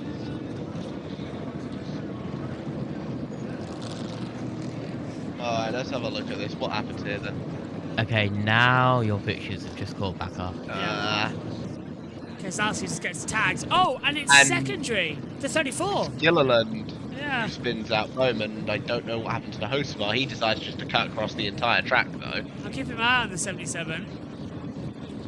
Oh no, there's he nothing is- that Gilliland can do yeah. about that. Gilliland was sort of rocking the hard place. He was being hit by Bowman and then got hit by Husband. You're right, nothing at all. And this is on board with the Hendricks car of Larson. Yeah, he just got shoved around. Oh, he nearly went around as well, actually. Larson's just being beaten up tonight. Hey, he's not going to get beaten up after the race at least. He's pretty clean. Shane Carney is now just duct taped. Watch his eyes when the contact happens. For Hamlin, it's quite... Sorry, for Larson, it's quite funny. When there's contact, he closes his eyes like, damn it. Ready? Watch, bang, bang. And then he'll close back up and look at the eyes. There, briefly. He's like, no, can't believe it. And the throw up of the head. That was quite interesting. I'm surprised he isn't trying to save it a lot because he's a dirt guy. He's probably got some of the best car control of literally anyone in the field. Yeah. I mean, people like him, Reddick, Bell, Briscoe, all of them dirt guys, you got to remember. We are coming to the choose. Oh, Bush has kept the high line, so Bush is going to inherit second position here. Elliott's taken the low line. So briefly, they're changing again. Looks like Briscoe's behind the wall. And he'll get going again. No, he's fully behind the wall. So Briscoe looks like he's out of the race. Then again, there's 80 laps to go. And somehow we've just only done 20 laps in the space of Around about 20 minutes. We also talked about the fact that Ryan Blaney is 5th, and he started dead last. He is really. He talked to us in the break, didn't he? He's really on it for a win. And he's got ahead of Might Logano. still be. Yeah. Ahead of Logano, which was crucial. Had to get ahead of Logano. Needed to get ahead of Logano. Ready again for a restart. Hamlin, Buescher, Elliott, Blaney. Away we go. And that's the order they are into turn 1. Just got to keep it calm. Hamlin holding from Buescher. Elliott still on that inside line. Redding round the outside of Blaney. And, oh! Bubba Wallace. Logano getting in there. Yeah, Logano's trying to get ahead, but now, who's that? Bell battling around the outside. Logano got held up. Elliott goes through on the inside of Buescher, and Hamlin comes out of nowhere to try and retake the lead. It's Blaney. He's got awesome traction here, has Elliott. Hamlin's going to try and shut that door. Blaney's in there, as you say, Jack. Battling with Buescher for 3rd place. He's got an inside line. Oh, he hit him in the bumper. Elliott's got the inside line. Can he get it? This is typical short track racing stuff. Blaney's taken 3rd. We don't need the crowd shot. That's the one we need. Elliott's going through. Blaney's into 3rd. Elliott and Hamlin side by side for the lead. I will just add that is the first proper punt we have seen tonight somebody do. At least in like battling for the lead. I have a feeling that Hamlin might repay that favour if he does get past. Yeah, Waphammer, I agree with you. I saw that lock up as well. He got pumped and then locked up. Hamlin's backed out. Elliott's got the lead. Hamlin's good on the outside line. Elliott's going to want to try and come up and stop that draft. Elliott leads. Bush is attacked by Bubba Wallace. Wallace on the inside line at 1. Going for 4th. Almost drifting it round. Buescher was towing him round there. So far, it's so good. He kept it calm. Yeah. Oh, JT, this is... Great. Oh, Logano's behind him. Not going to be calm for long. Little less conversation, a little more action. Chase Briscoe is out of the race. I thought we might as well use it because we're not getting monetized anyway for this stream after the event because of our intro music, so we can play what we like to come into it. But yeah, that was great though. Right, who's at the pits? Briscoe's in again. JT. Yeah, Briscoe's out. Yeah, Briscoe is out of those. JT, is this more like what you see then at your short track racing? Yeah. Yeah. Nice, cool, calm and collected stuff. Hamlin on the back, though, still pushing Elliott like crazy. It says 2/10 the gap. I'm not entirely sure how close that 2/10 is.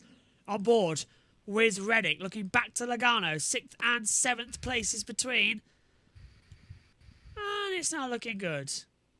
I tell you what, Blaney's on the back of the leaders already. Of Hamlin and Elliott. Blaney is honestly going for the win here. He is not stopping for anything tonight.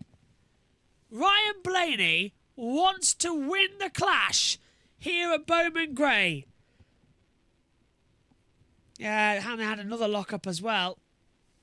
So that tyre is going wrong. You're right there from Warphammer. I love how Phillips keeping us up to date when there's going to be a yellow. Because we are... Oh, and there's Logano punching his way through. You were on earlier, Jack, about the pump and go. Logano's doing it now to try and get ahead here of Reddick. And he's on the inside. Someone's going to give it back to Logano eventually. Somebody's going to give it back. Yeah, but how hard? That's the question. Look at that. Logano's really forcing it with the 45. Probably as hard as Priest gave it last night. Yeah. Logano's through. Oh, go on, Tyler. Go on, Tyler. Oh, never mind. You're too nice.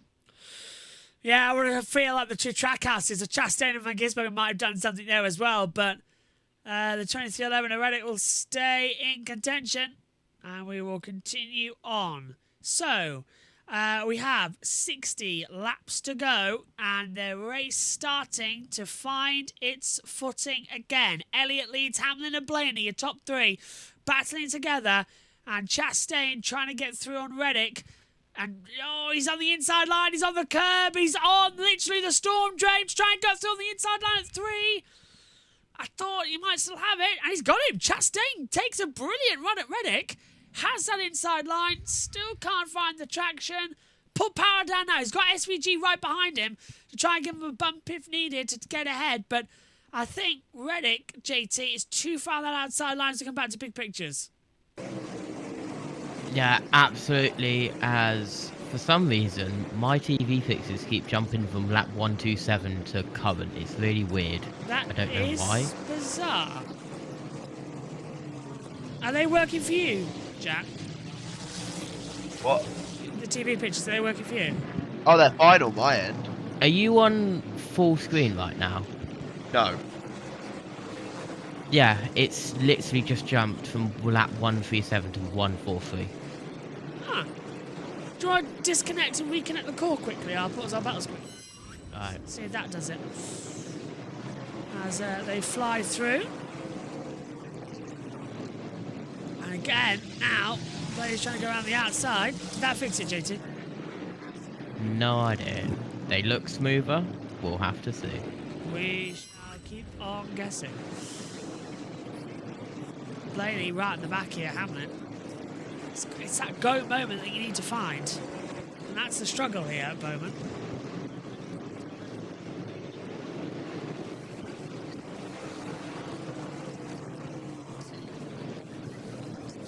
Garner's in there too.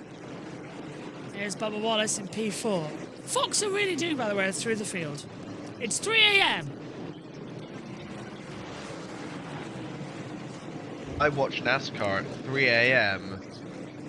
Oh, look at that from Blaney on the inside of Hamlin, coming into 3 and 4. He's going to try and make his way through the exit, puts the power down. Blaney's up to second place. Fabulous move from Ryan Blaney. He wants to win the clash. 20 places gained. Watching NASCAR at 3 a.m. Gone wrong. Police called. Anyway. Okay, no one who watches YouTube will get what I mean. Who remembers those old 3 a.m. videos? Yeah, I do, actually. I hated every single one of those.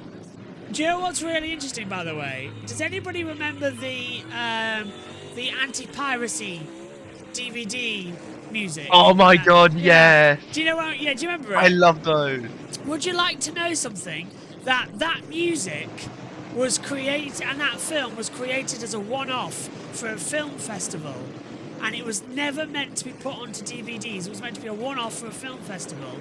It was put onto a DVD. It was put onto 70 DVDs worldwide, but it was illegal, and the copy that we've all got itself is pirated.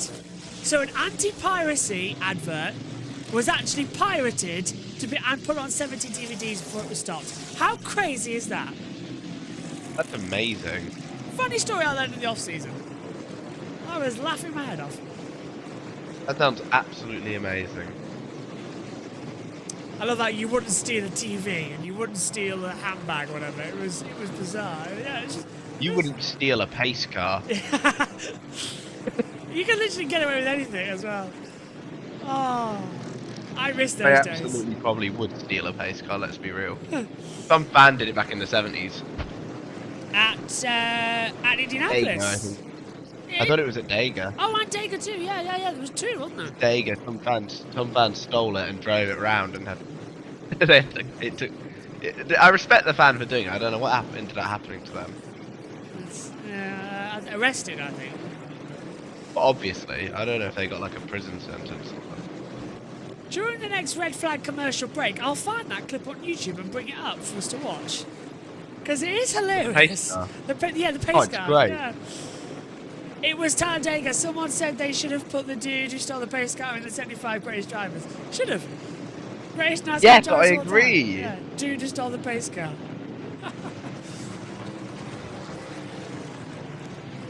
Oh dear. Only in NASCAR can you have someone steal the I say pace this car. way too much every season. I say that phrase. What? Only in NASCAR. Like when I always bring this up at the Cota truck race when Marco Andretti's entire rear suspension fell off the truck. You don't see that every day. Elliott's now lapping the field. Blaney's in there too, so that's Suarez getting out of the way. Now we're starting to hit lap traffic again. You're going to slow it right down before speeding it back up again. I think Blaney does have the faster car. That was a moment with Blaney, yeah. Blaney got held up by Suarez a lot and nearly caused an accident, like tipping. Elliott needs to get a little bit feisty with lapping these traffic now, because Lasky's next up, as you say. 39 to go here in the clash of Bowman Gray. I think a pretty successful weekend of running at this great American circuit. So, Snoop Dogg again tells us why T-Mobile is a great mobile network as well. I agree, it's very good. Other broadbands are available. What? Never even heard of it, to be honest with you. T-Mobile, it's EE over here now. Oh, it's EE. Okay, no, now I know it. It used to be T-Mobile. I used to have T-Mobile before I moved to Vodafone, and now I'm looking like I'm moving to Sky to get a new iPhone. O2 is superior, guys. Just remember that. Now, it could be, but there's no signal for O2 at Brands Hatch, as we have realised. That's true. Yeah. And as I've been told several times, that there's no signal for O2 in Scotland either, because it's very much a madhouse. Right, Blaney, right on the back of Elliott. They've just cleared Keselowski, and it is Hammer and Tong fighting once more. This is going to be exciting. So it's 15 seconds a lap with 34 to go. So that's 4 laps per minute. Takes us into around about, 9-10 minutes to go if we stay green. Not bad at all. But that's quick mental maths at 3:05 AM, by the way. But I reckon Blaney will have a caution. Oh, Blaney nudging the back of Elliott through the lap traffic as well. That was getting ahead of the 4 of Noah Gragson. And now they've got the 48. Yeah, they've got 48 ahead of Bowman now. And look, Bowman's not getting in the way of, is he? He's completely stayed out of it. Oh, but does come and shut the door on the 12. He tried his best, but Blaney stayed through. That was nice there, Jack, wasn't it? Everyone's playing the game here tonight. Absolutely. Welcome to racing. It's a giant game of chess sometimes. Officially, sadly, out of the race, as you said, is Chase Briscoe. He is out on our timing monitors. He's been officially retired. So that's a disappointment for him. But you can race with 23. We've now got 22 left in the field. It will be Daytona the next time we go Speed Week racing. So the field's spread out quite a lot now, actually. They've pulled out 3 seconds to Hamlin in third. As we now see Suarez getting lapped by Buescher and Chastain. So Suarez gets moved out as well in the pictures. Back with us.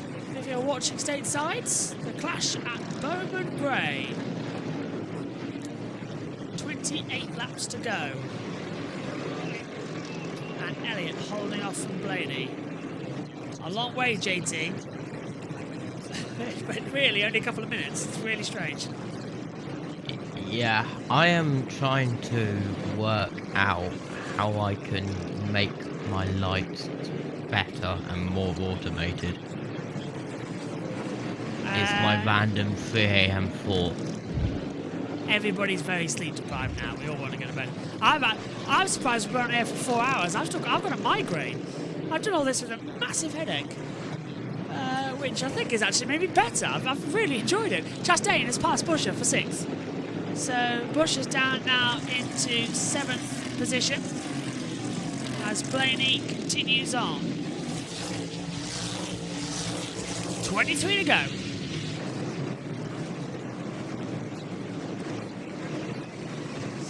7 cautions so far. Reminder, this race must end under green flag conditions. If we get the white flag, same rules apply. Next flag ends the race regardless. Reddick all over the back of Busher now as well, over 7th position.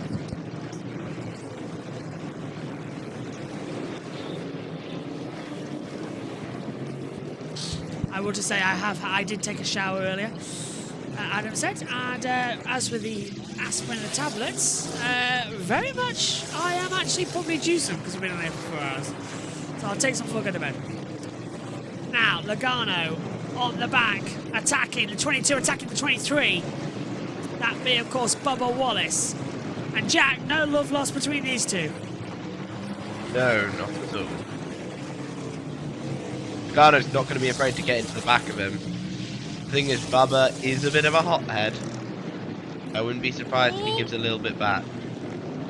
He's through safely enough, Logano, into 4th place. And there's Larson, getting lapped by Elliott, and holding up Blaney a little bit. Larson not in that fight at the moment. But helping out fellow Chevy of Chase Elliott. Blaney though, running out of time to make moves here, running out of time to have an attack in this delayed action race.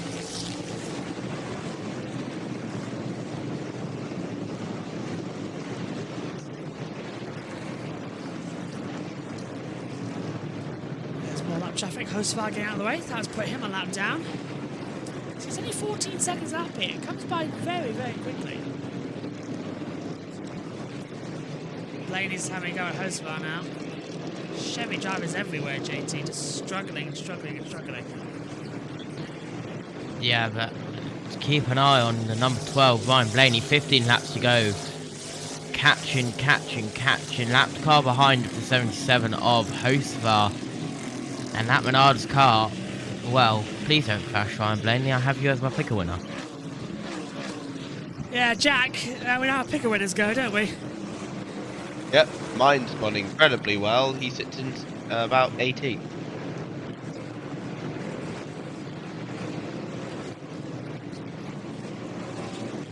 So, 12 laps to go now. We've come by so quickly. Let's do a quick through the field for you. Elliott, Blaney, Hamlin, Logano, Wallace, Chastain, Busher, Cindric, Reddick, SVG. Ahead then of Priest, Bell, Berry, Gilliland, Bush, Hosvar, Larson, Byron, Bowman, Gregson, Keselowski, Suarez, and now the race was Briscoe. But Bush and Cindric swap places, and Chastain's to take them now. Blaney desperate as they lap the 8 car once more. 10 to go here. Oh, and Blaney made a mistake. Blaney went wide. Went wide, lost a heap of time. Bush trying to stay out of it, but nearly rear hooks him as well. And that, I think that's the tyres going, isn't it, Jack? The way that went wide. Yeah. Was there any contact with Bush, maybe? No, there is no talent. Wow. No, Blaney just had a lack of talent there, pretty much, to put it bluntly. That looks like it's gifted to Chase Elliott. That's probably Chase Elliott with the win now, provided there isn't a restart.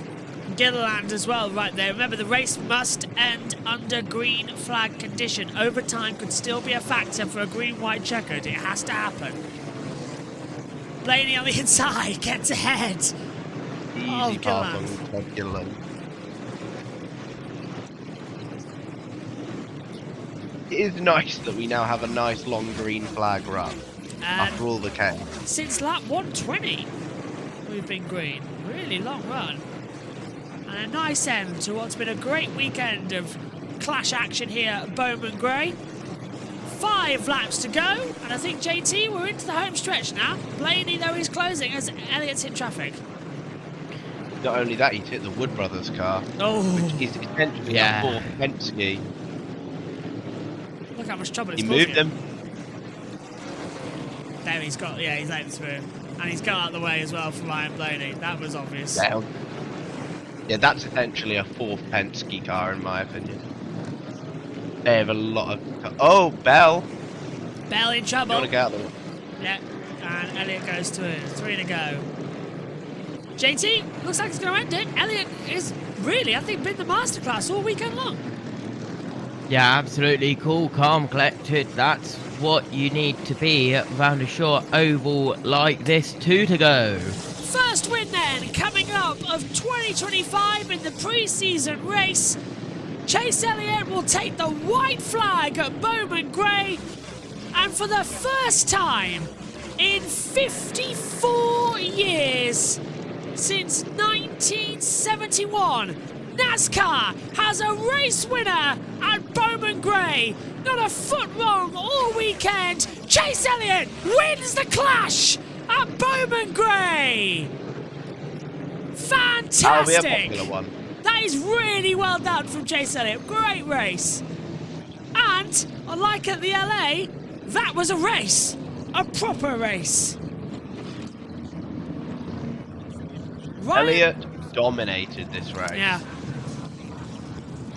Ryan Blaney second, Denny Hamlin's third, Logano fourth, Wallace fifth, Chastain sixth, Cindric is seventh, eighth for Reddick, SVG ninth, so Adam, you're right, and so were you, Joe, and everyone who said that SVG would be inside the top 10. Busher 10th, Priest 11th, Bell 12th, Berry 13th, Gilliland 14th, Bush 15th, Hocevar 16th, Larson 17th, Byron 18th, Bowman 19th, Gregson 20th, Keselowski 21st, Suarez 22nd, and Chase Briscoe 23rd and out. But it's the number 9, Napa Autosports, that takes it.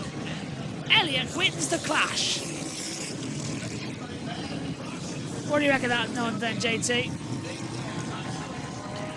Brilliant race, and well, the Gardeners aren't going to be happy about that one. Chase Elliott on the grass. Well, it's not the first car that has been on the grass this weekend. Probably won't be the last. What about you, Jack? What have you made of this one? Yeah, solid race. Start the season off. Probably a deserving winner there for Chase Elliott. Great race. Maybe he can finally have a good season. This is actually a really cool burnout. Jeez. Walt Palmer says, I have to go argue with some boomer racing journalists who hate this versus LA. Nah, this is NASCAR. Elliott's throwing it into the infield. This is better than LA. So There's much no better. one way you can argue that LA was better than this. If you thought LA was better than this, I strongly recommend you go to Specsavers. LA was a bit of uniqueness, but everyone hated it.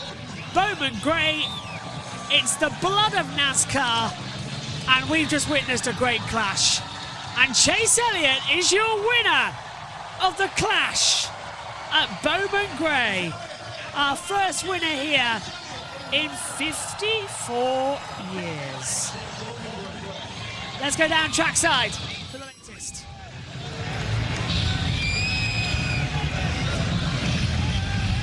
He led 171 laps and had the fastest lap of the race.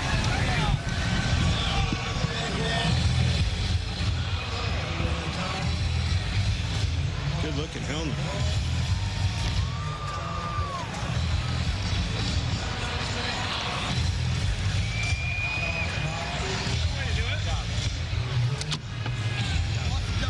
That's what I'm talking about, man. Yep. Good shot, driver.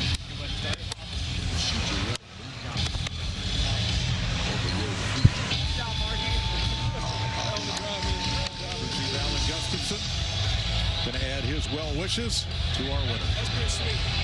That was good.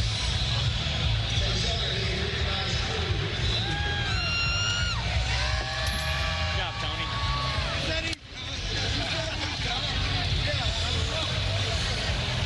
Well, Chase Elliott, he was all smiles before you got in this race car. I think you were feeling the vibe here, but that race for you, you start on pole. Denny Hamlin didn't make it easy for you. Ryan Blaney didn't make it easy for you.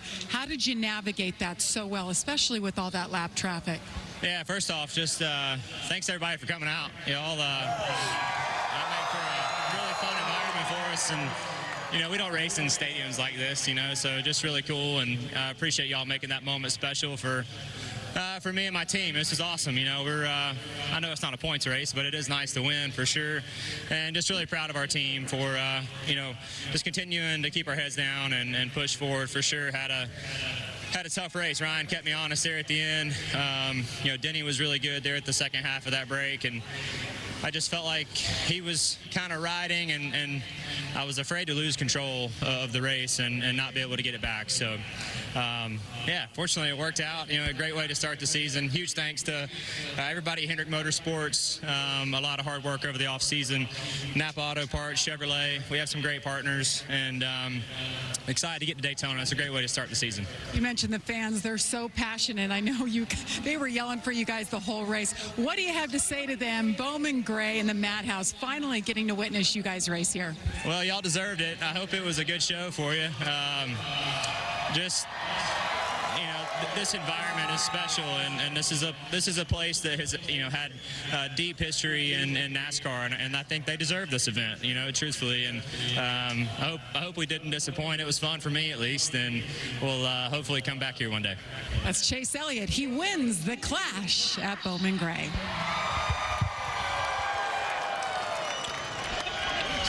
Chase Elliott the winner, Ryan Blaney the runner-up, Denny Hamlin third, Tyler Reddick also led laps. Big night for Hendrick Motorsports. We'll be back to Bowman Gray to wrap things up after this. Well, we thank our team over there for the Fox coverage, and we'll do the same and wrap up here on JB Motorsports. We really hope you've enjoyed what's been a fascinating clash here at Bowman Gray. Let's bring in the boys. JT, starting with you, what was your take then on this one? What have you made? First of all, JB Checkmandis' chat is very funny. Second of all, what an amazing, amazing race. We need this every single year. Please and thank you. Jack, what about you?